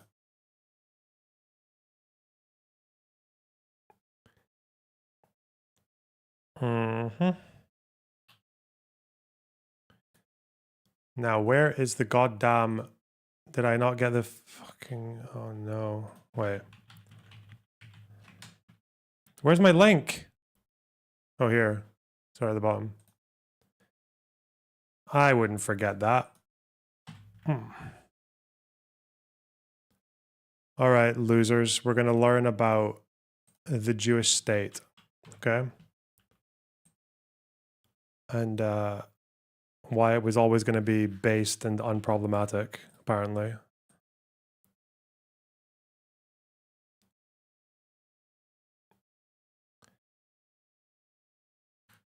Here. How far did we get? Purchase of land. Page 14 out of 42. It's not that long, this thing. Oh, Zionism N_N. True. So true. Facts. Okay. Shut the fuck up. Stop what you're doing. We're going to read about how they envisioned purchase of land. Zionism, ooh woo. Okay. This is Herzl's the Jewish State pamphlet that he wrote in 1896. We're talking about his program for how he, roughly how he expects it to happen. It's pretty vague though. It's not very, I'm still in the waiting room. Listen, there are 4 people in the waiting room, okay? Get fucked. It's not your day today. Not your day. However, there is a super chats goal. You know, you can get your message heard there. And I'll give you the last word. I won't even argue with whatever you say. 7 out of 10 to go. 7 to go. Purchase of land. The land which the Society of Jews will have secured by international law must, of course, be privately acquired. Provisions made by individuals on their own settlement do not come within the province of this general account. But the company requires large strips of territory for its own needs and ours, and these it must secure by private purchase. It will negotiate principally for the acquisition of fiscal domains with the great object of taking possession of this land over there without paying a price too high. In the same way as it sells here without accepting one too low. A forcing of prices will be impossible because the value of the land will be created by the company through its organization of settlements in conjunction with the Supervising Society of Jews. The latter will see to it that the enterprise does not become a Panama but a Suez. I don't really know what that means, Panama but Suez, but okay. The company will sell building sites at cheap rates to its officials and will allow them to mortgage these for the building of their habitations, deducing the amount due from their salaries or putting it down to their account as increased emolument. This will, in addition to the honors they expect, form a kind of recompense for their services. All the immense profits of the speculation in land will go to the company, which is bound to receive this indefinite premium in return for having borne the risk of the undertaking. When the undertaking involves any risk, the profits must be freely accorded to those who have borne it. But under no other circumstances will profits be permitted. In the correlation of risk and profit is comprehended financial justice. Okay. The Panama Canal was a quagmire project. Okay. So what's relevant from there is what I want to write down now. The land which the Society of Jews will have secured by international law must, of course, be privately acquired.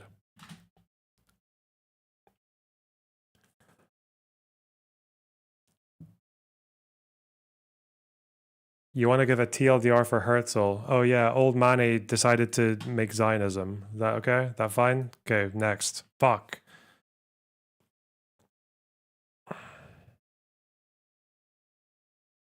There's not really much else to say there. Nothing too important. Ellipses, because I'm starting a sentence from halfway.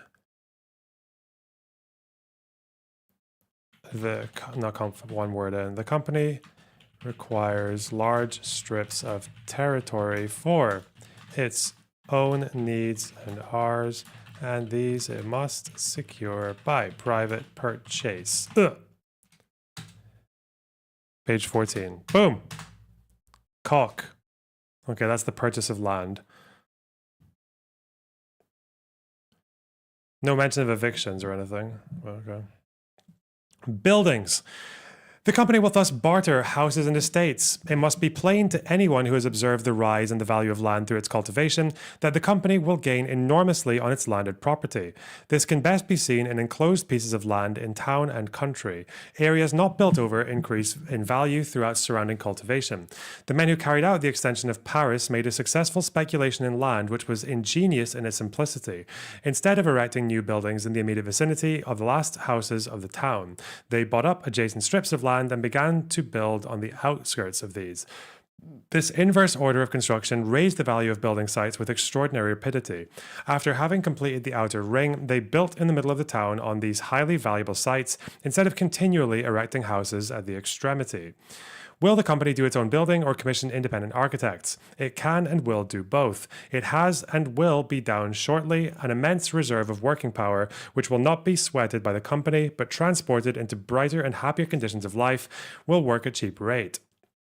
Our geologists will have looked to the provision of building materials when they select the sites of the towns. What is the principle of construction? Okay. He had this whole theory that the poor would be the first ones to go there because they would start to build up like the basics of it, like the foundations of an economy. Let's see.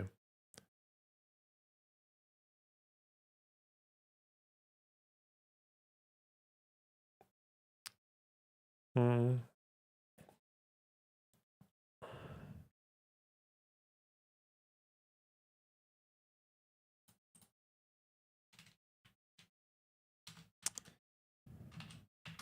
Quote, buildings. I think there's one bit I want to take here, which is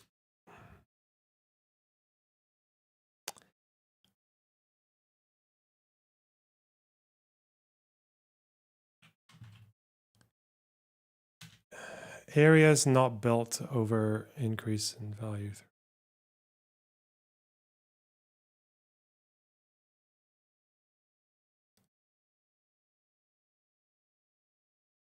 Okay, whatever. It's not actually that important. Whatever. Workmen's dwellings. The workmen's dwellings, which include the dwellings of all operatives, will be erected at the company's own risk and expense.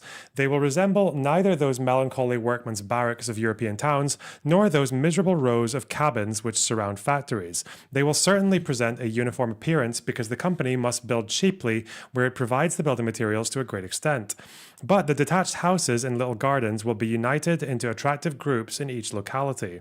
The natural conformation of land will rouse the ingenuity of our young architects, whose ideas have not yet been cramped by routine. And even if the people do not grasp the whole import of the plan, they will at any rate feel at ease in their loose clusters.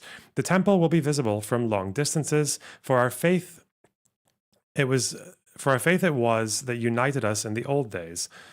There will be light, attractive, healthy schools for children conducted in the most approved modern systems. There will be continuation schools for workmen, which will educate them up to a greater technical knowledge and enable them to become intimate with the working of machinery. There will be places of amusement for the proper conduct of which the Society of Jews will be responsible. We are, however, speaking merely of the buildings at present, not of what may take place inside them. I said that the company would build workmen's dwellings cheaply, and cheaply not only because of the proximity of abundant building materials, not only because of the company's proprietorship of the sites, but also because of the non-payment of workmen. American farmers work on the system of mutual assistance in the construction of houses. This childishly amicable system, which is as clumsy as the blockhouses erected, allows of considerable amplifications. Okay. Unskilled laborers. Laborers without a U. Fuck that. Our unskilled laborers, who will come at first from the great reservoirs of Russia and Romania, must of course render each other assistance in the construction of houses. They will be obliged to build with wood in the beginning because iron will not be immediately available. Later on, the original inadequate makeshift buildings will be replaced by superior dwellings. Our unskilled workers will first mutually erect these shelters, and then they will earn their houses as permanent possessions by means of their work, not immediately, but after 3 years of good conduct. In this way, we shall secure energetic and able men, and these men will be practically trained for life by 3 years of labor under good discipline. I said before that the company would not have to pay these unskilled laborers. What will they live on? On the whole, I am opposed to the truck system, but it will have only applied in the case of the first settlers. The company provides for them in so many ways that it may take entire charge of their maintenance. In any case, the truck system will be enforced only during the first few years, and it will benefit the workmen by preventing their exploitation by small traders, landlords, etc. The company will thus make it impossible from the outlet for those of our people who are performance hawkers and peddlers here to re-establish themselves in the same trades over there. And the company will also keep back drunkards and dissolute men. Then there will be no payment of wages at all during the first period of settlement. Wages will be paid for over time. Interesting. So you wanted unpaid people to do the first wave of movement. Quote. Hawkers and peddlers, that's you guys. Unskilled laborers. Skilled laborers who will come at first from the great reservoirs of Russia and Romania must, lots of Oxford commas, let's go, render each other assistance in the construction of houses. It will be, let's do another paragraph, which is the bill of payment for sure.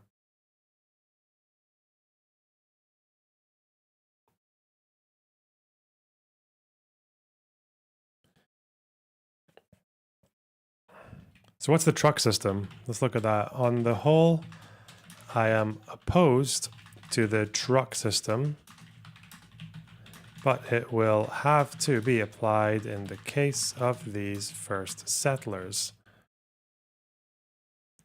The company provides for them in so many ways that it may take the entire charge of their... Okay. He didn't like automobiles, true. Truck system, 19th century.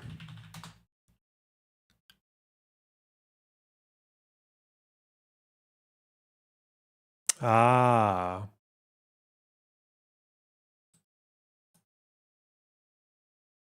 Oxford reference.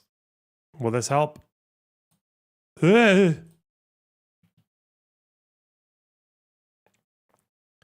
Measures passed by the British Parliament in the 19th century regarding method of payment wages. Certain employers paid their workmen in goods or tokens, which could be exchanged only at shops owned by the employers. Okay, so that's about right. Yeah. British. Ah.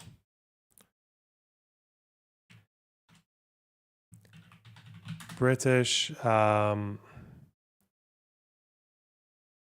method of paying wages. The truck system was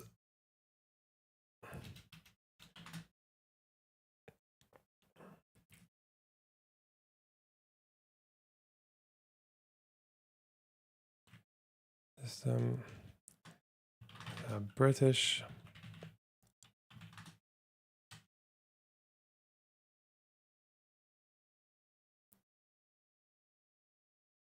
was a method paying wages passed by the British Parliament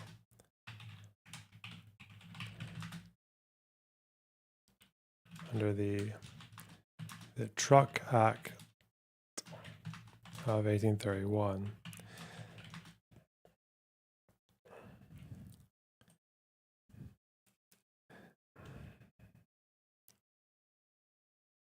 The system allowed for employers to pay their workers in goods or tokens.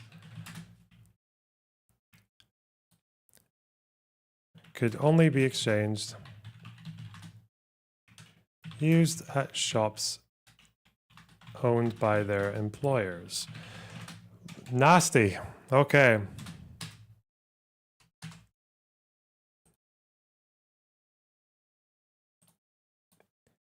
It would be more easy to watch Sam Arno. Who? What?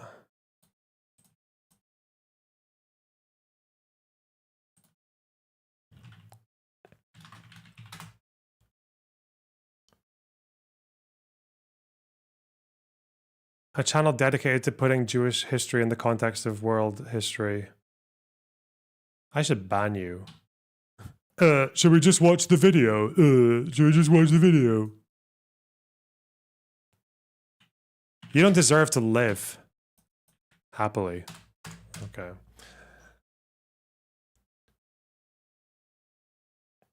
Sophie, thanks for the €5.99 for the Daddy Herzl. Wow. And Hebrew name. Thanks for the 17.90 shekels. A little support from my favorite site, Goy. Wow. Whoa. The 7 hours day. Wow, a progressive. The 7 hours day is the regular, I said that TOS. The 7 hours day is the regular working day. This does not imply that wood cutting, digging, stone breaking, and 100 other daily tasks should not only be performed during 7 hours. Should only, sorry. Indeed not. There will be 14 hours of labor work being done in shifts of 3.5 hours. Oh, okay. That's, it's a 7-hour workday if you just do it twice. That's clever. The organization of all this will be military in character. There will be commands, promotions, and pensions, the means by which these pensions are raised and being explained further on. A sound man can do an excellent piece of work in 3 hours and a half. After an interval of the same length of time, which he will devote to rest, to his family. Oh, wait, it's 3.5 hours on, 3 hours off? Huh.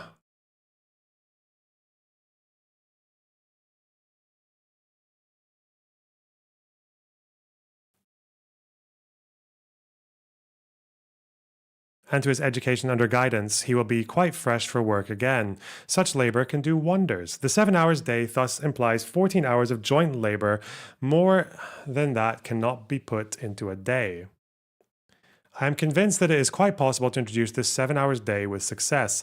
The attempts to do so in Belgium and England are well known. Some advanced political economists who have studied the subject declare that a 5 hours day would actually suffice. The Society of Jews and the Jewish Company will, in any case, make new and extensive experiments which will benefit the other nations of the world. And if the 7 hours day proves itself practicable, it will be introduced in our future state as the legal and regular working day. Meantime, the company will always allow its employees the 7 hours day, and it will always be in a position to do so. The 7 hours day will be the call of assemblies of our people in every part of the world. All must come voluntarily, for ours must indeed be the promised land. Whoever works longer than 7 hours receives his additional pay for overtime in cash. Seeing that all his needs are supplied and that those members of his family who are unable to work are provided for by transplanted and centralized philanthropic institutions, he can put a little money by. Thrift, which is already a characteristic of our people, should be greatly encouraged because it will, in the first place, facilitate the rise of individuals to higher grades. And secondly, the money saved will provide an immense reserve fund for future loans. Overtime will only be permitted on a doctor's certificate and must not exceed 3 hours. For our men will crowd to work in the new country, and the world will see then what stuff for work is in us. I shall not describe the mode of carrying out the truck system, nor in fact the innumerable details of any process for fear of confusing my readers. Women will not be allowed to perform any arduous labor, nor to work overtime. Wow, feminist or misogynist, I don't know. Pregnant women will be relieved of all work and will be supplied with nourishing food by the truck. We want our future generations to be strong men and women. We shall educate children as we wish from the commencement, but this I shall not elaborate either. Wow, gigachad. My remarks on workmen's dwellings and on unskilled labourers and their mode of life are no more utopian than the rest of my scheme. Everything I have spoken of has already been put into practice on a small and insignificant scale. The assistance par le travail, wow, labour test, which I studied in Paris, was of great service to me in the solution of the Jewish question. Okay. Cute. Quote. The 7 hours day.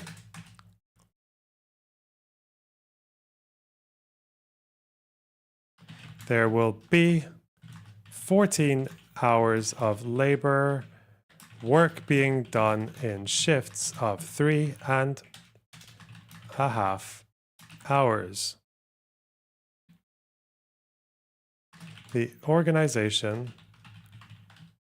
of all this will be military in character. There will be commands, promotions, and pensions. The means by which these pensions are... Just land it there. Ellipses. Ah!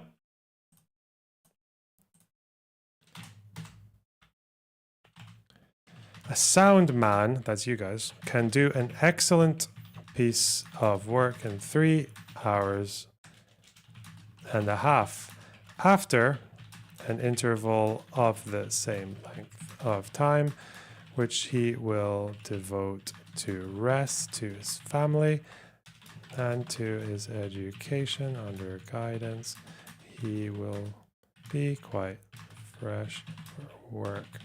Can such labor can do wonders. Do I need anything else from there? The thing about women is probably important. You know, they matter. They're important. They're a thing. They're a concept. Women will not be allowed to perform any arduous labor nor to work overtime. Pregnant women will be relieved of all work and will be supplied with nourishing food by the truck. We want our future generations to be strong men and women. Okay. Page 16 to 17. Ugh!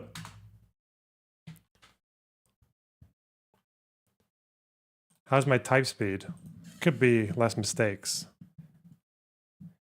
Someone wants unbanned in YouTube chat. What's your name in my team?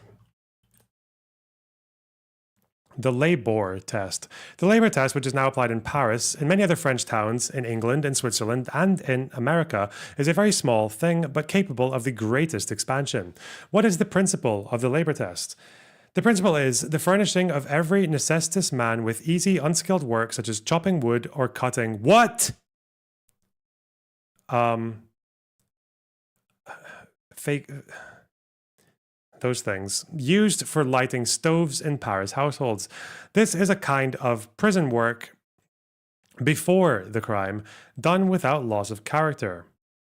It is meant to prevent men from taking to crime out of want by providing them with work and testing their willingness to do it.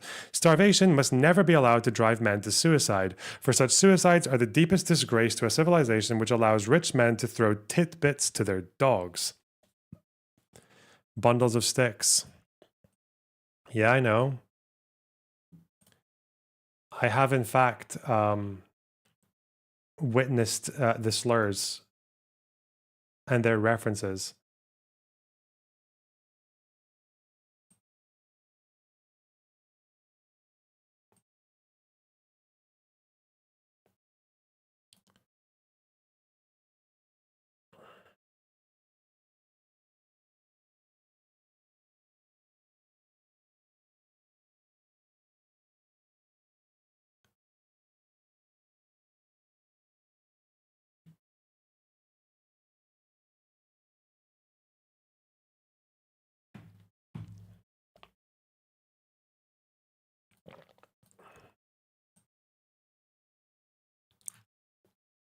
IRL buffer box. I'm just reading something. Shut up.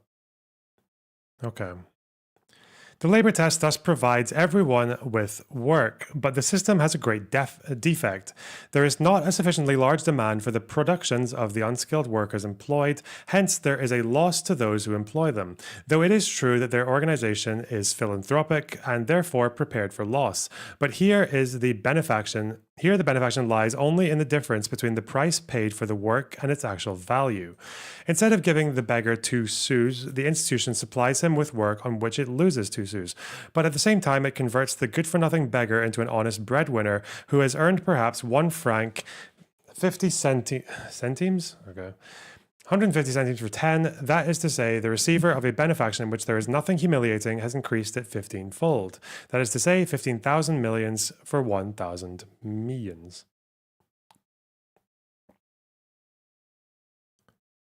The institution certainly loses 10 centimes, but the Jewish company will not lose 1,000 millions. It will draw enormous profits from this expenditure.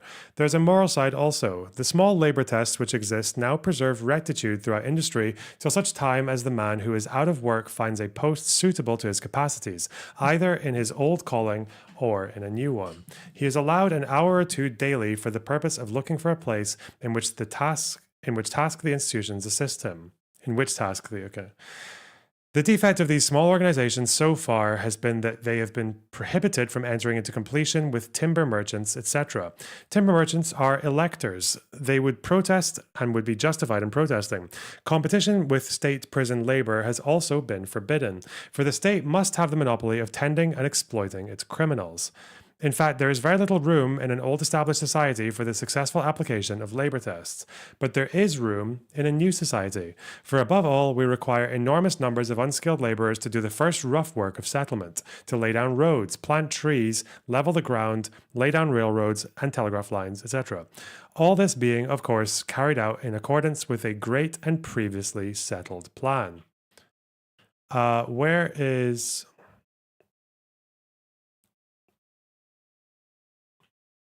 labor test? Labor test, 19th century.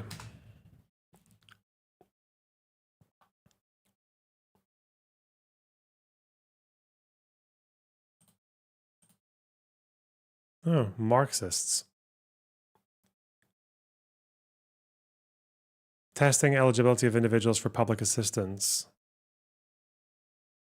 Able-bodied but unemployed. Poor laws. Oh, the fucking poor laws.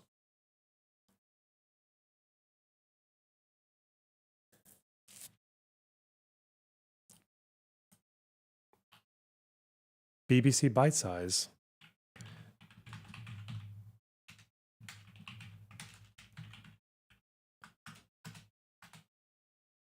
Tell me about the poor law. Spartacus.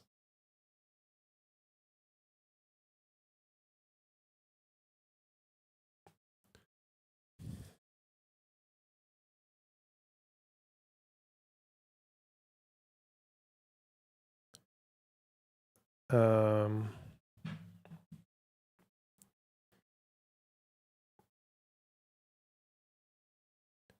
I don't actually know what's the thing in Marxists say? The means test.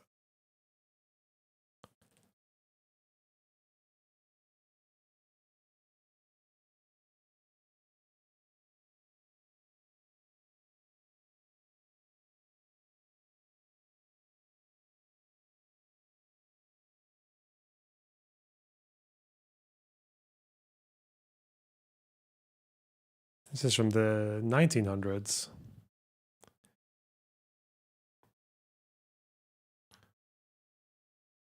Huh. And what's Herzl saying about this?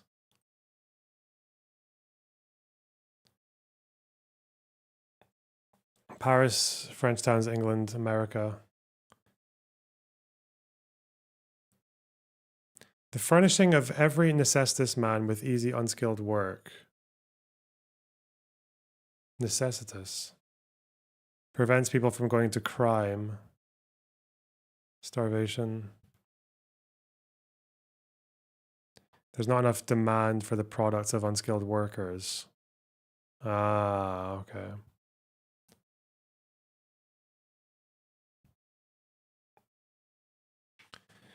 That sounds a bit different from what's described in the poor laws, but we'll see. Quote, the labor test. The principle is the furnishing of every necessitous man with easy, unskilled work, such as chopping wood or cutting bundles of sticks used for lighting stoves. Wow. In Paris households.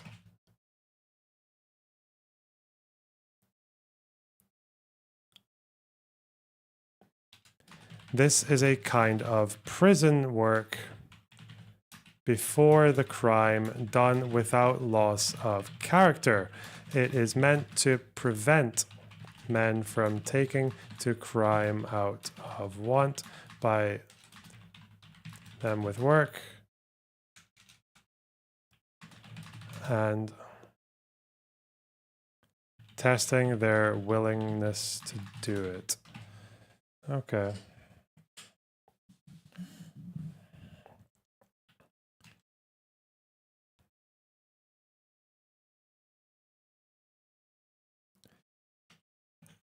In fact, another section here.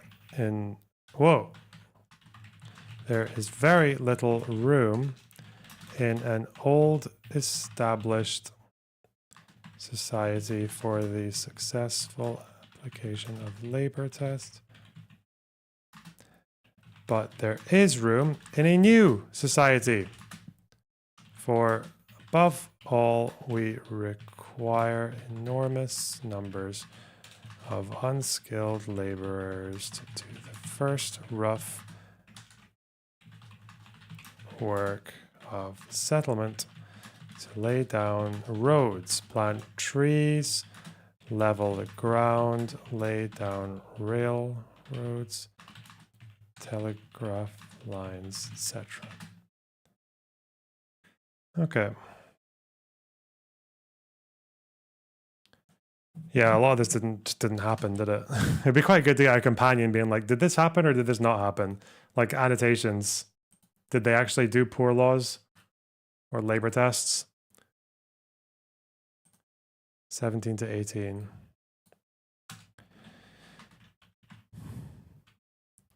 How the fuck do I describe the labor test? It's not there. I want something that's not fucking Marxist.org though. This is from 1886, so... Is it to do with the means test? Is that the same thing? Might make sense. The next bit is utopian as fuck. This is just a picture. Okay, thank you. What do we have here?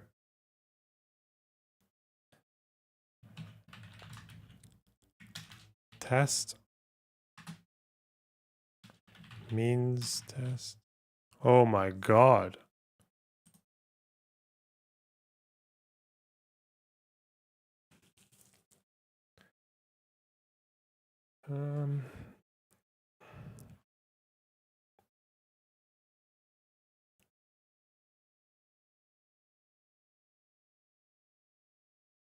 Work in exchange for relief. No, that is the poor law. Yeah, that makes sense. Just what's the text of the poor law? Let's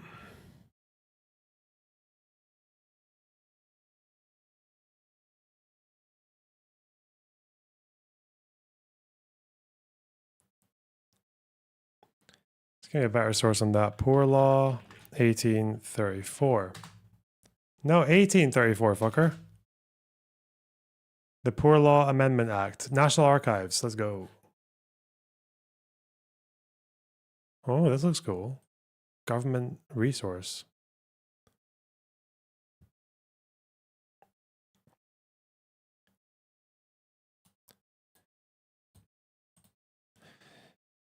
The labor test refers to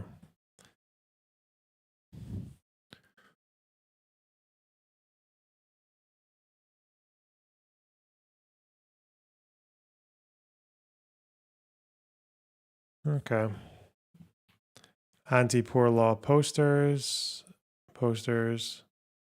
The cost of looking after the poor was growing more expensive every year. The cost was paid for by middle and upper classes through their taxes. People were lazy, avoid work. Introduced in 1834, reduced the cost of looking after the poor.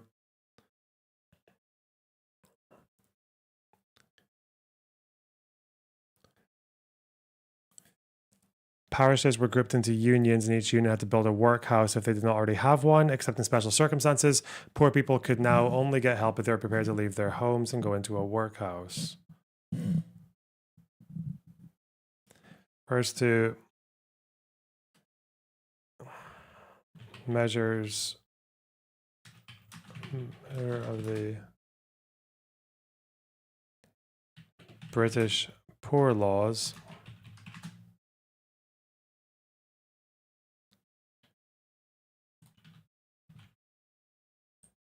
They don't mention a test here, but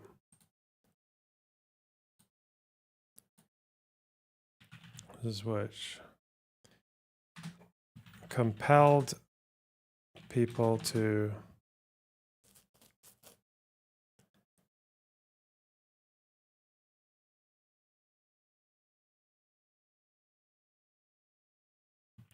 to accept unskilled labor positions in workhouses.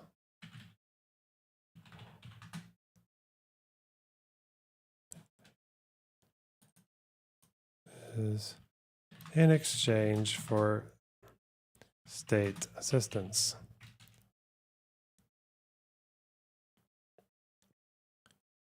In exchange for assistance.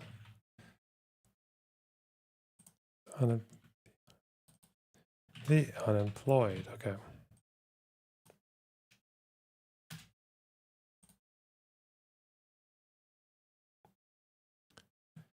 And I'm guessing this is where people were assessed for what they were able to do.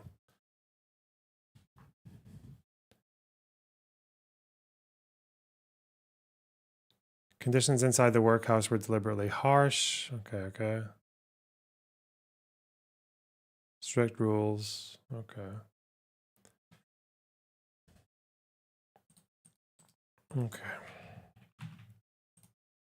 Huh. I like it when you read these things. You learn a lot about tangential shit as well. Actually, no, that should be on the poor law.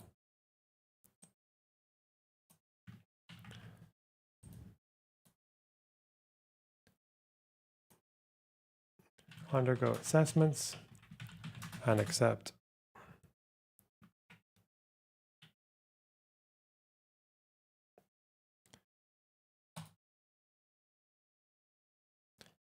Commerce. The labor carried to the new country will naturally create trade.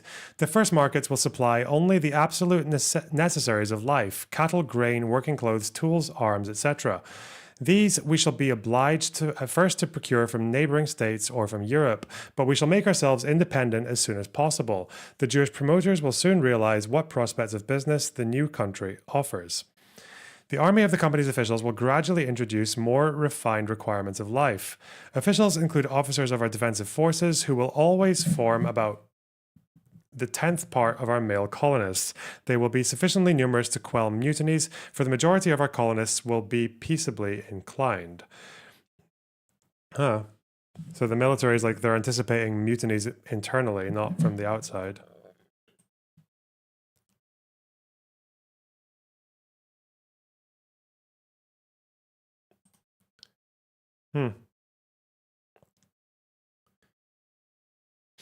The refined requirements of life introduced by our more prosperous officials will create a correspondingly improved market which will continue to better itself. The married man will send for wife and children, and the bachelor for parents and relatives as soon as a new home is established over there. The Jews who emigrate to the United States will always proceed in this fashion. As soon as one of them has daily bread and a roof over his head, he sends for his people. For family ties are strong among us. The Society of Jews and the Jewish Company will unite in caring for and strengthening the family, not only morally, but materially also. The officials will receive an increase of salary on marriage and on the birth of children, for we need all who are there and all who will follow. Easy enough.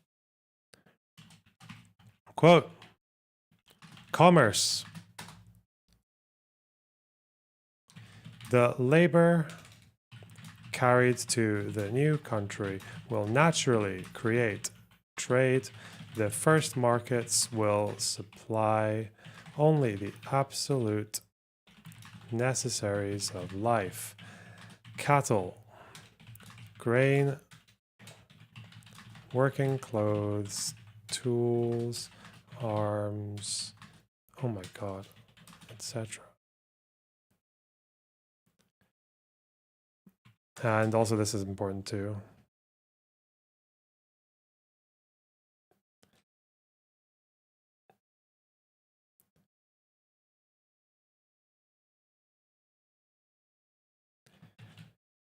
The army of the company's officials will gradually introduce more refined requirements of life. Officials include, officers of our defensive fuck spelling defense like that? No, you would spell it like that for... who will always form about the 10th part of our male colonists.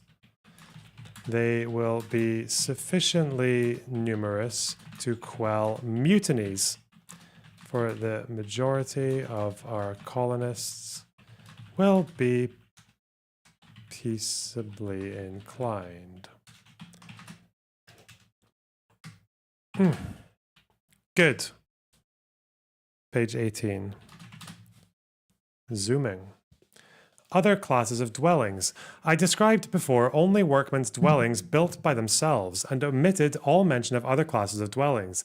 These I shall now touch upon. The company's architects will build for the poorer class of citizens, also being paid in kind or cash. About 100 different types of houses will be executed and, of course, repeated. Those beautiful types will form part of our propaganda. The soundness of their construction will be guaranteed by the company, which will indeed gain nothing by selling them to settlers at a fixed sum. And where will these houses be situated? That will shortly be demonstrated in the description of local groups. Seeing that the company receives, as it were, ground rent and not house rent, it will desire as many architects as possible to build by private contract. This system will introduce luxury, which serves many purposes. Luxury encourages arts and industries, paving the way to a future subdivision of large prosperities. Rich Jews who are now obliged carefully to secrete their valuables and to hold their dreary banquets behind lowered curtains will be able to enjoy their possessions in peace, quote, over there. If they cooperate in carrying out this emigration scheme, their capital will be rehabilitated there and will have served to promote an unexampled undertaking. If rich Jews begin to rebuild their mansions in the new settlement, where they are no longer surveyed with envious eyes, it will soon become fashionable to live over there in beautiful modern houses. Okay. Okay, son. Good luck with that. Quote, other classes of dwellings.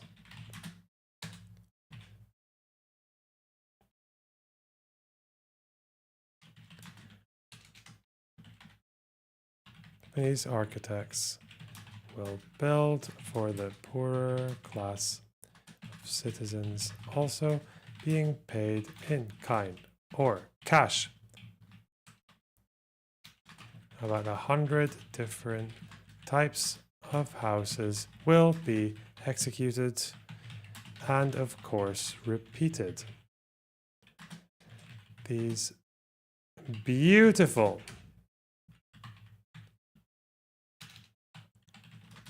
types will form part of our propaganda. Genius.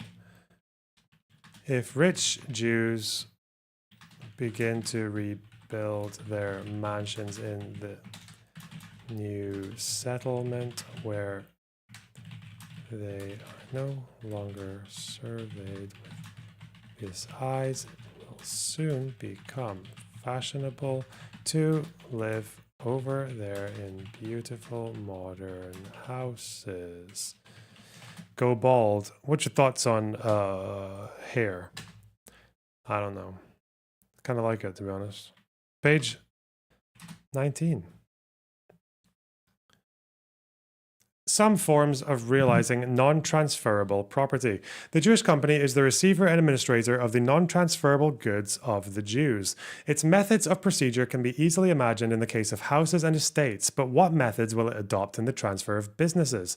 Here, numberless procedures may be found practicable, which cannot all be enlarged on in this outline, but one of them will present any great difficulties, for in each case the emigrating business proprietor will settle with the company's officers in his district on the most advantageous form of liquidation. This will most easily be arranged in the case of small employers in whose trades the personal activity of the proprietor is of chief importance, while goods and organization are a secondary consideration. The company will provide a certain field of operation for the emigrant's personal activity, and will substitute a piece of ground with loan of machinery for his goods. Jews are known to adapt themselves with remarkable ease to any form of earning a livelihood, and they will quickly learn to carry on a new industry. In this way, a number of small traders will will become small landholders. The company will, in fact, be prepared to sustain what appears to be a loss in taking over the non-transferable property of the poorest emigrants, for it will thereby induce the free cultivation of tracts of land, which raises the value of adjacent tracts. Wow. This is boring, do react instead. Fuck off then. Leave. Get out of here. In a larger business where goods and organization equal or even exceed in importance the personal activity of the manager, whose larger connection is also non-transferable, various forms of liquidation are possible. The waiting room. For what? What are we talking about? Here comes an opportunity for that inner migration of Christian citizens into positions evacuated by Jews. The departing Jew will not lose his personal business credit, but will carry it with him. The Jewish company will open a current bank account for him, and he can sell the goodwill of his original business or hand it over to the control of managers under supervision of the company's officials. The managers may rent the business or buy it, paying for it by installments. But the company acts temporarily as trustee for the emigrants, in superintending through its officers and lawyers the administration of their affairs and seeing to the correct entry of all accounts. If a Jew cannot sell his business, will not entrust it to a proxy, and does not wish to give up its personal management, he may stay where he is. The Jews who stay will be none the worse off, for they will be relieved of the competition of those who leave, and will no longer hear the anti-Semitic cry, "No dealing with Jews." If the emigrating business proprietor wishes to carry on his old business in the new country, he can make his arrangements for it from the very commencement. An example will best illustrate my meaning. The firm X carries on a large business in fancy goods. The head of the firm wishes to emigrate. He begins by setting up a branch establishment in his future place of residence and sending out his surplus stock. The first poor settlers will be his first customers. These will be followed by emigrants of a higher class who require superior goods. X then sends out newer goods and eventually dispatches his newest. The branch establishment begins to pay while the principal one is still in existence, so that X ends up by having two paying business houses. He sells his original business to a Christian and goes off to manage the new one. Another and greater example, Y and Son are large coal traders with mines and factories of their own. How is so huge and complex a property to be realized? The mines and everything connected with them might, in the first place, be bought up by the state in which they are situated. In the second place, the Jewish company might take them over, paying for them partly in land, partly in cash. A third method might be the conversion of Y and Son into a limited company. A fourth, the continued working of the business under the original proprietors, who would return in intervals to inspect their property as foreigners and as such under the protection of law in every civilized state. All these suggestions are carried out daily. A fifth method, and one which might be particularly profitable, I shall merely indicate because there are at present few and feeble excellent examples of it working.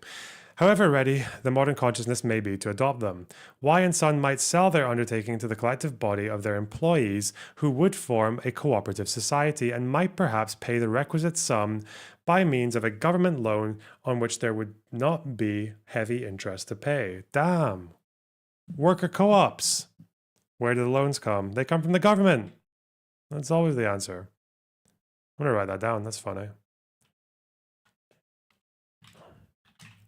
Thought that bit was mostly going to be not required, but some forms of realizing non-transferable property. Co-op build. A fifth method, and one which might be particularly profitable, I shall merely indicate because there are at present few and feeble extant examples of its working, however ready the modern consciousness may be to adopt them. Y and Son might sell their undertaking to the collective body of their employees who would form a cooperative society and might perhaps pay the requisite sum by means of a government loan on which there would be heavy interest to pay.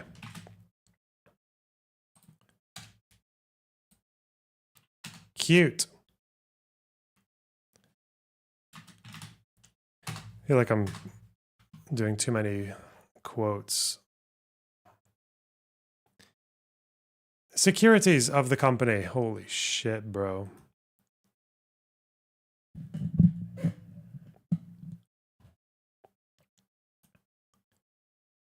Stop yapping. What securities will the company offer that the abandonment of countries will not cause their impoverishment and produce economic crises? I have already mentioned that honest anti-Semites will combine with our officials in controlling the transfer of our estates. But the state revenues might suffer by the loss of a body of taxpayers who, though little appreciated as citizens, are highly valued in finance. The state should therefore receive compensation for this loss. This we offer indirectly by leaving in the country business, which we have built up by means of Jewish shrewdness and Jewish industry, by letting our Christian fellow citizens move into our evacuated positions, and by thus facilitating the rise of numbers of people to greater prosperity in a manner so peaceable as has never been known before. The French Revolution had a similar result, on a small scale brought about by bloodshed on the guillotine in every province of France and on the battlefields of Europe. Moreover, inherited and acquired rights were destroyed, and cunning buyers only enriched themselves by the purchase of state properties. The Jewish company will offer to the states that fall under its sphere of work direct as well as indirect advantages. It will give governments the first offer of abandoned Jewish property and allow buyers most favorable conditions. Governments again will be able to make use of this extensive appropriation of land for the purpose of social experiments and improvements. The Jewish company will give every assistance to governments and parliaments in their efforts to control and guide their inner migration of Christian citizens. The Jewish company will also pay heavy duties. Its central office will be in London so as to be under the protection of a power which is not at present anti-Semitic. But the company requires to be officially and publicly supported and must therefore be in a position to pay taxes. To this end, it will establish taxable branch offices everywhere. Further, it will pay double duties on the twofold transfer of goods which it affects. Even in transactions where the company is really nothing more than a business agency, it will temporarily appear as a purchaser and will be set down as the momentary possessor in the register of landed property. These are, of course, purely calculable matters. Every place will raise and discuss the question, and how far the company can go without running any risks of failure. And the company itself will confer freely with finance ministers on the various points at issue. Ministers will recognize the conciliatory spirit of our enterprise and will consequently offer every facility in their power for the successful achievement of the great undertaking. Further and direct profit will accrue to governments from the transport of passengers and goods, and where railways are state property, and returns will be immediately recognizable.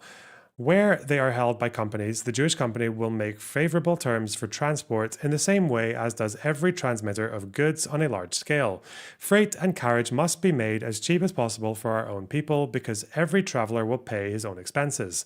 The middle classes will travel with cook's tickets, the poorer classes in immigrant trains. The company might make a good deal by reductions on passengers and goods, but here, as elsewhere, it must adhere to its principle of not trying to raise its receipts to a greater sum than will cover its working expenses.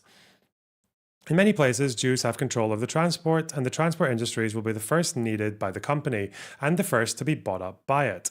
The original owners of these industries will either enter the company's service or establish themselves independently over there.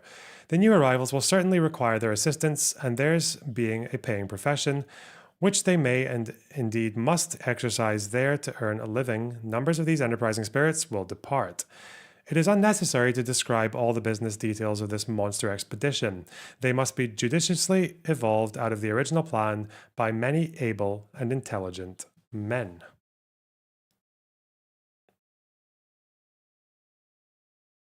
Okay. Some of the company's functions. I believe the company he's referring to is what would become the Jewish Colonial Fund, I think. Think.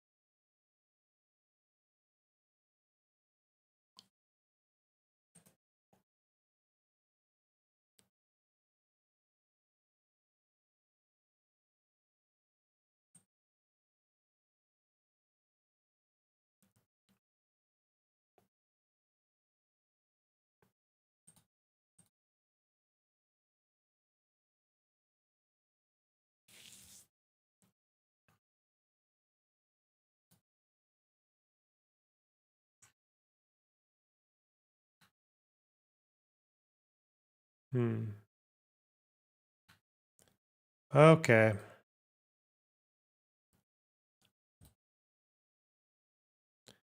Some of the company's functions. One department of work will create another. For example, the company will introduce manufacturers of goods into the settlements, which will, of course, be extremely primitive at their inception. Outer garments, under linen and shoes will first of all be manufactured for our own poor emigrants who will be provided with new suits of clothing at the various European immigration centers. They will not receive these clothes as alms, which might hurt their pride, but in exchange for old garments, any loss the company sustains by this transaction being booked as a business loss. Those who are absolutely without means will pay off their debt to the company by working overtime at a fair rate of wages. Existing immigration societies will be able to give valuable assistance here, for they will do for the company's colonists what they did before for departing Jews, a good system of cooperation being easily organized by the authorities. The new clothing, even of the poor settlers, will have a symbolic meaning. You are now entering on a new life. The Society of Jews will impress on them the solemnity and gravity of their undertaking by instituting the recital of prayers, popular lectures, instruction on the object of the expedition, directions on the hygienic construction of their new places of residence, and encouragement to work before the departure and during the journey. On their arrival, the emigrants will be welcomed by our chief officials with due solemnity, but without foolish exultation, for the promised land will not yet have been conquered. They will only feel that, poor as they are on land of their own at last. The clothing industries of the company will, of course, not produce their goods without distinct organization. The Society of Jews will obtain from the local groups an exact estimate of the number, requirements, and date of arrival of the settlers, and will communicate all information in good time to the Jewish company. In this way, it will be possible to provide for them with every precaution. It does sound like a difficult life, crazy that they succeeded.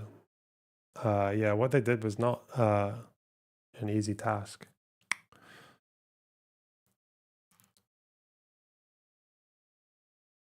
Might put this one in.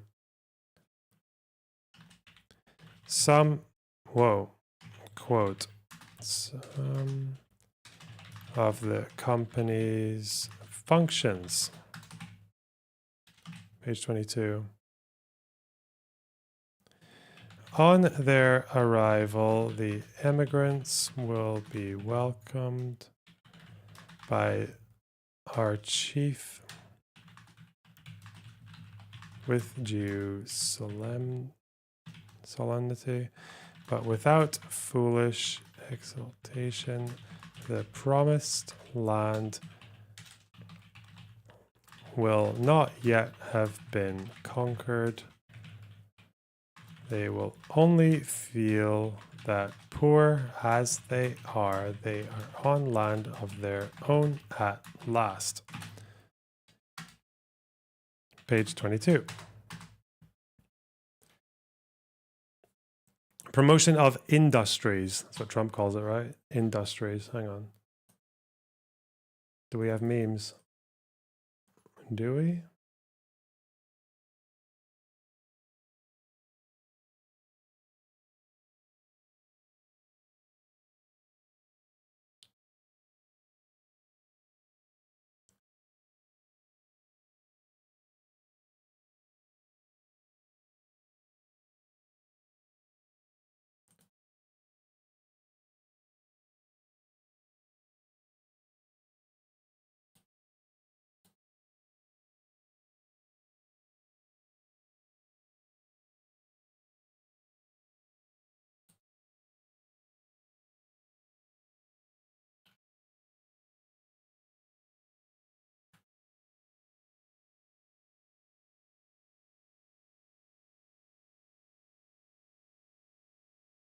Hmm.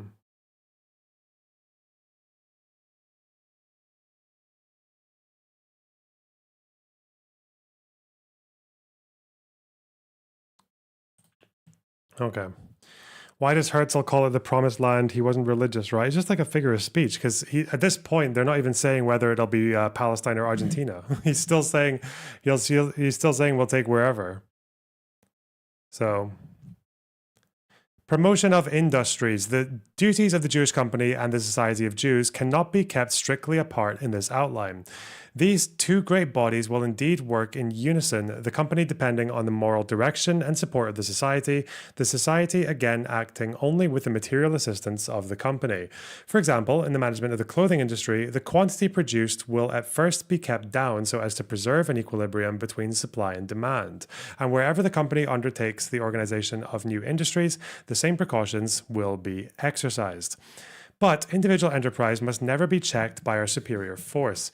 We shall only work collectively when the immense difficulties of the task demand common action. We shall, wherever possible, scrupulously respect the rights of the individual. Private property, which is the economic basis of independence, will also be encouraged to develop freely. Our unskilled laborers even will work their way up to private proprietorship.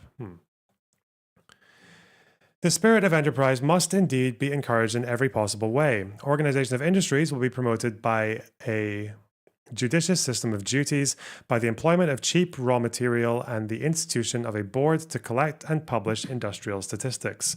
But this spirit of enterprise must be widely encouraged, risky speculation being as far as possible avoided. Every newly established industry must be long previously advertised so as to prevent promoters who 6 months later might wish to start a similar business from preparing for themselves a financial failure. If the company carefully publishes the designs of every new scheme, a knowledge of existing industrial conditions will be obtained by everyone. That's quite clever. I wonder if they did it. Seems like a good idea, but I guess that's what we'll figure out as we move along. Promoters will further be able to make use of centralized labor agencies, which will only receive a commission large enough to ensure their continuance. The promoter might, for example, telegraph for 500 unskilled laborers for 3 days, 3 weeks, or 3 months. The labor agency would then collect these 500 unskilled laborers from every possible source and dispatch them at once to carry out the agricultural or industrial undertaking. Gangs of workmen will thus be systematically drafted from place to place like a body of troops. You're curious how Herzl defines the territorial boundaries of Ottoman Palestine. He doesn't say. Or he doesn't say how much of it he expects. Because when they say Argentina or Palestine, I doubt they're asking for all of it, right? Like all of Argentina.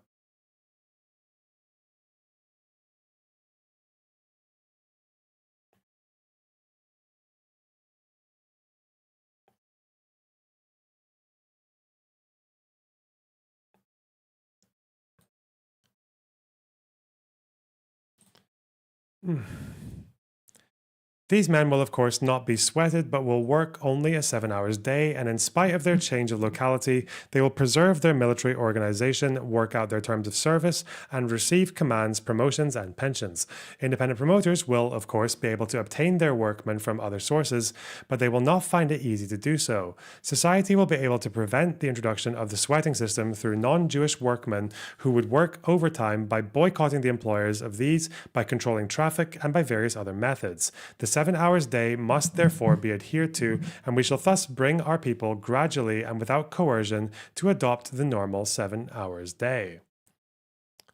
Settlement for, wait, when does this, okay.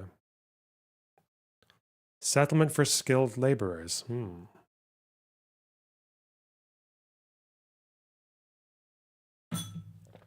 How are we doing, chat?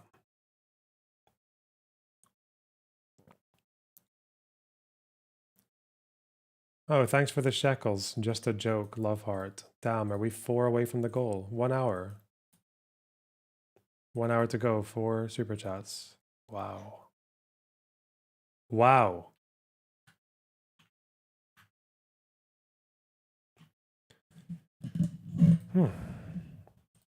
Settlement of skilled laborers. What can be done for unskilled workers can obviously be more easily done for skilled laborers. These will work under similar regulations in the factories, and the Central Labor Agency will provide them when required. Independent operatives and small employers who must be carefully taught on account of the rapid progress of scientific improvements, who must acquire technical knowledge even if no longer very young men, who must study the power of water and appreciate the force of electricity. Independent workers must also be discovered and supplied by the Society's agency.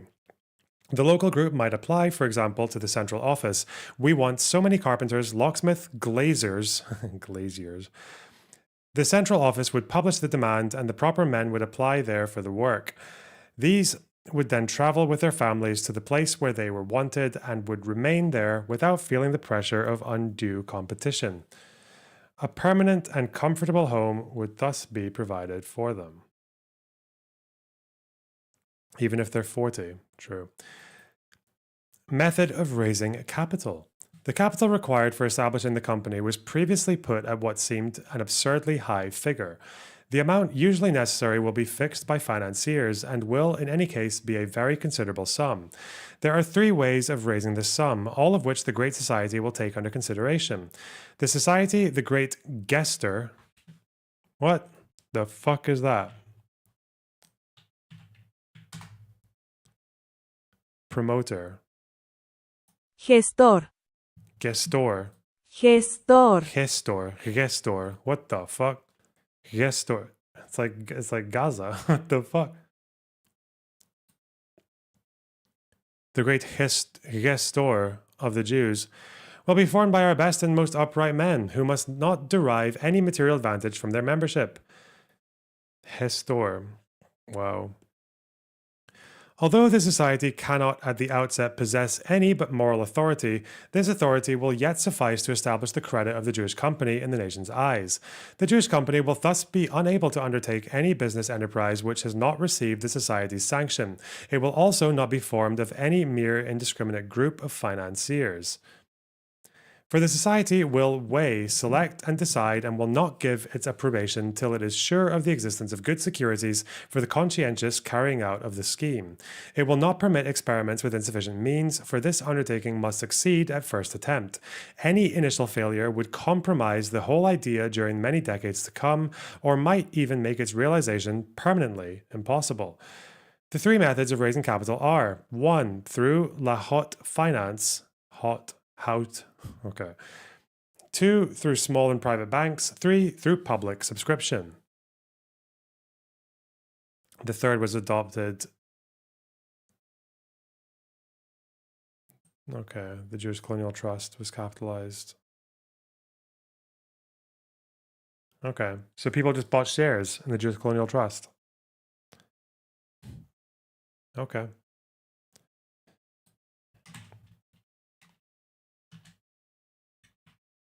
Quote,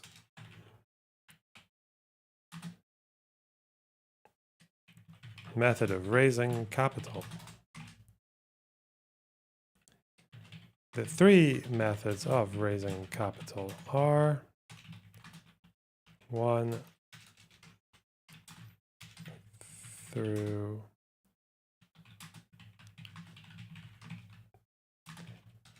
two, through small and private banks. 3. Public subscription. Editors. Note. The third.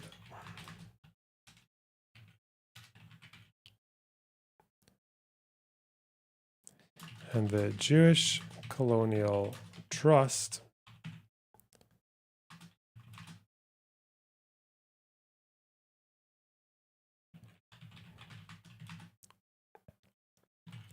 $2 million in shares. Okay, £1 shares.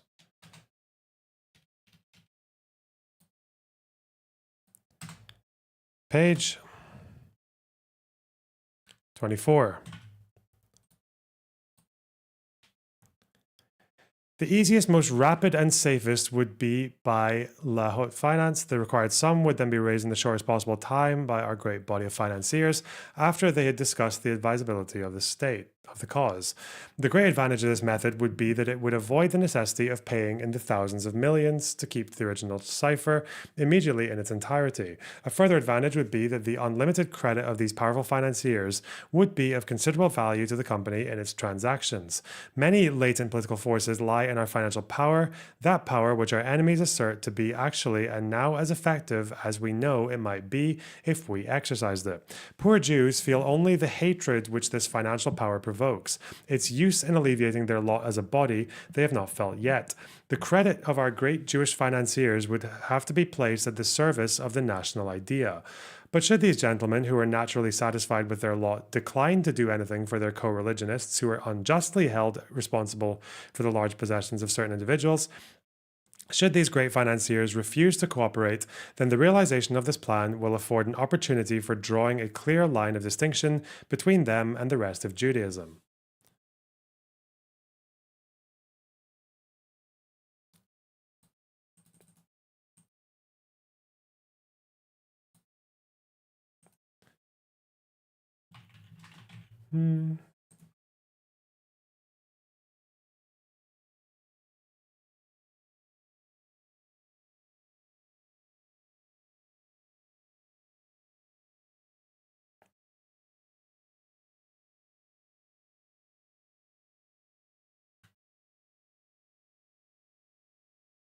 Okay.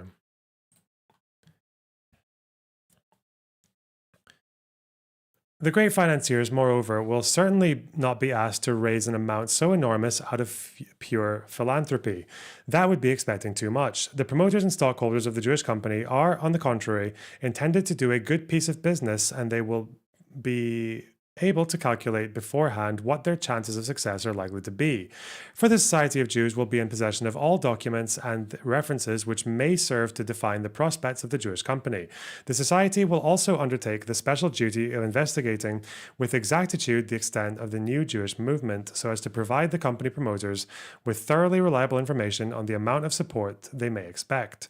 The Society will also supply the Jewish company with comprehensive modern Jewish statistics, thus doing the work of what is called in France a Société d'études, which undertakes all preliminary research previous to the financing of a great undertaking. Even so, the enterprise may not receive the valuable assistance of our money magnates. These might perhaps even try to oppose the Jewish movement by means of their secret servitors and agents. Such opposition we shall meet fairly and bravely. Supposing that these magnates are content simply to refuse their support of the scheme, is it therefore done with? No, for then the money will be raised another way by an appeal to moderately rich Jews. The smaller Jewish properties would have to be united in the name of the national idea till they were gathered into a second and formidable financial force. But unfortunately, this would require a great deal of financing at first, for the £50 million would have to be subscribed in full before starting work. And as this sum could only be raised very slowly, all sorts of banking business would have to be done and loans made during the first few years. It might even occur that in the course of these transactions, the ultimate object of them would be forgotten.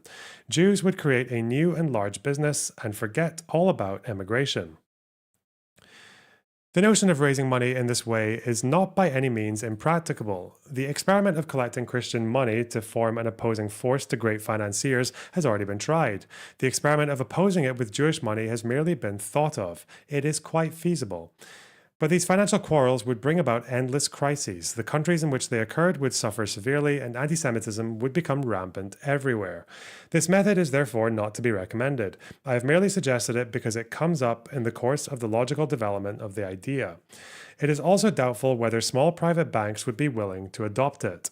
In any case, a refusal of moderately rich Jews would not even put an end to the scheme. A third method of carrying it out remains to be tried. The Society of Jews whose members are not businessmen might try to found the company on a national subscription. And this is the thing that they actually did end up doing. The company's capital might be raised without the assistance of a syndicate by the direct imposition of a subscription on the public. Not only poor Jews, but also Christians who wanted to get rid of them would subscribe their small quota to this fund. A new and peculiar form of the plebiscite would thus be established, whereby each man who voted for this solution of the Jewish question would express his favorable opinion by subscribing a stipulated amount. This stipulation would produce security. The funds subscribed would only be paid in if their sum total reached the required amount. If the tenders were not sufficiently numerous, they would be returned. But should the sum total raised all over the world by a public tax reach the required amount, then each little subscription would be secured by the great numbers of other small subscriptions. All this could, of course, not be done without the express and definite assistance of interested governments. That's quite funny. Christians who want them gone. Cute. Very cute.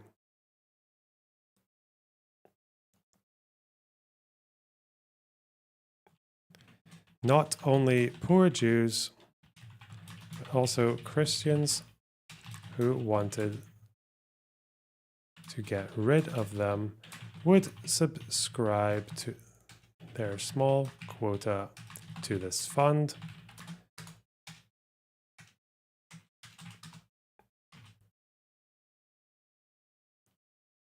All this could, of course, not be done without express, definite assistance of interested governments.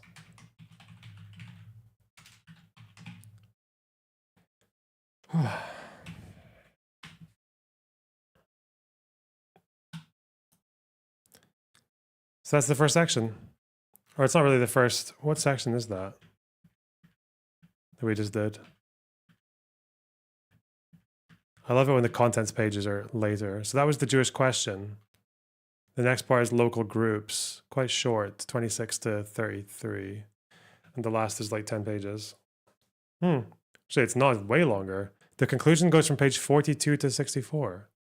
No, the page numbers are different. Okay. There's a lot of blank pages as well. Okay. Conclusion's only 2 pages. Are we doing it all today? Probably not. My throat's killing me.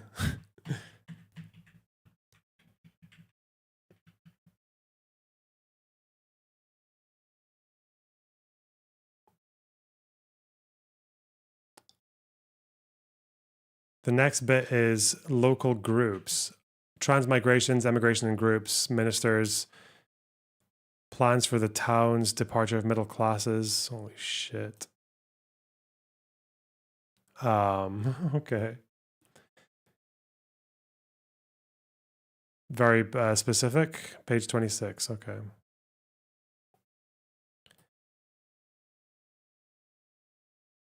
Well, this is quite. I like that you read for us. I don't know. I feel like there must be a better way to do research because I'm just getting fucking irritable. Like, I don't know. I'm just not in a good mood. Fuck me.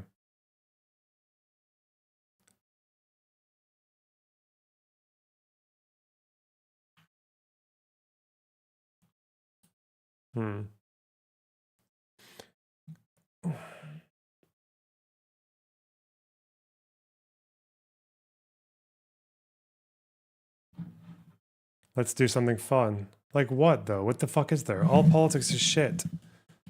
What, MAGA melting down over Epstein? Is that what you want to do? GeoGuessr break. What the fuck is GeoGuessr?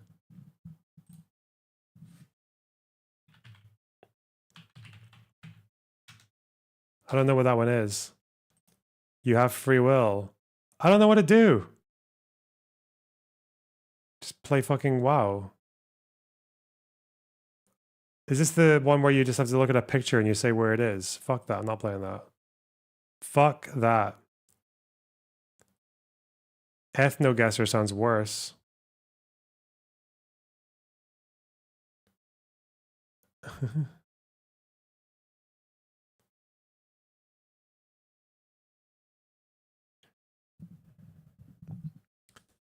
Ooh, we need a new WoW. Yeah, we do.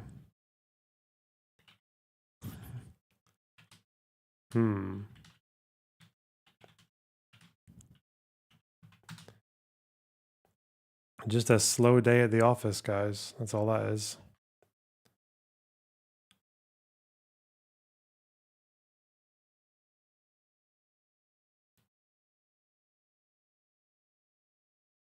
I'd rather you play something new. Wow. Do you have an office? This is my office. Yeah.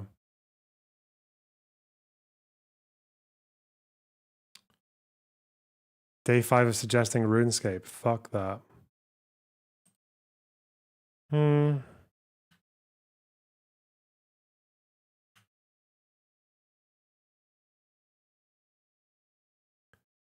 Bro, there's literally nothing. Like, there's literally nothing. Maybe I'll go to gym. Wait, does my gym even fucking stay open this time?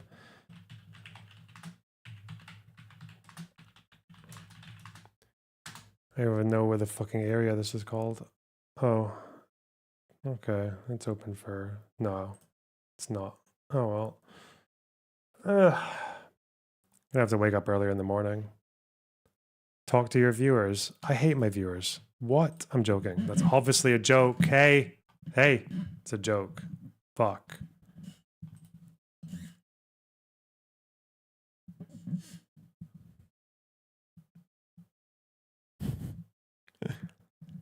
I should have started more drama. You know, that would have kept me going. I should have been more fucking... I should have been less nice, less of a fucking beta male on the Discord drama. That's what I should have done. That would have solved everything. That would have given me such a injection of fucking wind right now. Let's see. It's never too late. Shut up.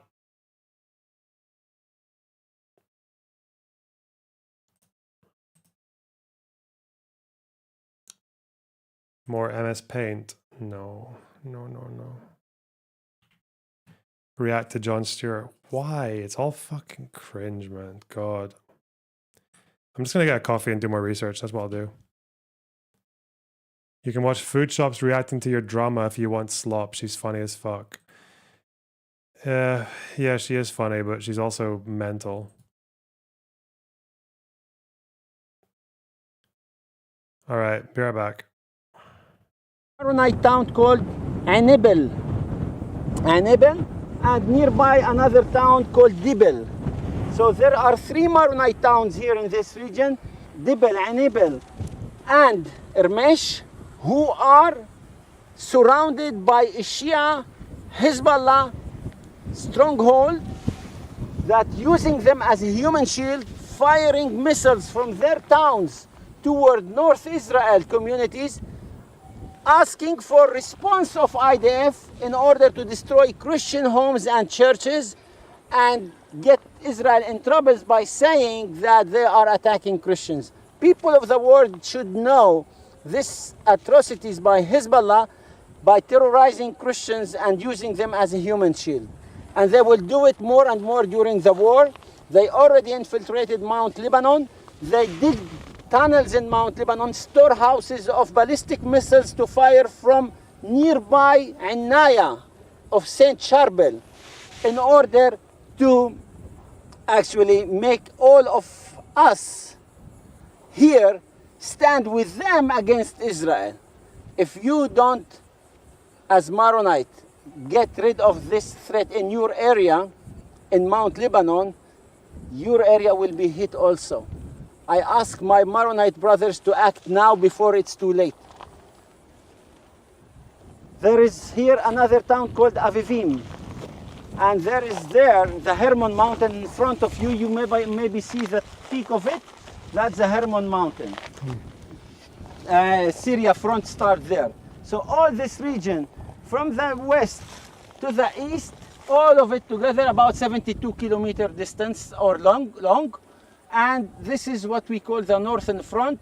Iran, Hezbollah, and Syrian, like Iranian Syrian proxies, Shia proxies are in Syria. They call it what we call Ring of Fire and One Front Iran. Today, you think we are bordering with Lebanon. I don't see it Lebanon. I see Iran here.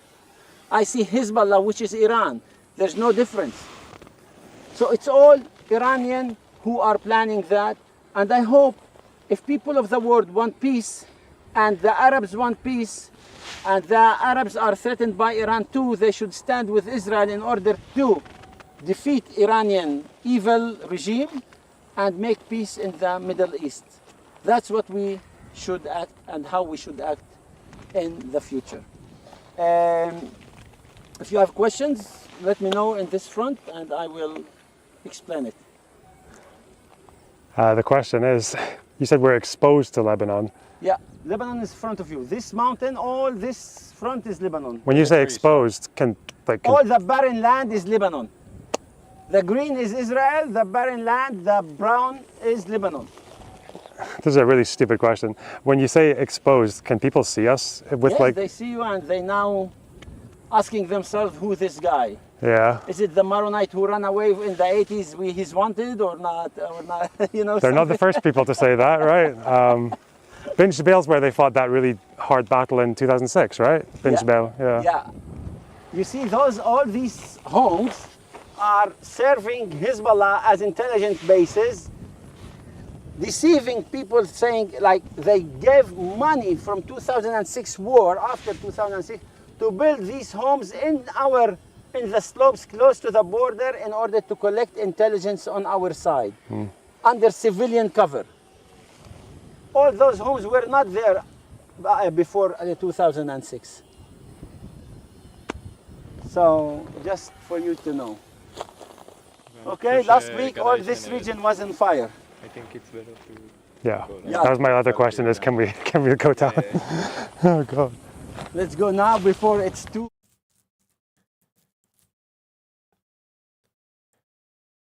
Okay. Oh, I had the thing still on. I still had the fucking sound on. Whoop.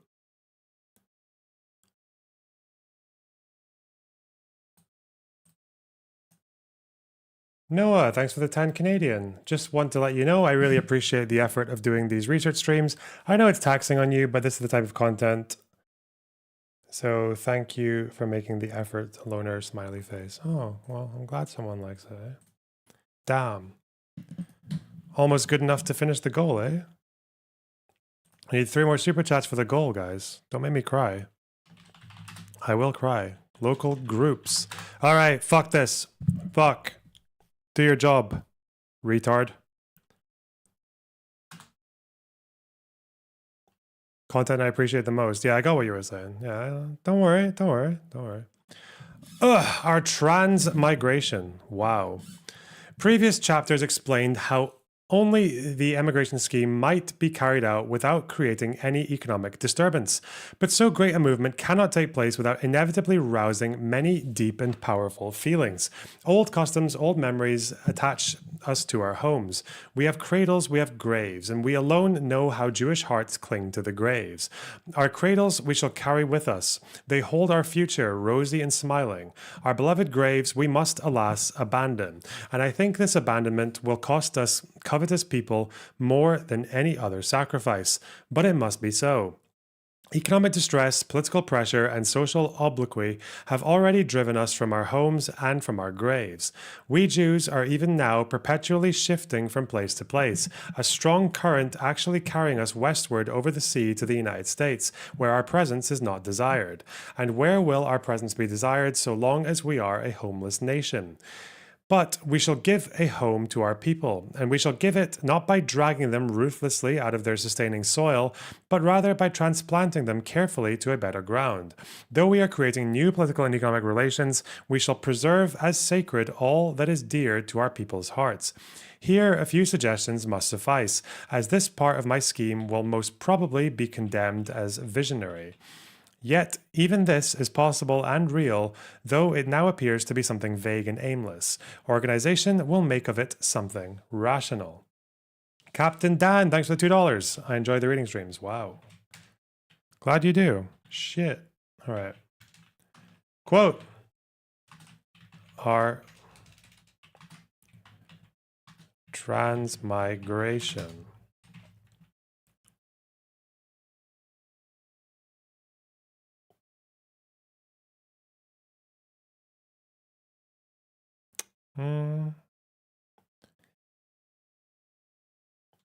Our cradles we shall carry with us. They hold our future rosy and smiling. Our beloved graves we must, alas, abandon, and I think this abandonment will cost us covetous people more than any other sacrifice. But it must be so.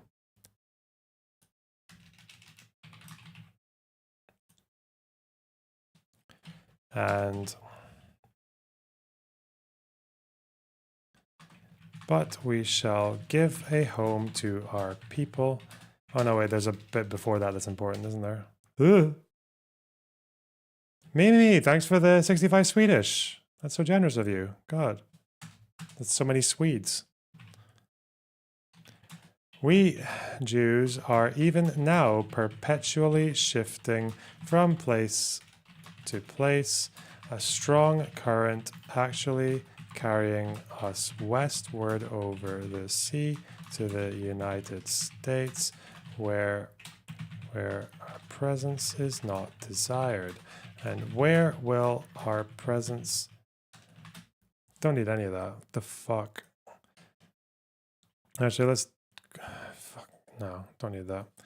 And where will our presence be desired so long as we are a homeless nation? But we shall give a home to our people, and we shall give it not by dragging them ruthlessly out of their sustaining soil, rather by transplanting them carefully to a better ground. Okay. Page 26. Emigration in groups. Our people may emigrate in groups of families and friends, but no man will be forced to join the particular group belonging to his former place of residence. Each will be able to journey in his chosen fashion as soon as he has settled his affairs. Seeing that each man will pay his own expenses by rail and boat, he will naturally travel by whatever class suits him best. Possibly, there will even be no subdivision of classes on board train and boat so as to avoid making the poor, who form the great majority of passengers, feel their position too keenly during the long journey. Though we are not exactly organizing a pleasure trip, it is as well to keep them in good humor on the way. He's thinking of everything, isn't he?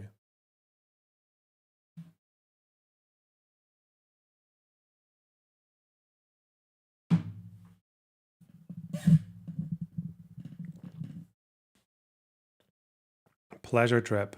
Happy ending. None will travel in penury. On the other hand, the fuck is that word? Penury. The state of being extremely poor. Penury. Wow.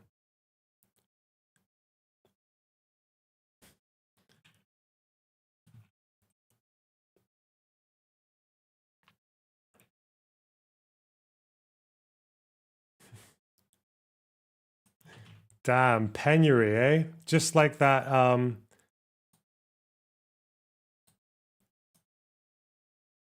just like that unemployed fuck. Just like that chronically unemployed fucker. Living in penury. N_N. N_N's in the chat. For the penury. Scooby Doop, thanks for the £5. Reading money. I appreciate that so much. Wow. Keep me out of penury. Sorry. All right. None will travel in penury. On the other hand, all who desire to travel in luxurious ease will be able to follow their bent. Even under favorable circumstances, the movement may not touch certain classes of Jews for several years to come. The intervening period can therefore be employed in selecting the best modes of organizing the journeys. Those who are well off can travel in parties if they wish, taking their personal friends and connections with them. Jews, with the exception of the richest, have, after all, very little intercourse with Christians. In some countries, their acquaintance with them is confined to a few spongers. Spungers. Borrowers and dependents. Of a better class of Christian, they know nothing. The ghetto subsists still, though its walls are broken down. Sophie, thanks to the 599. Okay, take my money, even though I'm in a constant state of Jewish penury. No, don't be that guy. Penury. I won't even set a new goal, guys, okay? This end of the stream, okay? I'm just doing just for you guys, okay? I'm doing it for free. Do it for nothing.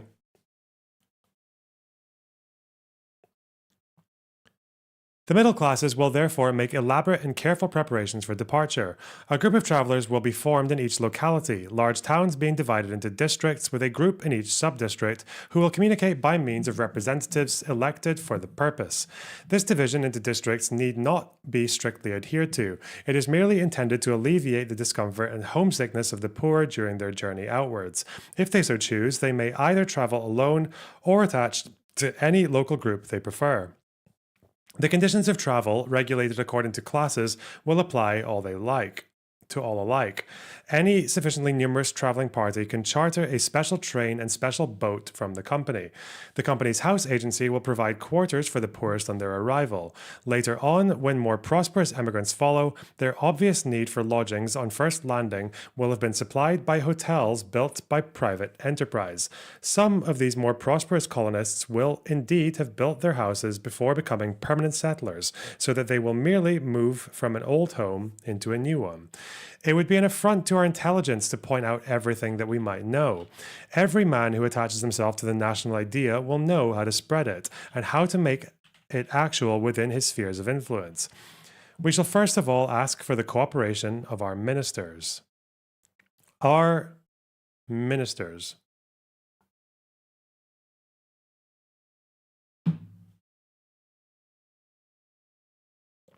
Penury.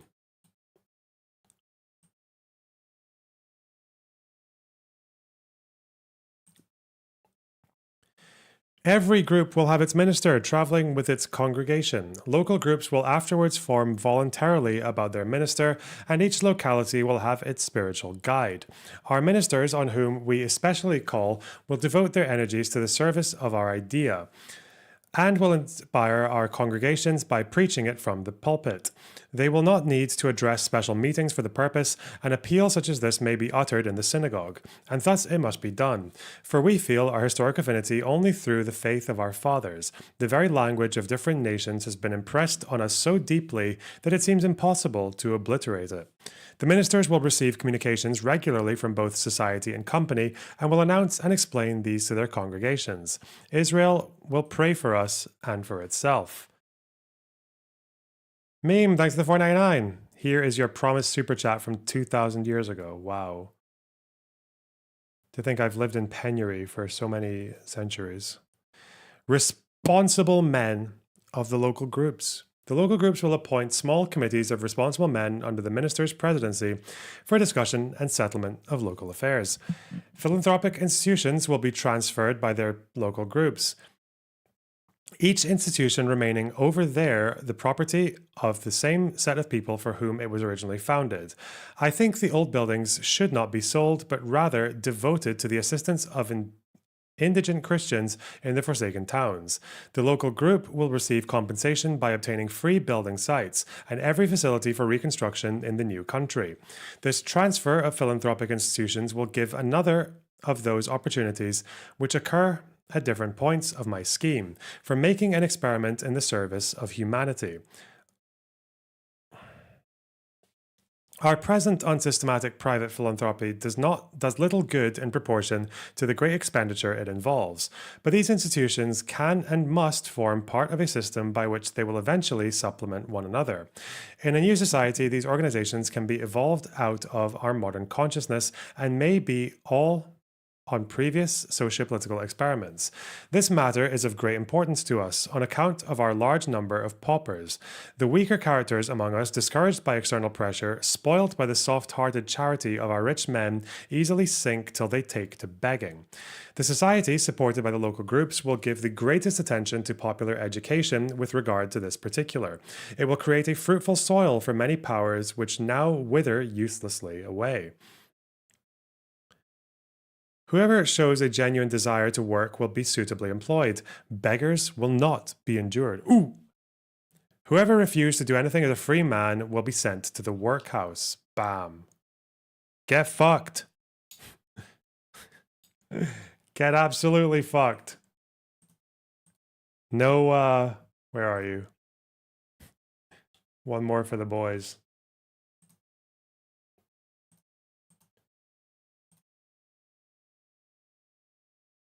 No fucking chronically unemployed 60 tweets a day for 7 years, buddy.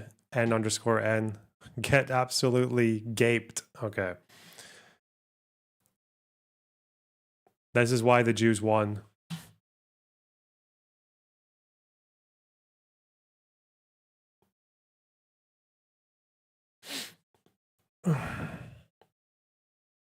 Okay. On the other hand, we shall not dispatch the old to an infirmary. An infirmary is one of the cruelest charities in which our stupid good nature ever invented. There are old people die out of pure shame and mortification. There they are already buried, but we will leave to those, even who stand on the lowest grade of intelligence, the consoling illusion of their utility in the world. We will provide easy tasks for those who are incapable of physical labor, for we must allow the diminished vitality of in the poor of an already enfeebled generation. But future generations shall be dealt with otherwise. They shall be brought up in liberty for a life of liberty.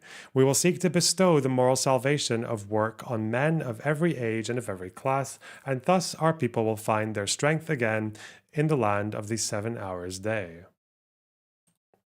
Stuttered. Well. Is this important? Fuck me. Quote, responsible men of the local groups. Why not?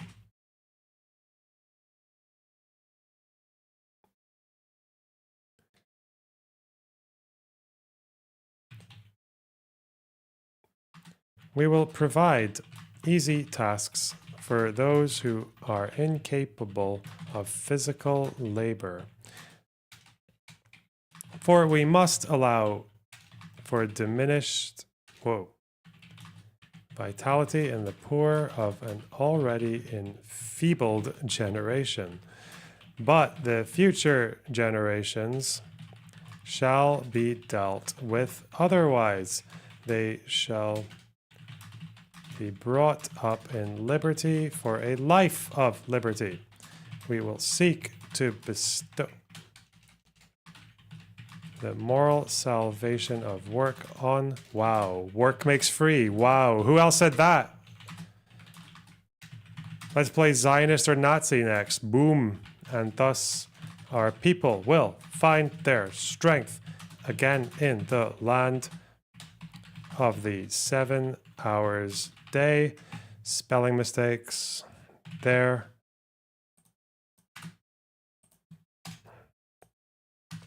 Page, what, 28. Boof. Fuck. Boom. Plans of the towns. The local groups will delegate their representatives to select sites for towns. In the distribution of land, every precaution will be taken to effect a careful transfer with due consideration for acquired rights. The local groups will have plans of the towns so that our people may know beforehand where they are to go, in which towns and in which houses they are to live. Comprehensible drafts of the building plans previously referred to will be distributed among the local groups. The principle of our administration will be strict centralization of our local groups' complete autonomy. In this way, the transfer will be accomplished with the minimum of pain. I do not imagine all this to be easier than it actually is. On the other hand, people must not imagine it to be more difficult than it is in reality. Captain Dan, thanks for the $5. Mr. Gatto is going to find himself in the workhouse. Oh, rip. Huge rip. Do you know how I feel about that? I'm feeling a big old... Whoa. All right. Ninja, thanks for the $7.99 Australian. Loner Box is my favorite streamer. Wow. The fuck? All I'm doing is reading some old shit by some old dude. Old dead white dudes. What about black Zionists, eh? Where are they?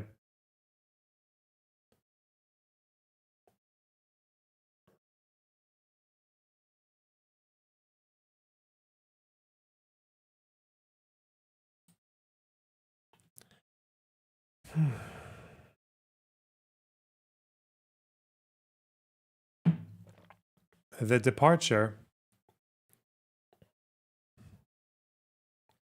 of the middle classes.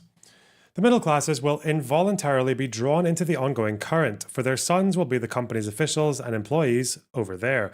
Lawyers, doctors, scientists of every description, young traders, in fact, all Jews who are in search of opportunities who now escape. Thought it was going to be a TTS. Fucked.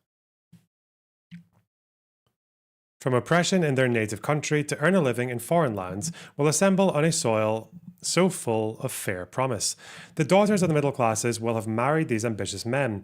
One of them will send for his wife to come out to him, another for his parents, brothers and sisters. Members of a new civilization marry young.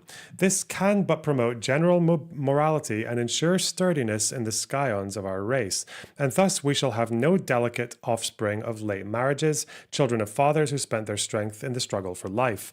Every middle-class emigrant will draw more of his kind after him. The bravest will naturally get the best out of the new world. But here we seem undoubtedly to have touched on the crucial difficulty of my plan. Even if we succeeded in opening a serious general discussion on the Jewish question, even if this debate led us to a positive conclusion that the Jewish state were necessary to the world, even if the powers assisted us in acquiring the sovereignty over a strip of territory, how are we to transport masses of Jews without undue compulsion from their present homes to this new country? Their emigration is surely voluntary. Okay.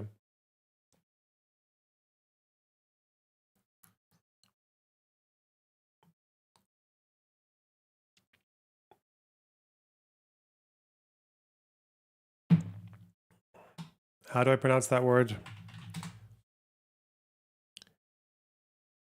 Sion. Sion. Why'd you put an L in there? There's no fucking L. Unless it's silent.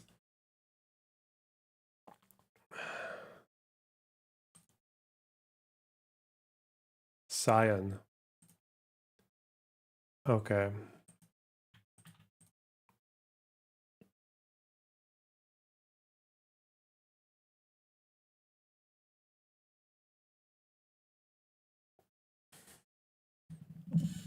What is this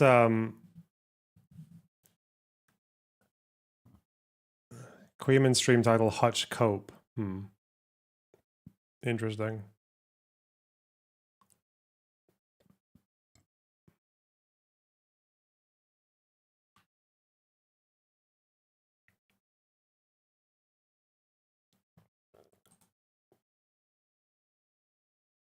Huh. Whatever. The phenomenon of multitudes. Great exertions will not be necessary to spur on the movement. Anti-Semites provide the requisite impetus.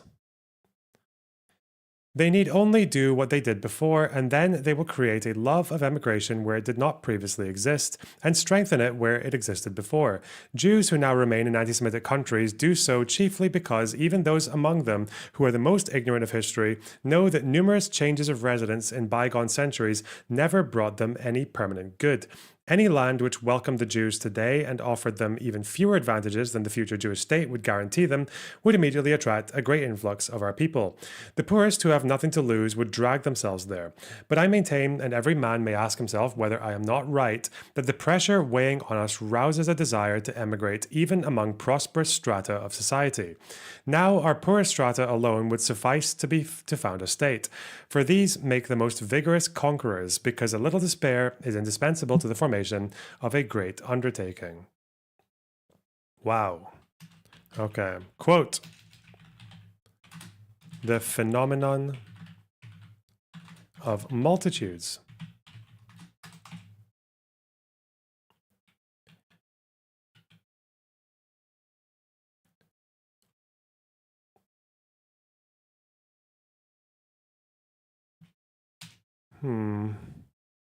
Oh. Great exertions will not be necessary to spur on the movement. Anti-Semites provide the requisite impetus. They need only do what they did before, and then they will create a love of emigration where it did not previously exist, and strengthen it where it existed before. This whole section is actually quite well worded. Jews who now remain in anti-Semitic countries do so chiefly because even those among them who are most ignorant of history know that numerous changes of residence in bygone centuries never brought them any permanent good.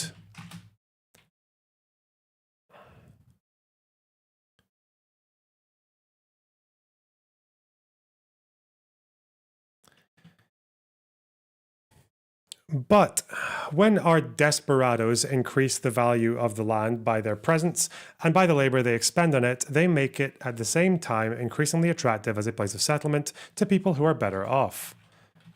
Good. When our desperados increase the value of the land by their presence and by the labor they expend on it, they make it at the same time increasingly attractive as a place of settlement to people who are better off. Boom. Boom.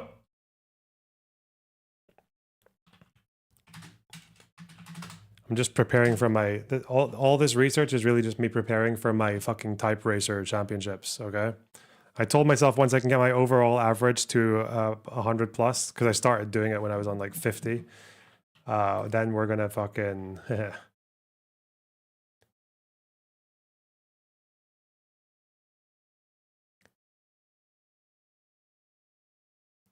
then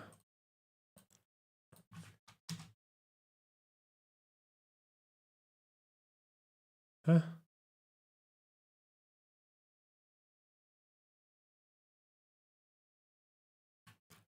Then we're gonna get a mechanical keyboard, okay? A banger. Huh? Interesting. Okay.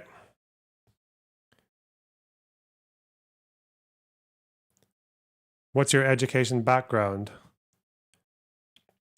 I'm a hard ass motherfucker. Okay, that's my education background. I got a degree in sociology like 10 years ago.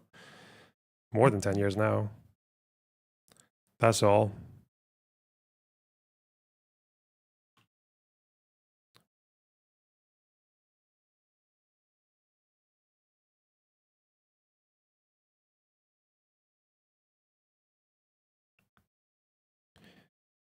Also, your mom's got like a good reward system. You know, every time I do a good job at research, she like gives me another round, gives me another pop, another ride.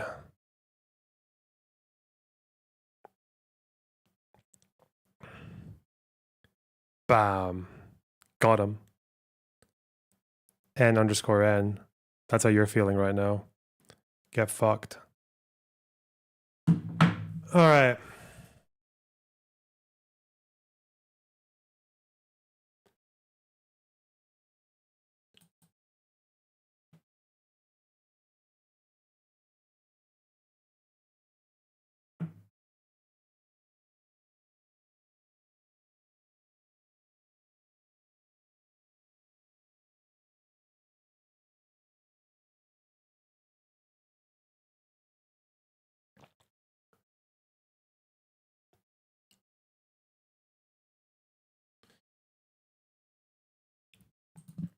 Okay.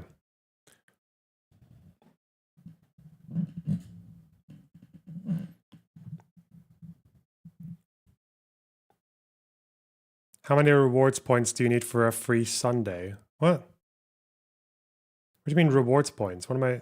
Oh, okay. Sorry. Just feigning ignorance. Protect my private life. Higher and yet higher strata will feel tempted to go over.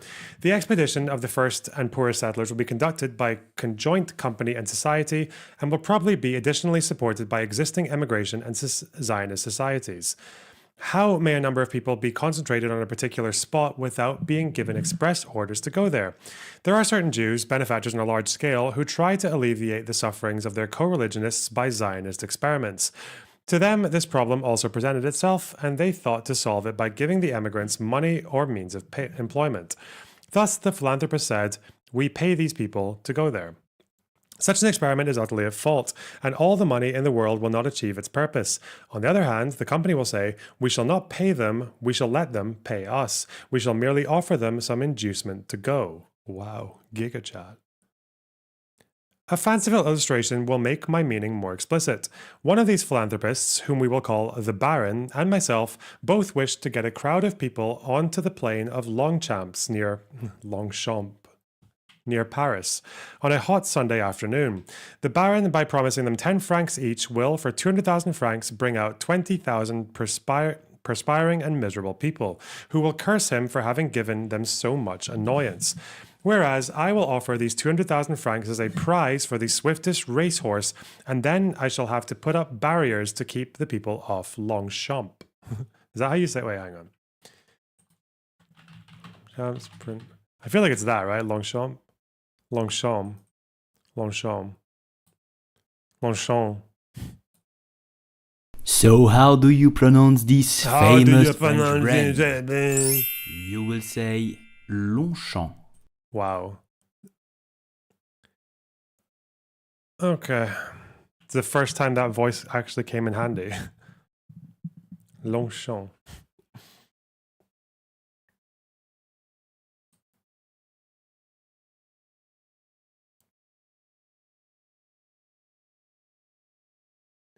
The new cope. Oh no. Insane stunt. Democrats wanted to release thousands of videos of child porn to the public, so when Republicans inevitably blocked it, they say they blocked the Epstein files. Bro, you don't need to release the fucking porn, you fucking idiot. God, Nuxtaku. Wow. Well done, buddy. Well done, son.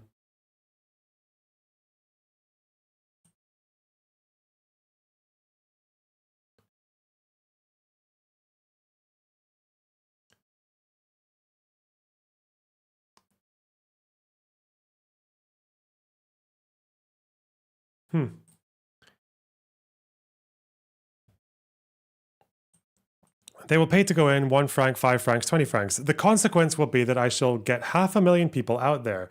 The President of the Republic will drive à la Dumont, and the crowds will enjoy and amuse themselves. Most of them will think it an agreeable walk in the open air, spite of heat and dust, and I shall have made my 200,000 francs, about $1 million in entrance money and taxes on gaming. I shall get the same people out there whenever I like, but the Baron will not on any account. I will give a more serious illustration of the phenomenon of multitudes where they are earning a livelihood. Let any man attempt to cry through the streets of a town. Whoever is willing to stand all day long through a winter's terrible cold, through a summer's tormenting heat, in an iron hall exposed on all sides, there to address every passer-by and to offer him fancy wares or fish or fruit, will receive 2 florins or 4 francs, or something similar. How many people would go to the hall? How many days would they hold out when hunger drove them there? And if they held out, what energy would they display in trying to persuade passers-by to buy fish, fruit, and fancy wares? We shall set it about in a different way. In places where trade is active, and these places we shall the more easily discover, since we ourselves form channels for trade to various localities. In these places we shall build large halls and call them markets. These halls might be worse built and more unwholesome than the above mentioned, and yet people would stream towards them. But we shall use our best efforts, and we shall build them better and make them more beautiful than the first. And the people to whom we had promised nothing, because we cannot promise anything without deceiving them, these brave, keen businessmen will gaily create the most active commercial intercourse.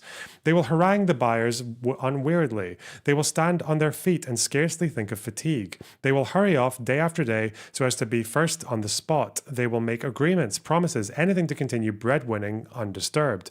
And if they find on Sabbath night that all their hard work has produced only 1 florin, 50 kreuzer, or 3 francs, or something similar, they will yet look forward hopefully to the next day, which may perhaps bring them better luck. We have given them hope. Would anyone ask whence the demand comes which creates the market? Is it really necessary to tell them again? I pointed out before that the labor test increased our gain 15-fold. 1 million produced 15 millions, and 1,000 millions 15,000 millions. This may be the case on a small scale. Is it so on a large one? Capital surely yields a return diminishing in inverse ratio to its own growth. Inactive capital yields its diminishing return, but active capital brings in a marvelously increasing return. Herein lies the social question. Am I stating a fact? I call on the richest Jews as witnesses of my veracity. Why do these carry on so many different industries? Why do they send men to work underground and to raise coal amid terrible dangers from miserable pay? I cannot imagine this to be pleasant, even for the owners of the mines, for I do not believe that capitalists are heartless, and I do not take up the attitude of believing it. My desire is not to accentuate, but to smooth differences. Is it necessary to illustrate the phenomenon of multitudes and their concentration on a particular spot by references to pious pilgrimages? I do not want to hurt anyone's religious sensibility by words which might be wrongly interpreted. I shall merely refer quite briefly to the Mohammedan pilgrimages to Mecca, the Catholic pilgrimages to Lourdes, and to many other spots whence men return comforted by their faith, and to the Holy Coat at Trier. Thus, we shall also create a center for the deep religious needs of our people. Our ministers will understand us first, and will be with us in this. We shall let every man find salvation over there in his own particular way. Above and before all, we shall make room for the immortal band of our free thinkers, who are continually making new conquests for humanity. No more force will be exercised on any one than is necessary for the preservation of the state and the upholding of its statutes. And the requisite force will not be arbitrarily defined by one or more shifting authorities. It will be fixed by iron laws. Now, if the illustrations I gave make people draw the inference that a multitude can be only temporarily attracted to centers of faith, of business, or of amusement, the reply to their objection is simple. Whereas one of these objects by itself would certainly only allure the masses, all these centers of attraction combined would be fully qualified permanently to hold and satisfy them. For all these centers together form a single great long-sought object, which our people has always longed to attain, for which it has kept itself alive, for which it has been kept alive by external pressure, a free home. When the movement commences, we shall draw some men after us and let others follow. Others again will be swept into the current, and the last will be thrust after us. But these last hesitating colonists will be the worst off, both here and there. It's ironic that he's talking about I wonder if he knew he was talking about the Mizrahi, because that's kind of true. They did get a bit gaped by being last ones to the party. But the first who go over with faith, enthusiasm, and courage will have the best of the bargain.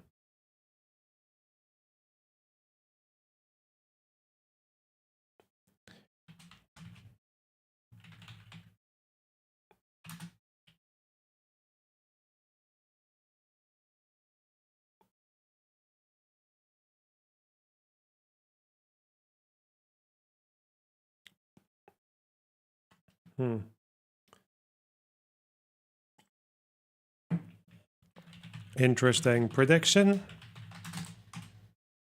When the movement commences, we shall draw some men after us and let others follow. Others again will be swept into the current, and the last will be thrust after us. The first Aliyah was mostly Yemenite. You're so fucking autistic. Obviously, I'm talking about the Jews who were the vast majority of Mizrahi Jews who fled to fucking Israel after the 48 war. Holy shit. Well, actually, the Mizrahi were first because the Jews who lived in Israel were brown. Obviously, you fucking retard. God. Little do you know, actually, dude, that the first Aliyah being Yemen doesn't fucking matter because before that, there were already brown Jews living there. Dick.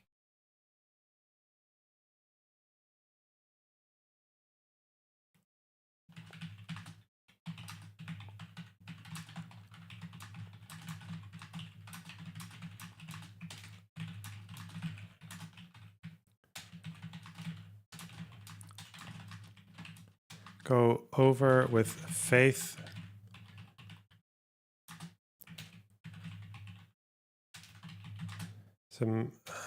And courage will have the best of the bargain. The bargain. Fuck me.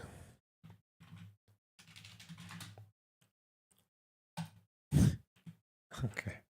Our intrinsic qualities. Oh no. Ethnic supremacy. Let's go. Hey.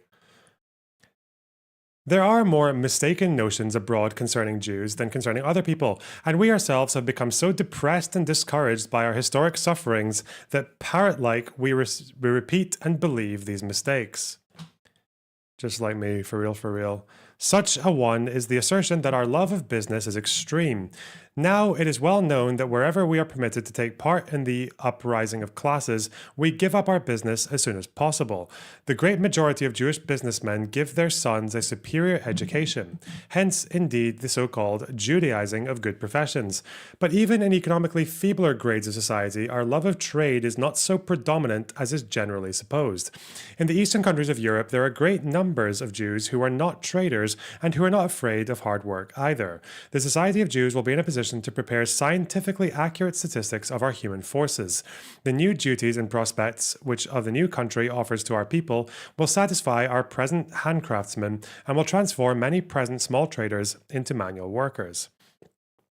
A peddler who travels about the country with a heavy pack on his back is not so contented as his precursors imagine.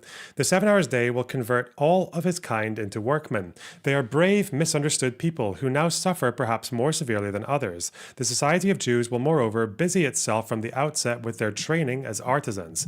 Their love of gain will be encouraged in wholesome fashion. Jews of saving and adaptable disposition and are possessed of strong family feeling. Such people are qualified for any means of earning a living, and it will therefore suffice to make small trading remunerative, to cause even present peddlers to give it up altogether. This could be brought about, for example, by encouraging large trading houses which provide all necessaries of life. These general trading houses are already crushing small trading in capital towns. In the land of new civilization, they will absolutely prevent its existence. The establishment of these trading houses is further advantageous because it makes the country immediately habitable for people who require more refined necessaries of life. So that wasn't really, that's pretty underwhelming. Okay. Habits. It is a reference to the little habits and comforts of the ordinary man in character with the serious nature of this pamphlet. I think it is in character and, moreover, very important, for these little habits are the 1,001 fine delicate threads which together go to make up an unbreakable rope. Here, certain limited notions must be set aside. Whoever has seen anything of the world knows that just these little daily customs can easily be transplanted everywhere. The technical contrivances of our day, which this scheme intends to employ in the service of humanity, have heretofore been principally used for our little habits. There are English hotels in Egypt and on the mountain crests of Switzerland, Vienna cafes in South Africa, French theaters in Russia, German operas in America, and best Bavarian beer in Paris. When we journey out of Egypt again, we shall not leave the flesh pots behind. Every man will find his customs again in the local groups, but they will be better, more beautiful, and more agreeable than before. The big, beautiful pots. Wow, okay. Good. No fucking issue. Society of Jews and Jewish state. Flesh pots. Yeah? Are they gooning? Well, they don't say much about language. 6-hour stream.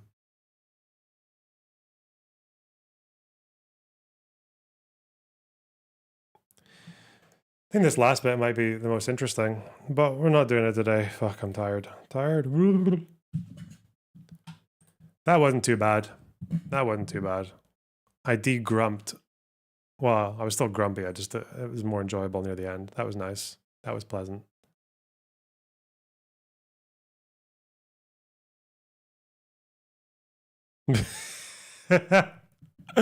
What are these fucking replies, man? Could have written 5 novels by now. Instead, they'll die alone, homeless, with nothing. Existence I wouldn't wish on my worst enemy. Holy shit. Vomited so many thoughts on the screen that he forgot how to think. Jesus Christ. You tweeted at a similar rate before you retreated after going all in on the wrong horse. Excuse me, when the fuck did I... Oh, we've already got a response. Okay. When the fuck did I ever tweet 60 times a day, you fucking retard? Okay, wow, cool. Whatever. That's a very easy text to read for something that was written before the 20th century, so that's nice.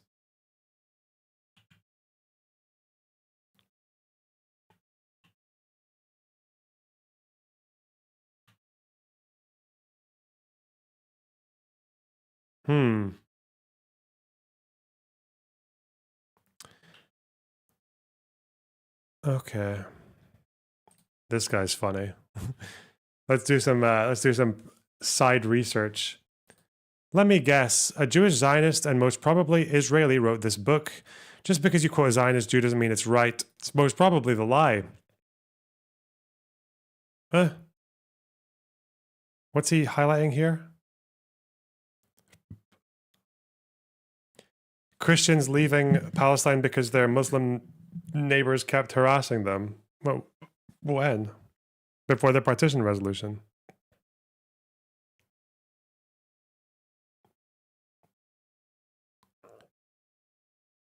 Hasbara. Bitch, I don't give a fuck what your parents told you. Historical documents are more relevant than your feelings. Okay.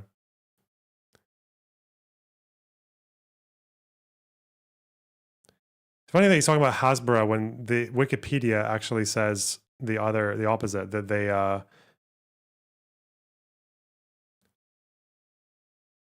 refuting some of what critics of Israel consider Israel's foundational myths. They refute foundational myths, which is true.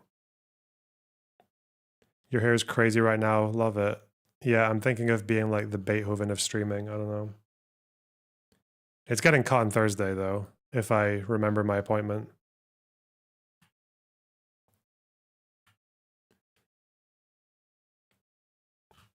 Yo, shit.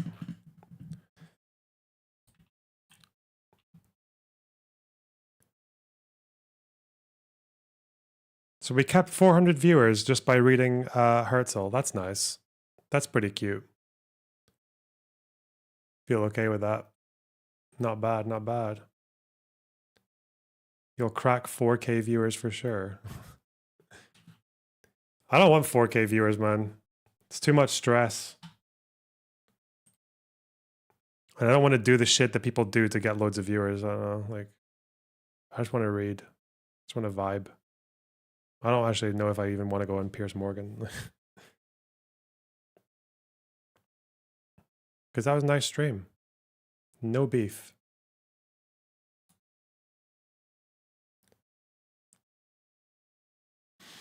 Ew, thanks for the $9.99. Haninja ×2 sentiment. Wow. Is the Discord server still 18 plus? Yes. Because even people who are above the age of 18 are fucking retarded children who need to be handheld through every little fucking beef. God.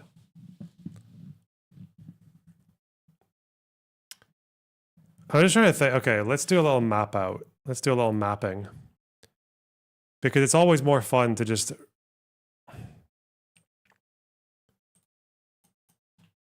dumb... Okay. IP plan, maybe, who knows. If I'm gonna go into this shit, there's gonna be like headings and subheadings like fuck, okay.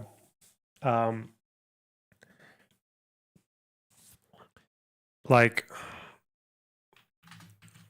origins of Zionism is going to entail, let's do this proper, okay. Origins of Zionism. That's going to entail things like Herzl works. Would it be like the first and second Aliyah? First Aliyah. Russian pogroms.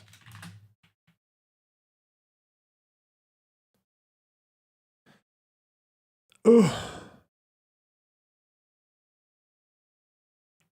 Trying to think of what else, because I need to have like little one pages on all of this.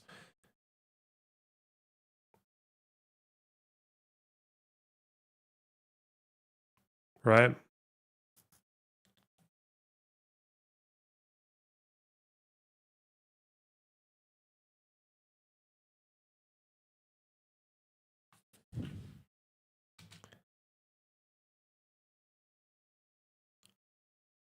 Oh, the Jewish response in Palestine, you mean? In Ottoman Palestine? Local responses. Will this include Jabotinsky? Well, I don't know if that would be origins or types of Zionism, because Jabotinsky came later. But maybe? I don't even know. Like, this is going to be such a fucking mammoth project. Like, shit. Like, each one of these is almost going to be like a video in of itself. Or like, obviously, Herzl's works can be combined. Like, it's local responses. Yeah, different kinds of different movements. So, Jabotinsky and revisionists. There would be Dreyfus. There's so much. God. There would be cultivation, vision, and malaria would come in there as well, because that was a whole thing.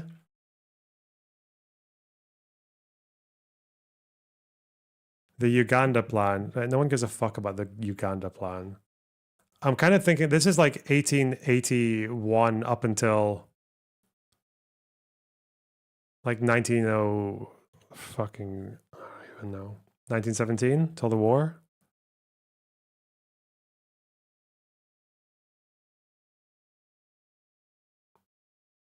Do the protocols have that much to do with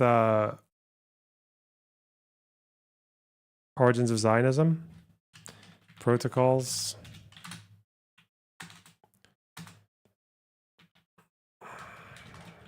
Origins of Arab nationalism would be another one. Like Lebanon, Lebanese Christians.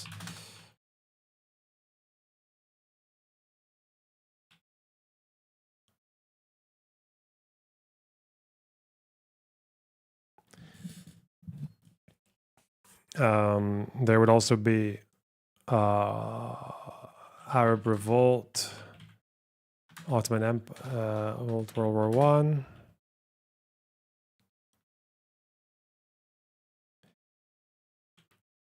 There's a few more things I need to. There's like a few figures here that I'd want to read about.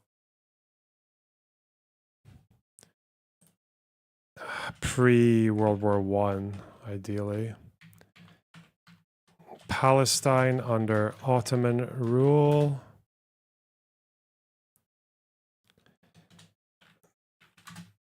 I'll just put in everything I can think of and then order it later, because there'll definitely be a section on like, okay, obvious ones that I've already done, like cast lead. I've already done a good bit into that, right? I've already done a good bit into that with Goldstone, the report, kidnappings, lead up to the war,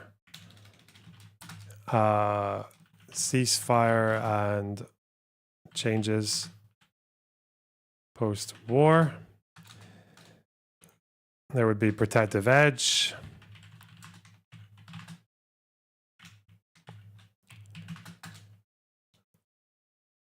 Haven't really done much about that one at all, so it means I have to go through the Hamas website for like 2,000 fucking deaths. Okay.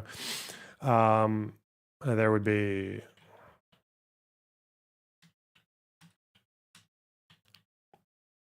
obviously the 6-Day War. That would involve build up, probably a whole deep dive into USS Liberty. Resolution 242 for sure.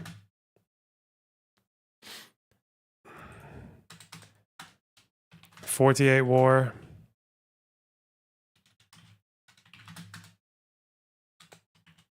The May laws in Russia. When is that? '48 War, that would be I don't know, just the entire fucking war. Refugee problem. Refugee crisis.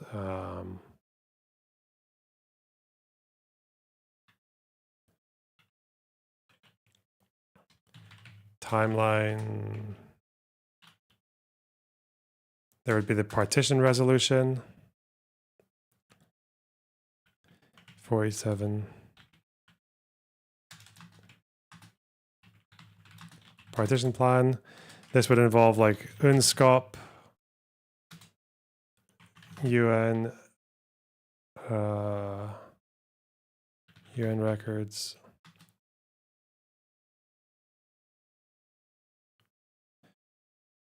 Like, there's like so many things to deep dive on here. Like that, I could go so much further. Like, for a lot of these, I want to read like the full reports for all of it.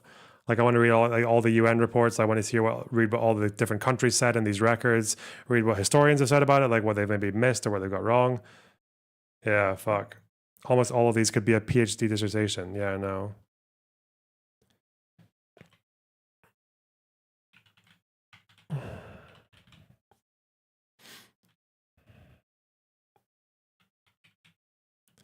Arab Revolt.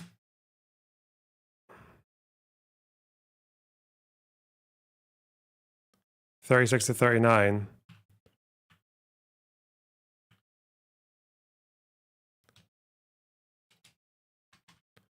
Peel Commission. 37. That's a whole thing to read, a whole ass thing. I thought you said you were wanting to be done with the IP arc soon. Yeah, this is how I want to go out, with a bang. With a huge bang. What else do we have? White paper. That'll be a whole thing.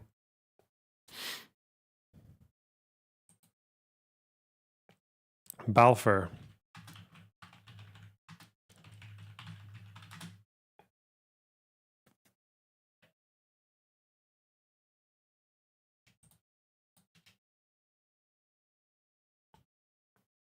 God, there's so much. Fuck me. I guess World War I would come in here as well. World War I in Palestine. World War I. This doesn't look like a be done soon kind of project. Yeah, I know. I mean, there's a lot of this stuff that I've already done little bits of reading into. Like, I already know quite a lot about Cast Lead. I know quite a lot about the 6 Day. I know a good bit about most of these, but it's just like putting it all together into a decent little doc. World War I,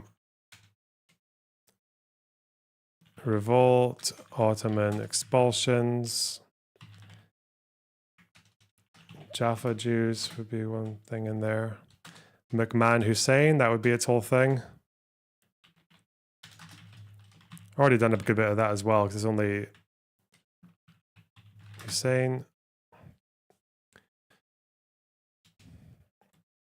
Sykes-Picot can go in there as well.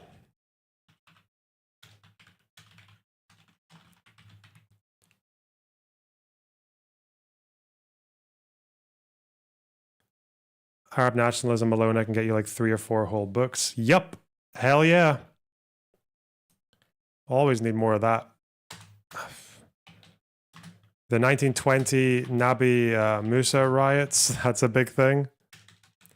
Jerusalem, because there's a whole investigation on that, like a whole commission. Like, is it the Shaw Commission? Hang on. Was the Shaw Commission 1920 or 1929? Shaw Commission. 29. Okay.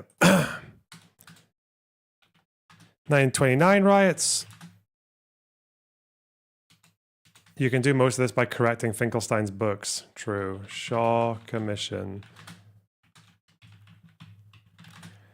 The Hebron massacre would be in the 29 riots. Hebron.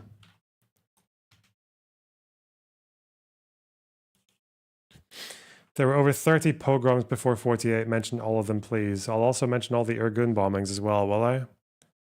Let's do that right there just to piss you off, okay? Just to make you happy, okay? Irgun and Lehi bombings. Fuck you. Al-Qassam, that's where he played a prominent role. Oh, Sursuk purchases. Big one. Sursuk purchases.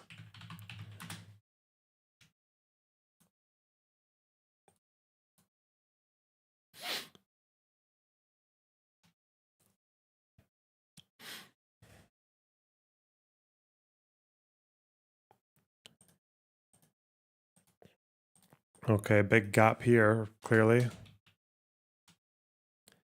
Honestly, this would be its own fucking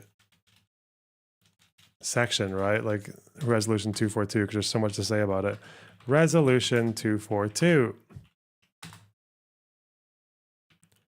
Yom Kippur. Lebanon Wars.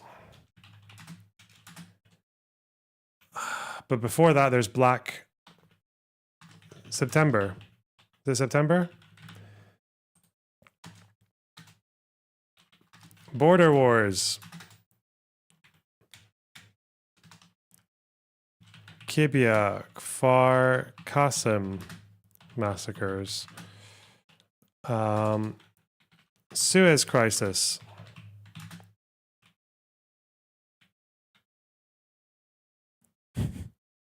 Okay. Syria, Israel exchanges.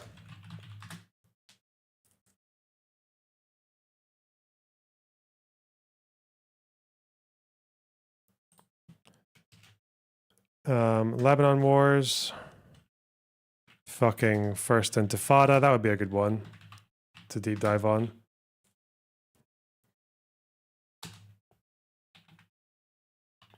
This is a lifetime project. I don't know, maybe I'll just do it over all those fucking bursts. Who knows?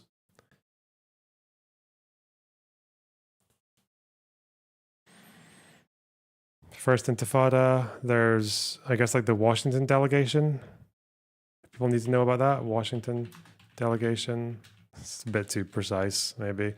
Oslo. Let's just go with big, broad ones now. Let's go with the broad ones. Oslo. Peace process.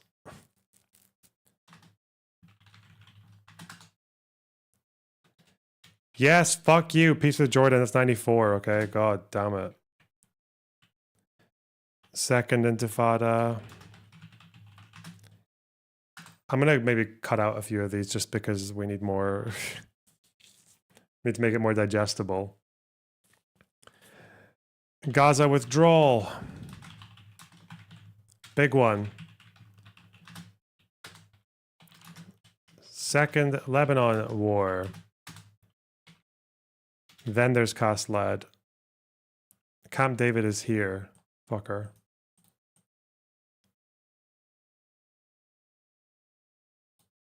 No one cares about the 2012 war, do they?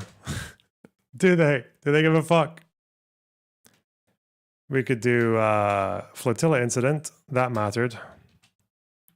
Flotilla incident. Fauda. Protective goon. March of return. My favorite.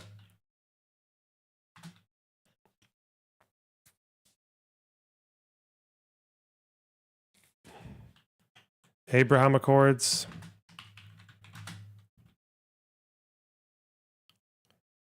Not gonna fucking 2021 Gaza war, which would include, what do you call it? Well, it would include Sheikh Jarrah. And if I make videos about this, I can use some of my footage as well from Israel.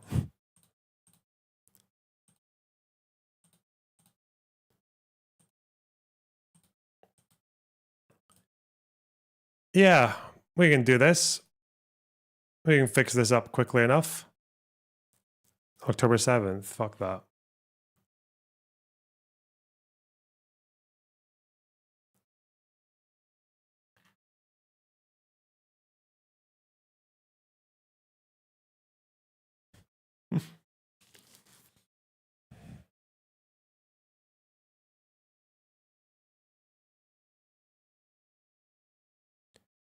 This is actually a really big one, though. Origins of Zionism. Maybe I should work backwards. Because I know quite a lot about this. And this. Already done a lot on that. Maybe you'll be done with this by the time you're pushing 40. Maybe. Maybe. Okay. Who knows? Right now we're doing the Jewish state. So one thing at a time. Okay, that's how you devour a whale. One bite at a time.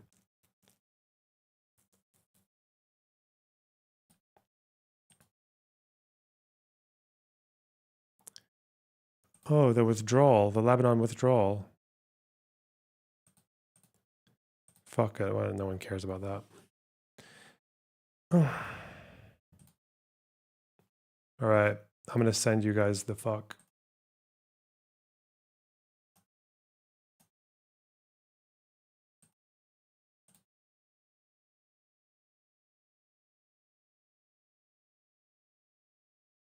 Get out of here. Watching you outline this has given me ADD overload. It's a lot. It's a big job, isn't it? Big old job. Bar Kokhba. Fuck off. Fuck off. Wow. N_N. Still one going. All right. Fuck. I don't have time to get food. Oh shit. That's okay. Whatever. Ooh.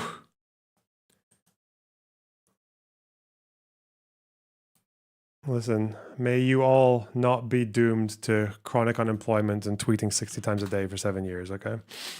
N_Ns in the chat. All right, bye. Bye. Bye.